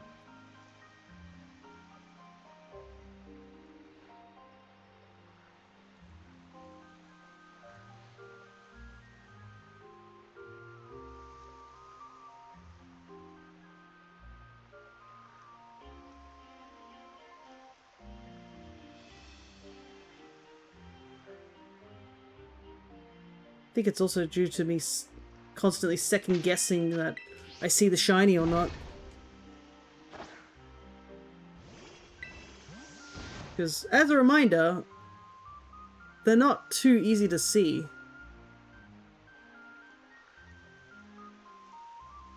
It supposedly looks darker, but the lighting in this game's abysmal. Because for one moment they'll look like they're darker and then they will swim off somewhere else.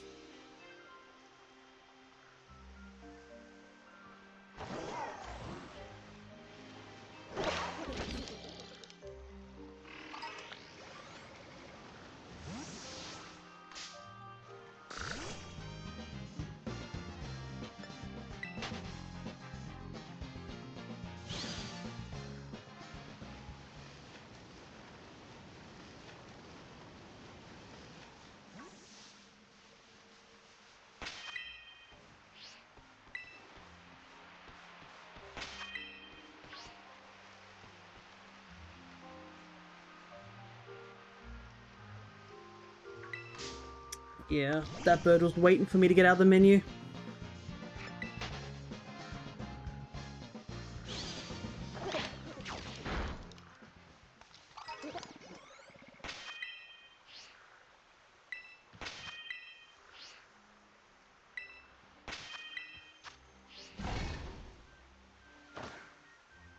Hopefully this isn't straining your guys' eyes as I'm trying to do this. It's certainly straining mine.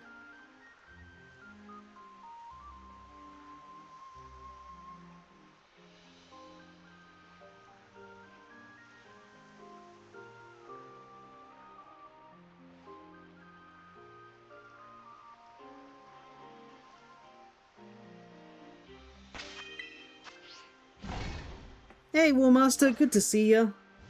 Hope you are doing well. We are attempting to hunt for the Basculin.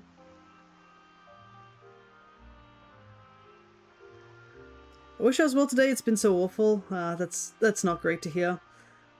Hopefully it does get better.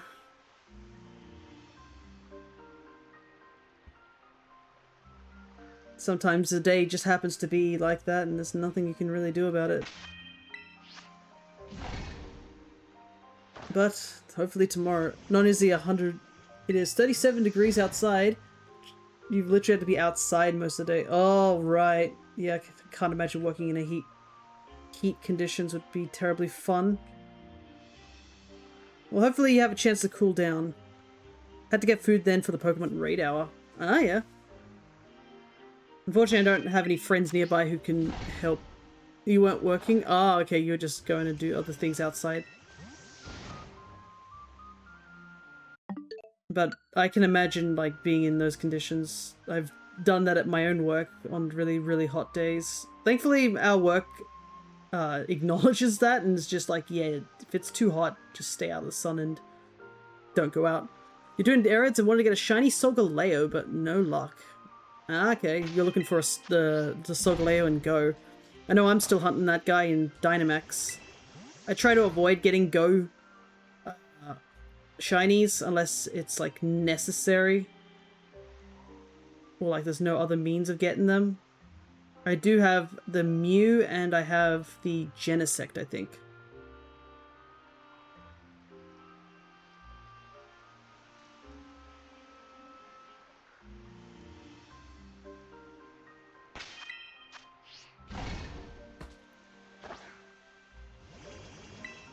But yeah, we've been doing shiny hunting, and we did a bit of we did one thing of the Magikarp raid. And we're trying to get ourselves some Basculins, but it's kind of been rough. Basculin shiny is not that good to see in this game. And a suggestion was to use inverted colors to try and see the shinies a little bit better, but it's still a bit rough. Not only did my friends not warn me that we were going to leave the park in this weather, but I almost was gonna wait potentially a few hours till they rested somewhere. Walk there, my phone kept overheating, so I left and went to the store. Yeah, that's another thing too. I know my old phone was like that, where if the weather was too hot, it would just drain the battery like crazy. Yeah, maybe it's not worth it. How long are is this for the event rate and stuff like that? Because Go has like events on at the moment, if I vaguely remember rightly. I assume it's the white stripe you're hunting. Yes, so I need the white stripe 3 times, which really sucks. Because as you can see, it's very hard to see. But I need, it's also my skills at pressing the home button twice in rapid succession is not also helping. Wednesdays they have raid hours. And the Solgaleo raids are out for a few. Gotcha. Till the next rotation.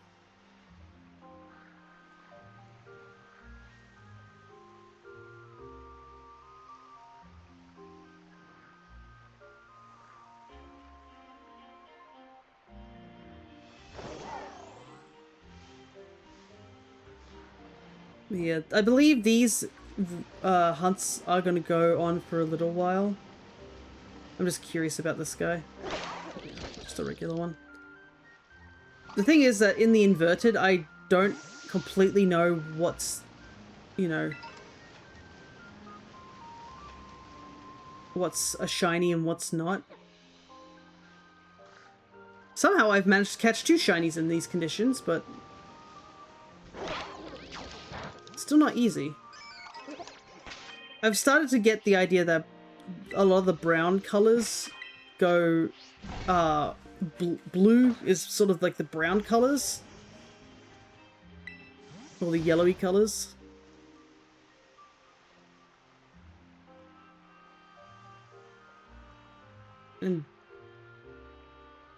And pink goes a dark blue color. As we've managed to find a Wooper and a Ducklet in these lighting conditions. Don't have luck with the Basculin hunt. Yeah, so apparently this is the best method from what I've heard, and it helped with the Feebas hunt. We managed to catch 3 Feebasses here. You want to be over here near the Fallen Horn, and you kind of want to get the outbreak to spawn around this section, around in this little area. They seem to have like the best spawn rates for the Pokemon.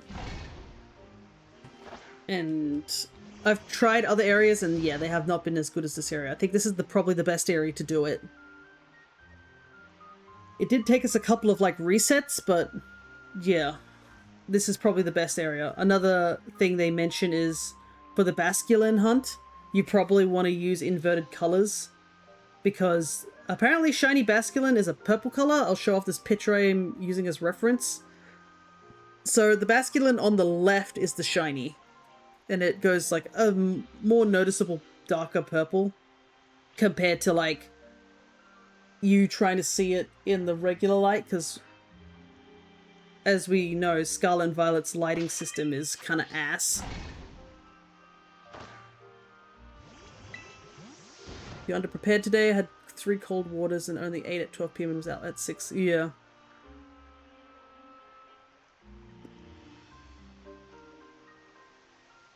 But it's at least pretty much more noticeable than like regular Basculin. Is it still hard? Absolutely. I keep second guessing myself, and for some reason I can not hit this button to save my life. The lighting still isn't as good, as you can see, because sometimes you'll think that one of these is actually purple, but it's actually pink when you get closer.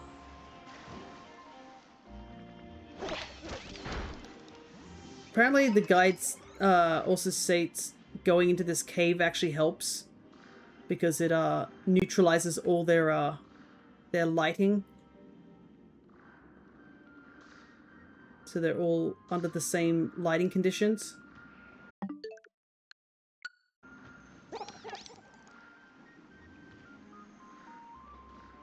So yeah, you can see how they all look the same here, but when you're like out in the regular colors, they all sort of go into slightly different colors. The only downside is that you gotta constantly run back here and find the exact location for the picnic, because the picnic is by far the hardest part of this, is just setting up a picnic so you can picnic reset. But other than that, there's not really much more we can really do. It's just gotta slowly keep looking and seeing if any of these Pokemon are shiny. And like I mentioned, the dark purple isn't terribly easy to tell. It's like both ways, it's not going to be easy regardless of which lighting you use. And my sandwich is about to run out. You also want to do this during the daytime, because apparently Basculin go underwater at night. So if you don't do this in the daytime, they'll just be underwater all the time, and it's almost impossible to see them, inverted or not. But we're getting close to the end of our stream, and unfortunately I have to go somewhere this afternoon, so I can't extend the stream any longer than the 5 hours. So I most likely will have to hunt this off stream. I mean, if I never update my my online, it should, the raid, the event should stay. But I don't think it's going to be around much longer. I'm pretty sure it's only up until somewhere in August or something.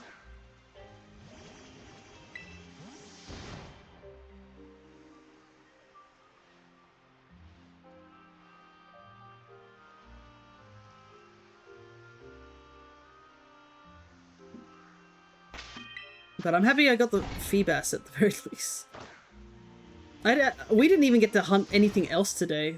Like, I think our two only hunts that we've really focused on were these hunts.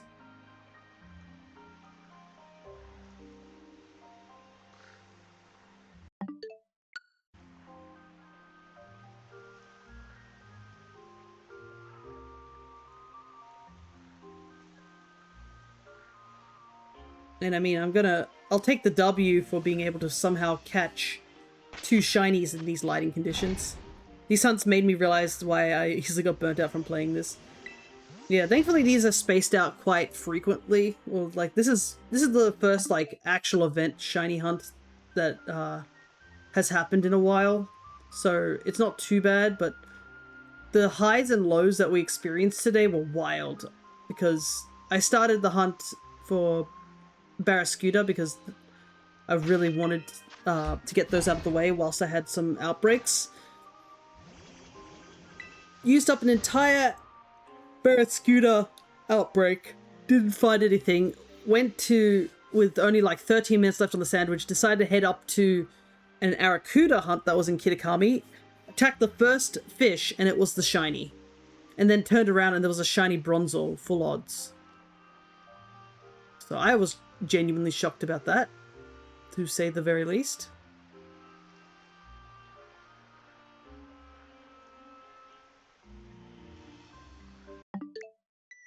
Nope. How fast does this game want me to mash the button to check the zoom? I still want the Basculin and Feebas shinies, but who knows? Yeah. Water types in this game are really rough to hunt. Like, I'm not going to lie about that. Like, these are by far the roughest hunts. But for me, they're kind of the only hunts that are left. There's very little other hunts I have left. Besides the Masuda method hunts, which I will be doing after our mono grass run. And any extra shinies that I have, I will be giving them away during that time period. And I have a couple of boxes of them, so there's plenty of shinies. And I did catch an extra Feebas, so that will also be part of the group of the given away.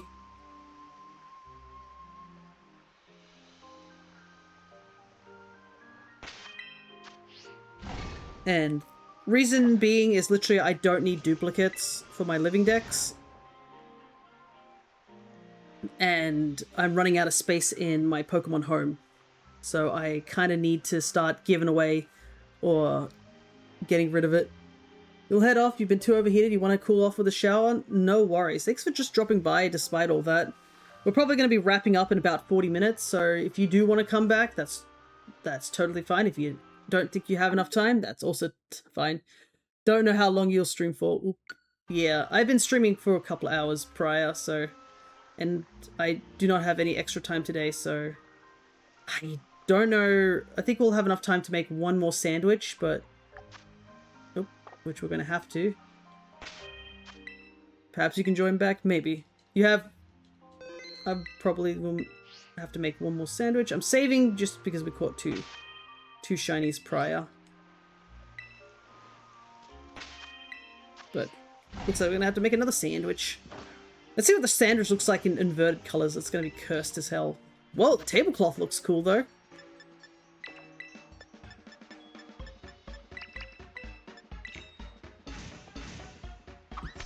Oh god, the Herba Mystica looks so cursed.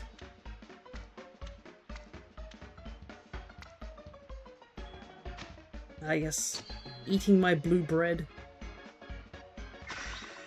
It looks like greens go to pinks.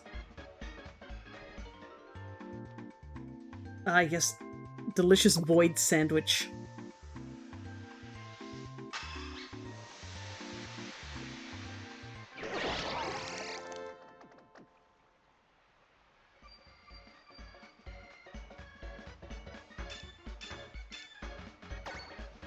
Alright. The hunt continues.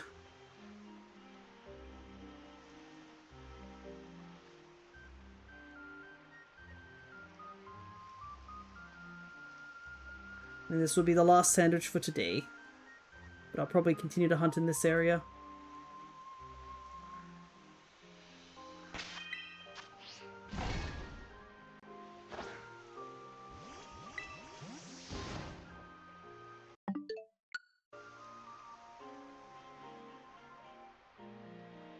Keep wondering if any of these wish cache are shiny.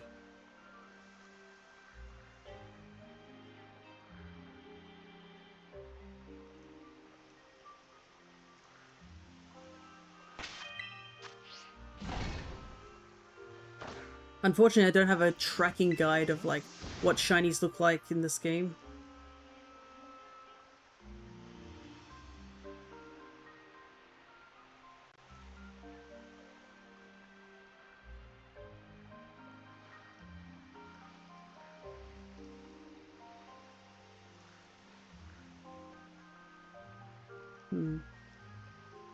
Smells something cooking downstairs. It smells almost like a fried fish sort of smell. Or pan-fried, I guess is the best way to describe it.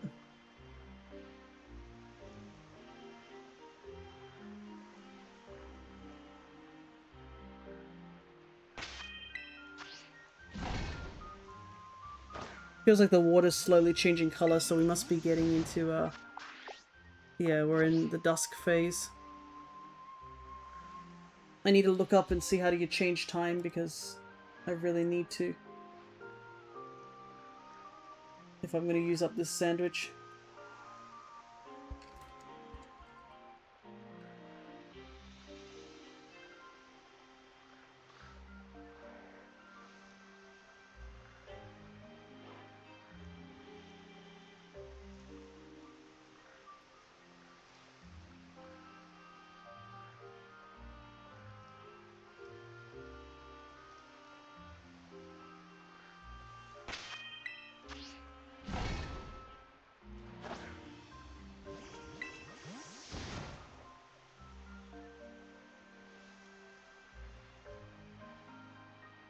Yeah, I can see the water's changing colors now too. Come on. There we go.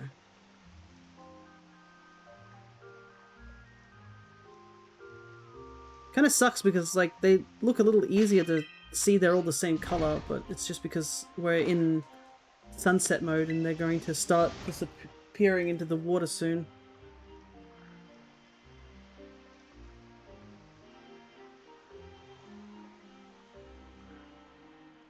Yeah, this will be a fickle hunt. Definitely gonna have to be a hunt I'm gonna have to do off stream.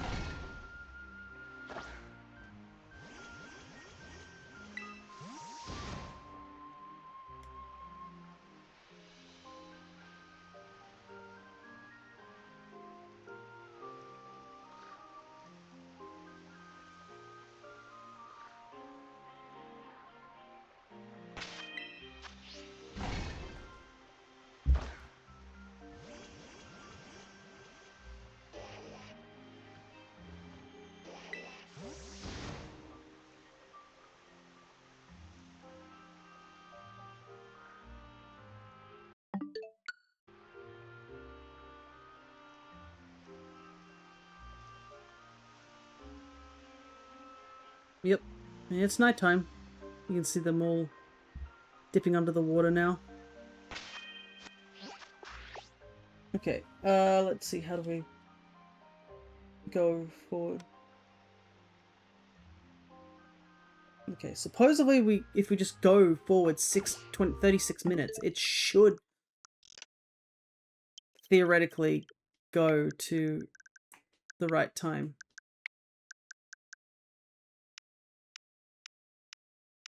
Six, so it's at 5.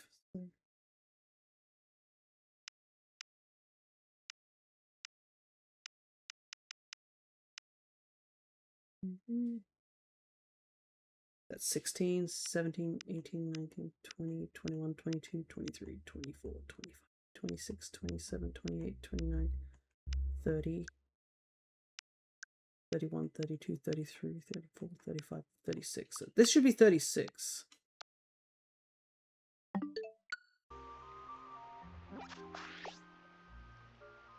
Do I have to turn the game off? Maybe I have to turn the game off.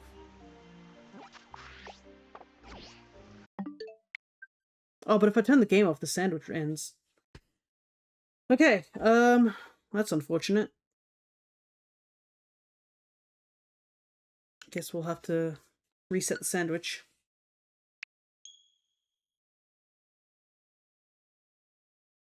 Just start the hunt again.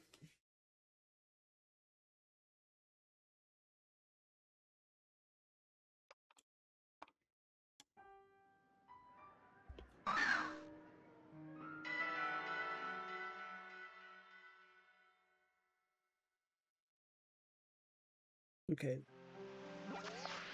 Right, it's daytime again. But I'm pretty sure the sandwich is gone. Yep.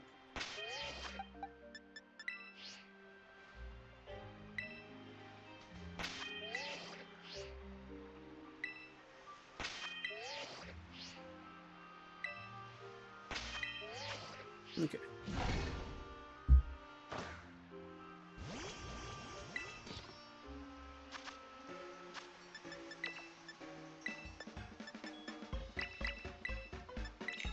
Back to sandwich making again. At least this time, it's back to the daytime, so...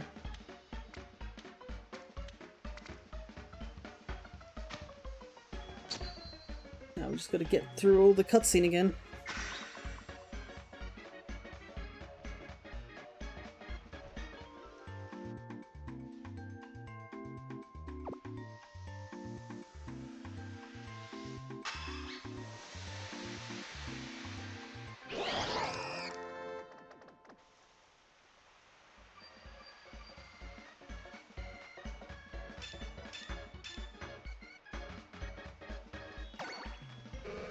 Alright.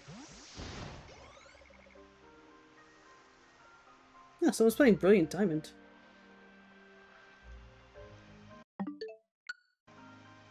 Fortunately, I don't really have a reason to go back to Shining Pearl at the moment. Unless I want to attempt the super contest again. Unfortunately, the super contest is just my own skill at that point. Which I am not that great at the super contest.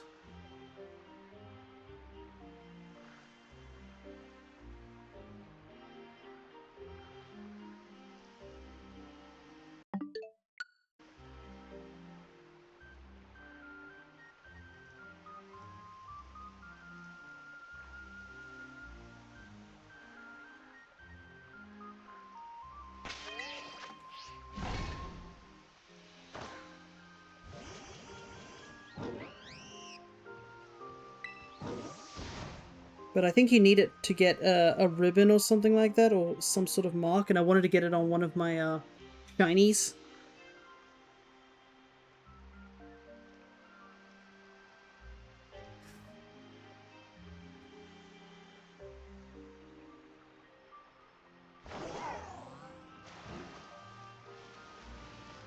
Nope. I keep looking at it thinking it's purple, but the moment I get close to it, it reveals itself not to be purple.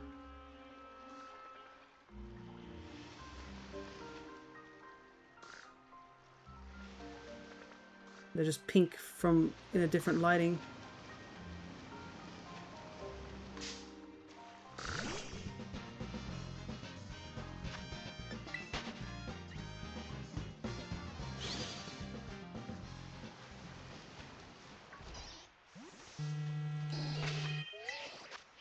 I do not recognize that number. Give me a second.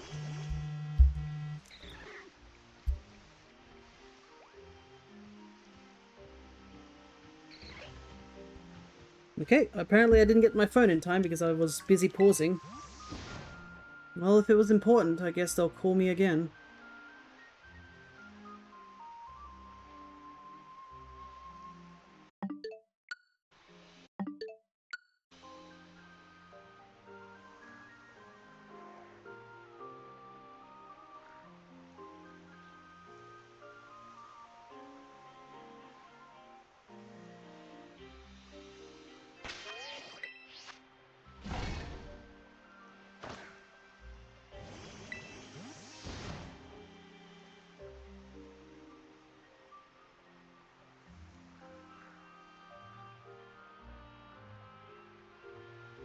Hmm. I wonder what the shiny Gyarados looks like. I haven't seen a shiny Gyarados yet in these lightings, but I wonder what it'll look like. It looks like a bright orange already, just being blue. I am a little curious.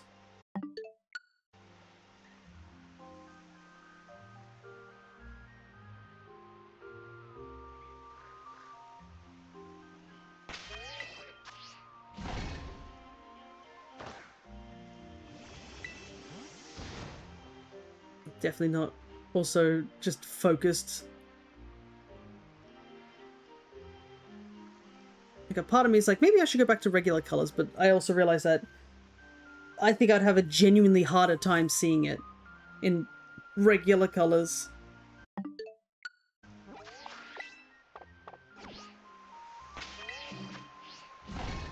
Just due to the fact that the colors are just so wildly, like, too similar, to say the least.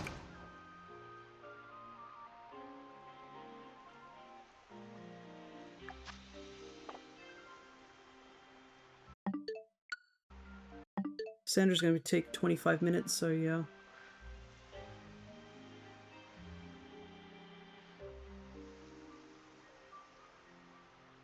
Thing is, I don't think these are actually boosted odds of shinies. It's just the Outbreak's boosted odds.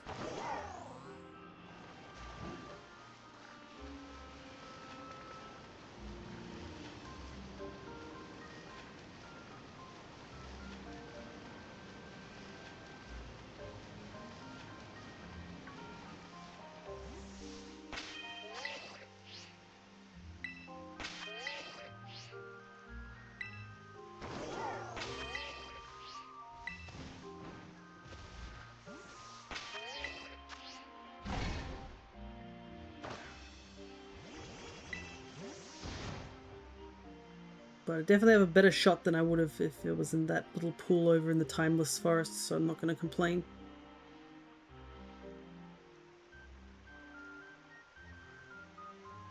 I'm just grateful for the zoom function because I think that's definitely helping.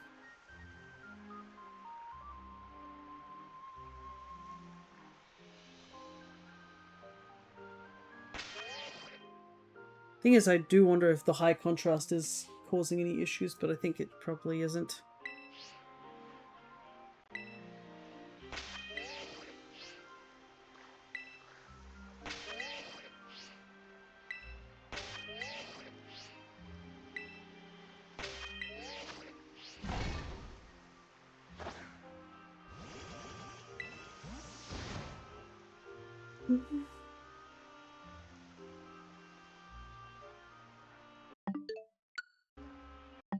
Ugh. There's one thing I'm getting frustrated though with is the stupid zoom function. I was able to do it so consistently before, now I'm struggling to do it consistently.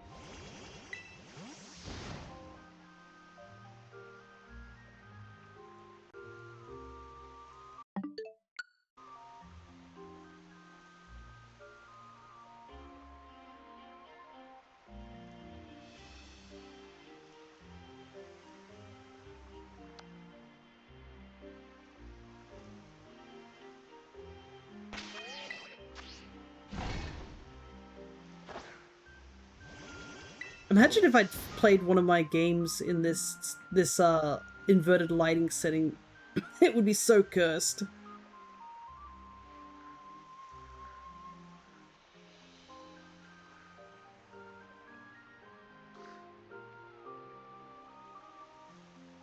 Ah, like that one back there, I thought it was purple, and then it immediately swam into the same level of light as the other ones and immediately became pink.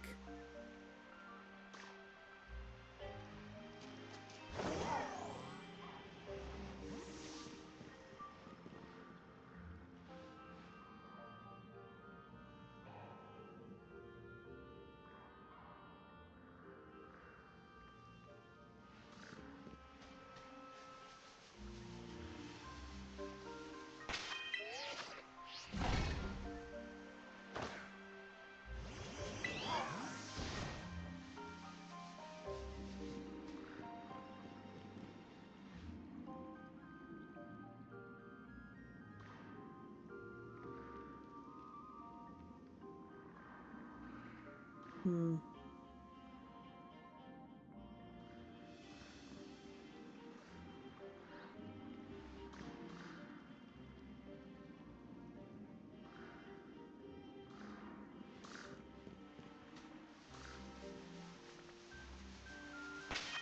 I'm wondering if I can do a semi-consistent of just like running over here, running to the cave sort of thing. And trying to use the lighting of the cave as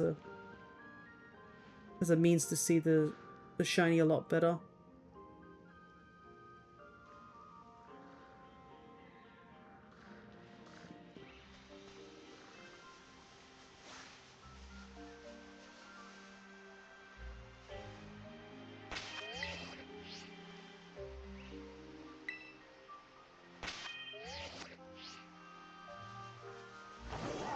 Oh, Staravia.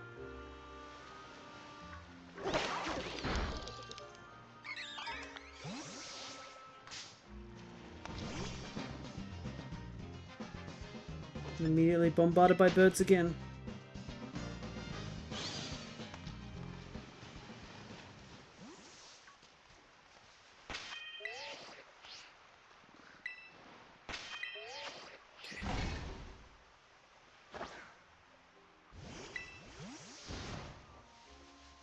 Maybe next time if I do hunt this thing, I'll have the tracker also be in the inverted colors.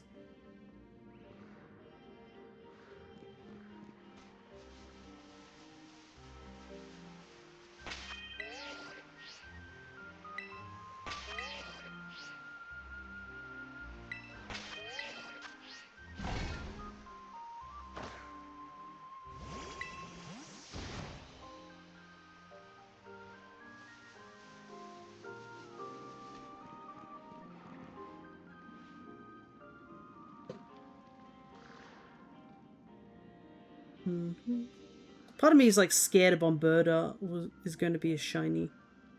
But I mean, they're not. I think it's full odds if that were the case.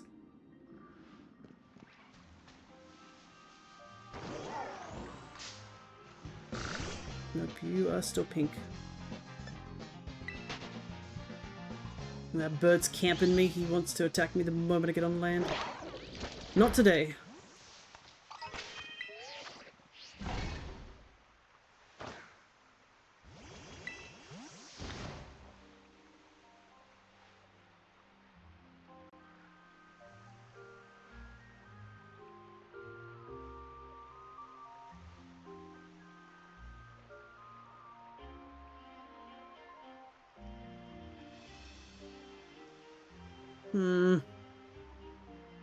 Yeah, I'm going to investigate it.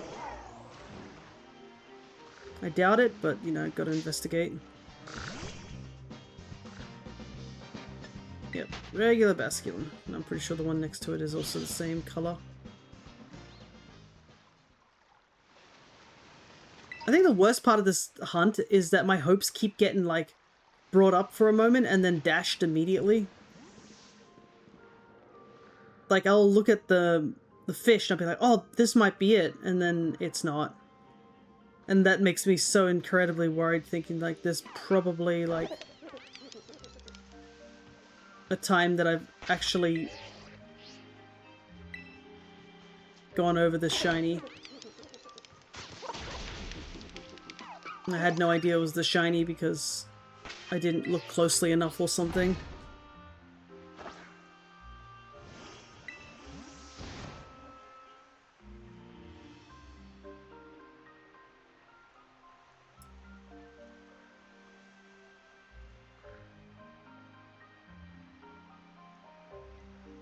It kind of reminds me of... There was another hunt that we did where I was struggling to see the shiny until it finally spawned in, just because I didn't have a clue what it looked like when it wasn't shiny, and when it was shiny in this game.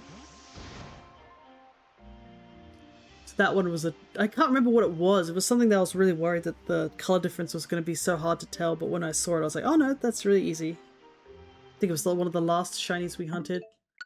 That's kind of what a lot of these shinies are now, is just, we're hunting for shinies where they're the difficult ones.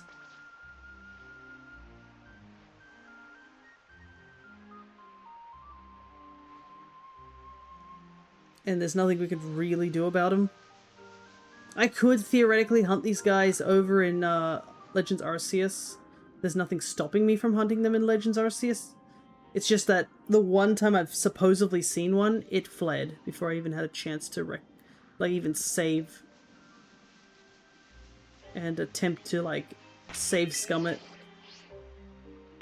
Because they flee so much faster than these ones, and I don't even think these ones can flee. They just go underwater, and then if you move away enough, they'll surface back up. In Legends Arceus, if they flee, they're gone. That's it. There's nothing you can do about it.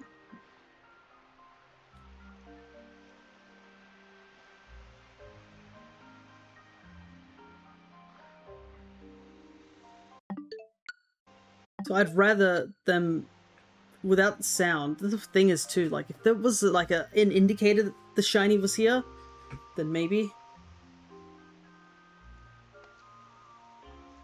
I don't know, the one in the back might be. Use the cave.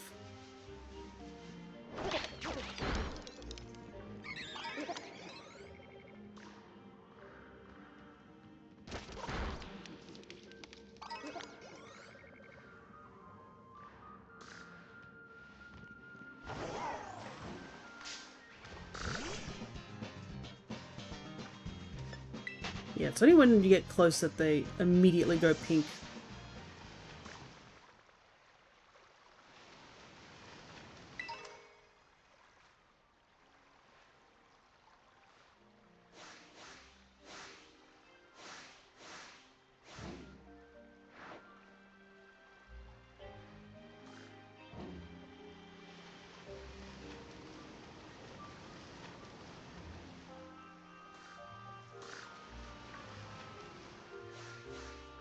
I mean, I guess you could, like, theoretically hover over them, because I think shinies do have the icon next to them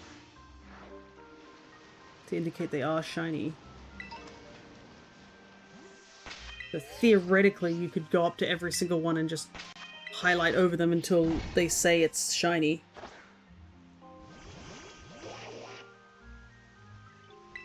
But even that's going to take a while.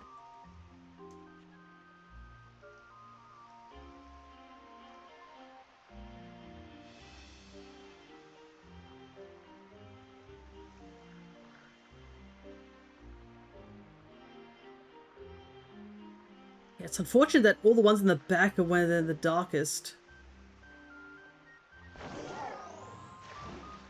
And it's only when you get up close that they suddenly change color.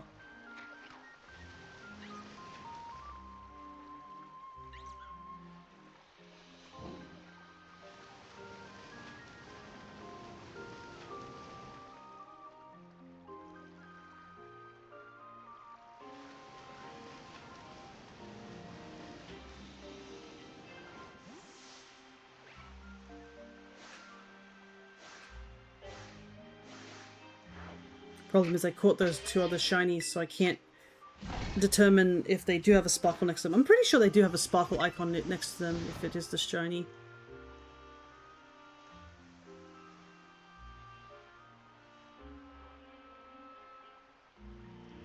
Just kind of wish there was something else to indicate that it was a shiny, like even if the mouth slightly changed color, but even the mouth doesn't change color at all.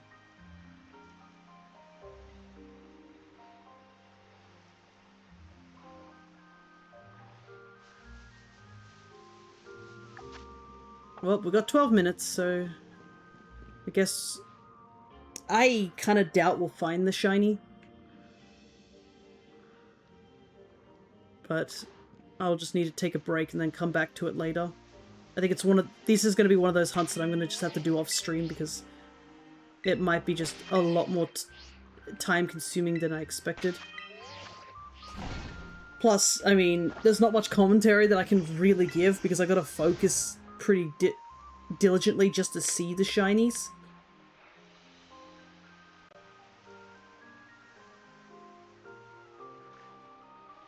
Just due to the fact that they look so similar.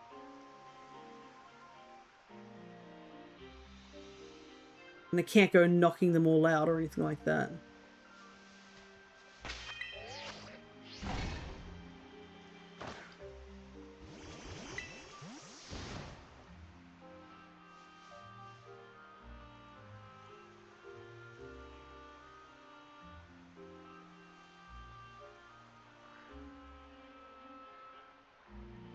Gonna look at that picture to refresh myself again. It's supposedly a darker purple, but like, I'm just not seeing it.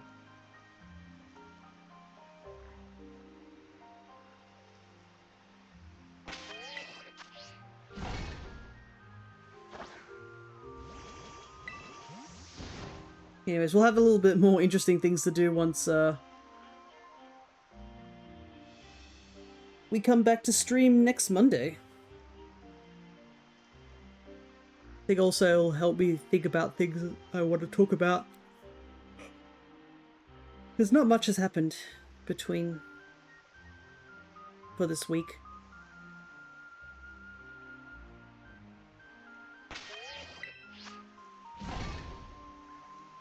Maybe I should bring in one of my other shiny basculins, like the regular basculin, so I can sort of see what it looks like in this inverted color details and see if there's really a big difference. Because it could just be that once I've seen the purple, it'll register a lot more easily to me.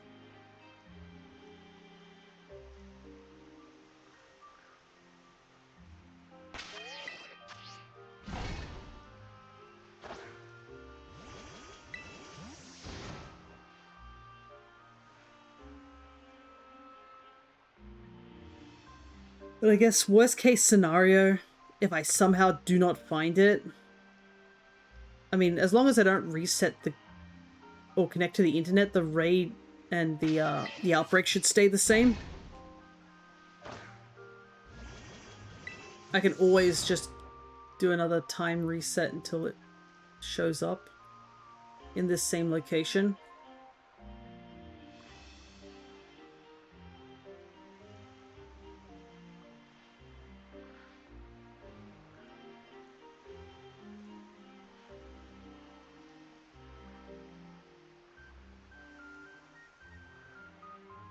Go out. Thank you. And just continue the hunt over and over again until I get it. My concern is that I run out of, like, herba.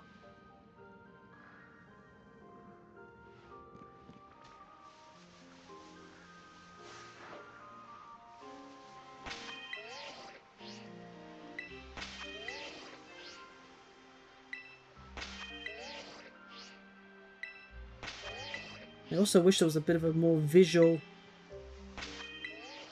indicator of where I need to stand to get this picnic to work.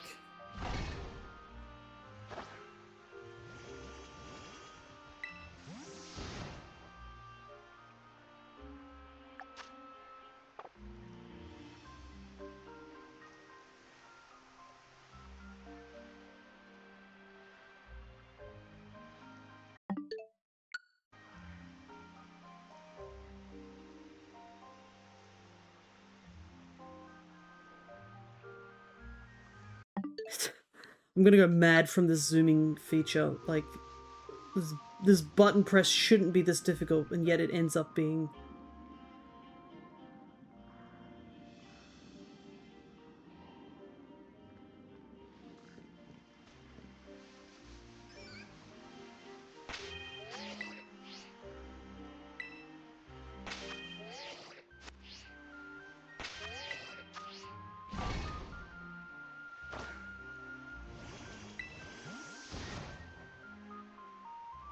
Yeah, I guess while we're waiting for the last bits of this to tick down, for those who didn't see my, I guess, Monster Hunter stream the other day, we will be getting back into, I guess, the usual. Yeah, it's just a regular Dreadnought. Once we sort of hit August, I think next week things should start to be going back to normal in terms of, like, stream times and all that.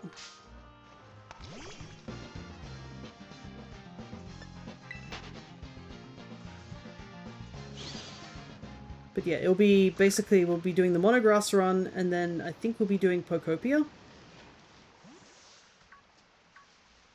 Take out that rocker off before it causes me any grief.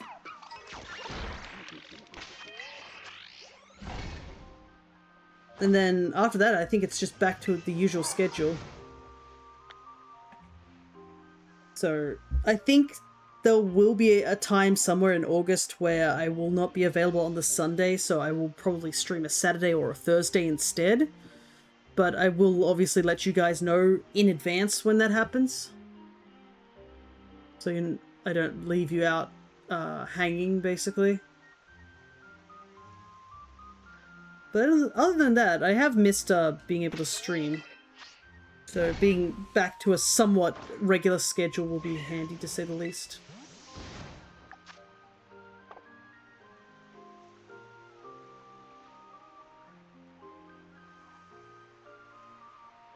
And then once we finish our monograss run, I guess that's also another point of contention. Like I said before, I do have a pseudo method hunting stream set up ready to go for 2 weeks' time. So I still have a little bit of time to think about things, but yeah.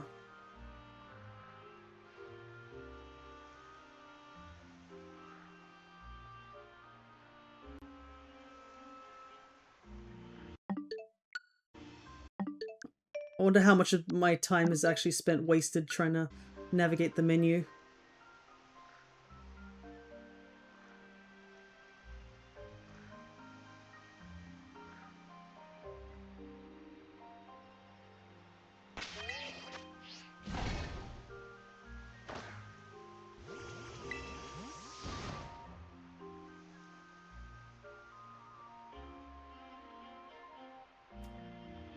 Well, but I'm definitely almost done with this hunt. Definitely have to take a break or I'm just gonna be running on fumes.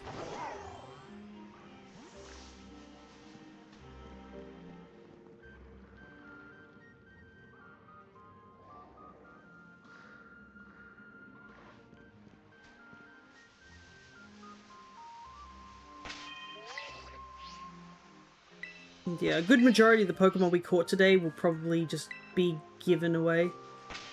We only really got like 1 to 5 Pokemon that I actually do need. But yeah, maybe after another one of our games end, I might do some shiny hunting in ZA, since I haven't done an official shiny hunt in that game. We've been focusing on just finishing the DLC and catching every single Pokemon over actually hunting for shinies. So I think it is time for us to do so. And I know there's a good handful of Pokemon I definitely want to get in ZA. So I'll have to make sure that I get my tracker and checklist ready of what I need to get done. Welcome back. We're in the last 5 or so minutes of the hunt. It's kind of been rather bad. It's been very, very dry. Not even like... Not even any other shiny has shown up. So this sandwich has gotten us nothing.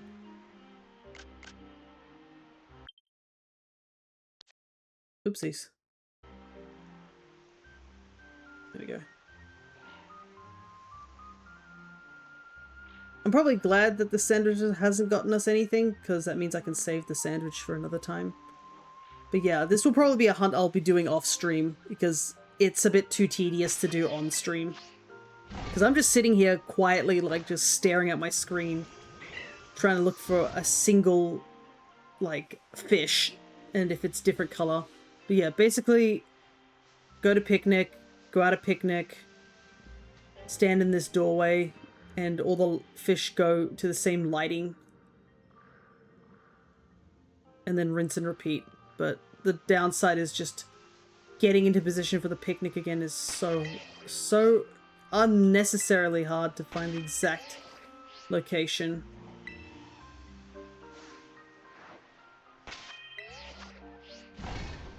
But yeah, hopefully you're feeling better after your shower as well.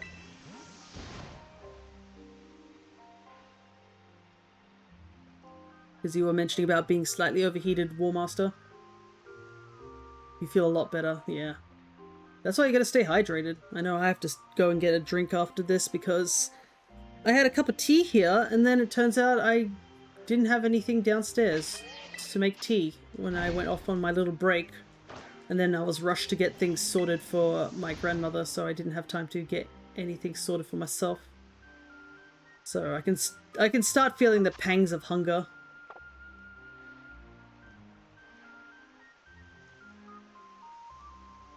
Alright, we'll do one more reset here. I have been hydrated, but the humidity heat was god-awful, but the cold bottles were hot. Oh yeah, imagine. And thankfully that's not happening over here just because it's winter, but it's kind of the opposite where it's just darn cold. And we had a bit of a cold snap as well.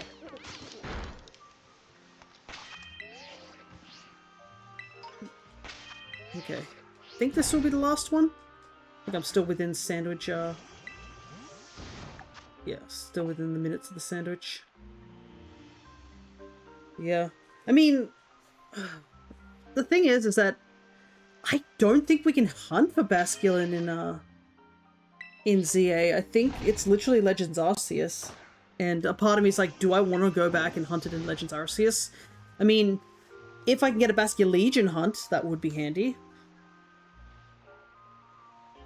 And then I wouldn't have to worry about genders because it would at least eliminate the gender. And thankfully, Basculegions don't run away.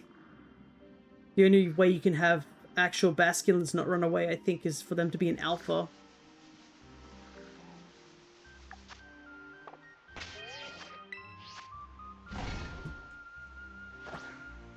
Alright. Last one.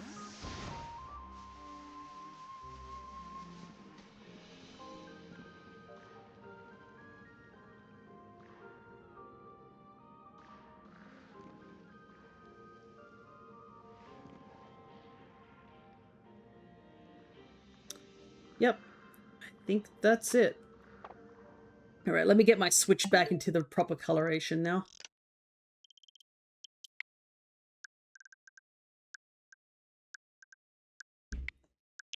There we go. Hey, we can see normally again.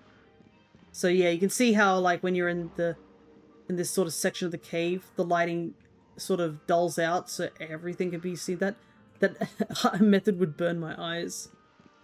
Yeah, it does definitely get a bit on the eyes for a long period of time. But another reason we kind of have to stop the hunt is that because it's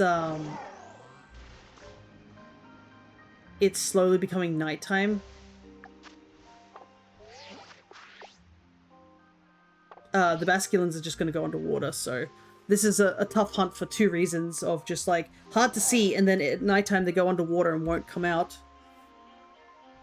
But at least I now know that that's the reason they were ducking underwater and why I couldn't hunt them earlier. And I was like, why is it that I can't get them? That's the reason.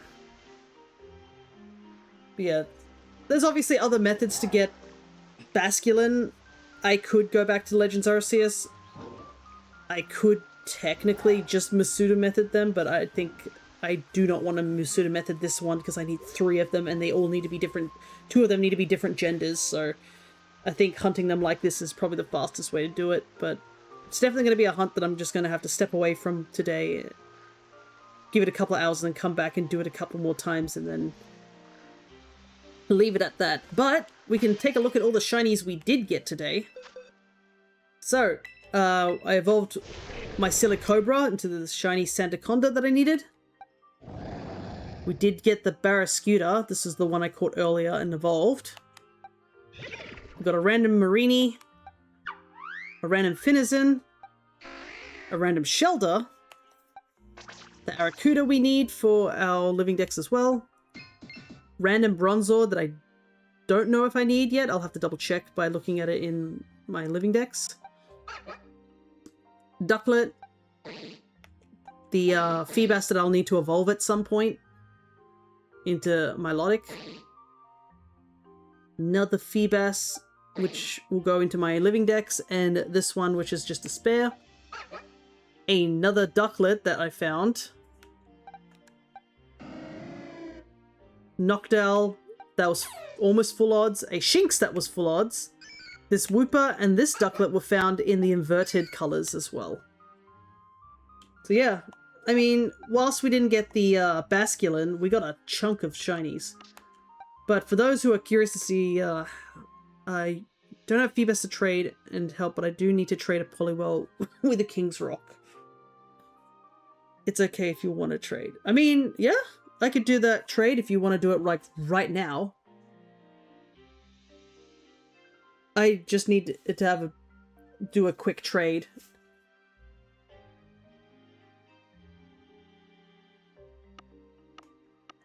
And I need it for this Phoebus in particular. This one's my male one. But yeah, if you are able to get it set up, I can easily do that. Oh, yeah, might as well do it now because I need the internet. And if I'm going to, let me first do something. Let me quit the game so I can get that sandwich back. Do you have the item for Milotic? I do. So it is all set up. Let me just quickly get my sandwich back.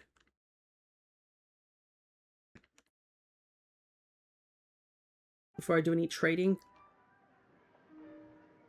But I might as well do it now because I need to get connected to the internet, and if I do it any other time, pretty sure my yeah, you can see they're going down. I should also use it to take a look to see how much time I have for this event.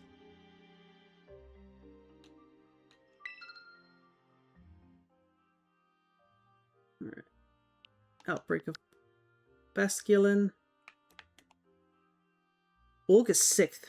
So yeah, I got a week or so, so it should be okay. Link trade.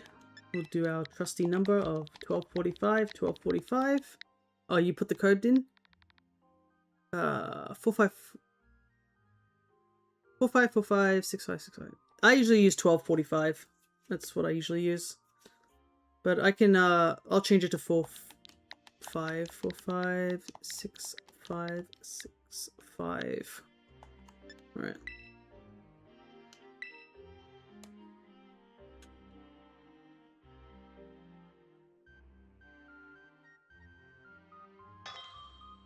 Okay.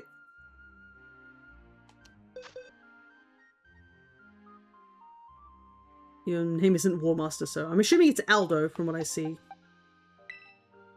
Just double checking that's you. I realized that my stream avatar is actually covering up things. When did that happen? I was wondering why I couldn't see the top of my screen. It's been covered. How long has that been covered? Okay.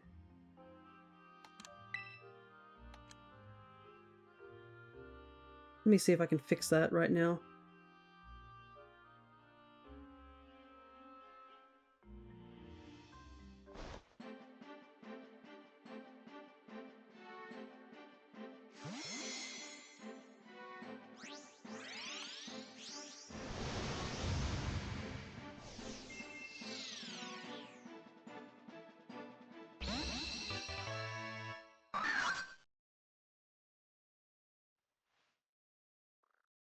There we go. That should have fixed it.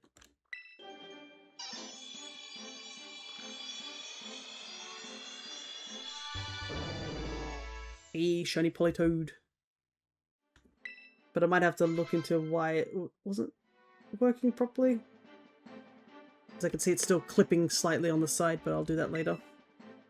Alright, Politoed. There's the Milotic. Can't believe I didn't notice that, like, this entire stream. We'll have to fix that after stream.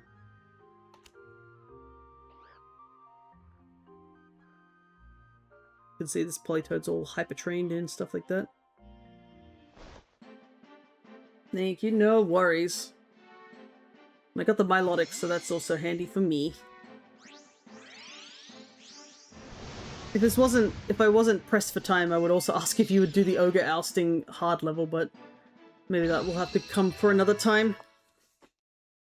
Because I still need to get the Munchlax from that one. Alrighty. Yeah. Maybe during my Masuda method hunt in 2 weeks' time. Well, not 2 weeks' time, like a lot longer. Forgot about the Munchlax, my son. Yeah, that's why I've been waiting to do that one. Because I don't have Munchlax yet, so... Checking every day for Basculin, but my out-real locations are not cooperating at all. You also hunting for Basculin? We're about to wrap up, but yeah, we've been hunting for Basculin. From what I've heard, this is probably the best location you want to get Basculin for the outbreak. In this little area here. And you also have to do it during the day. Oh shoot, any luck? Yeah, so we haven't had any luck with Basculin. We did get a Feebas outbreak in that same area and managed to get 3 Feebases, which one of them we just evolved into Milotic because I needed a male Milotic.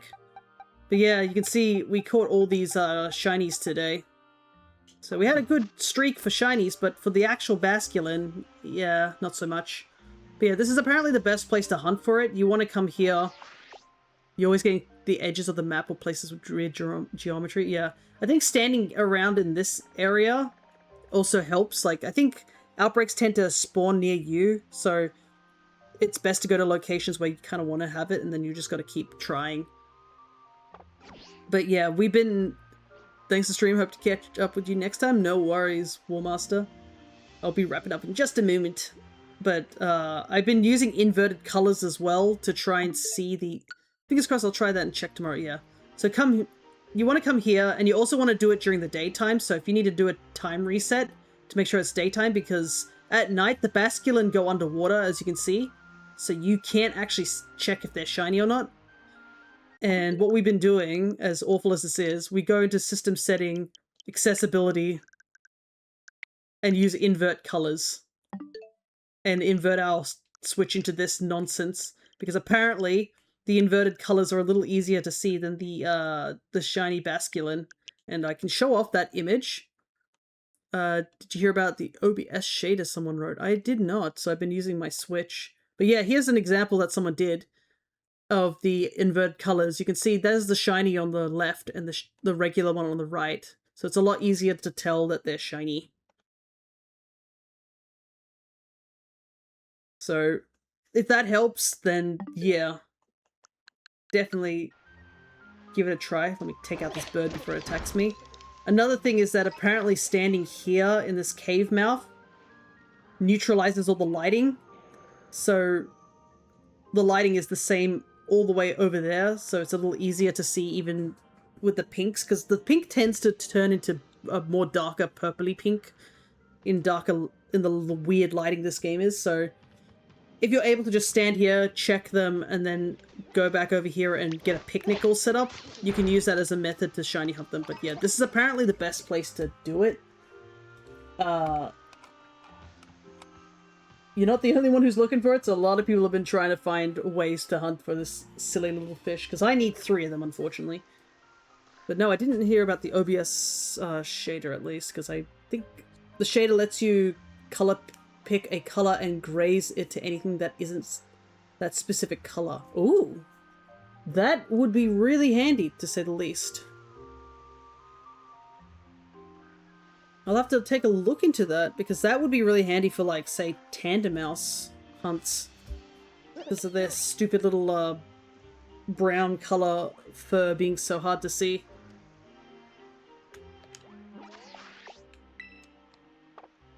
But I'll have to take a look into that, because I know OBS did have the update recently. But I need to head off because I've got things to do today. And I would like to take a break from staring at my screen. So the next time we'll be in Violet will be probably after 2 weeks after our mono grass run. I will probably be still shiny hunting this off stream. I'll probably post on the Discord if I do get them. I'll see if I can DM it to you somewhere. It's a bit hit or miss, but it's neat when it works. No worries. I mean, you can always check out on the Discord, or you can I'll probably take a look myself at some point. But yeah, in about 2 weeks after our mono grass run, we'll probably be back here doing Masuda method hunting for the starters and giving away any extra shinies that we caught today, which I will give a quick show off because, yes, from this Pikachu all the way over to this Diplin, they're all shiny Pokemon that I've caught that I do not need and I need to give away at some point. So if you see anything here that you kind of want, you are definitely welcome to take some of these, because I will be posting a bit later on when that happens, but yeah. For now, I'm going to be heading off, and I will post my giveaway sort of thing happening, more information on that sooner to the date. That's a crazy haul. It is. It's the accumulation of many streams of shiny hunting.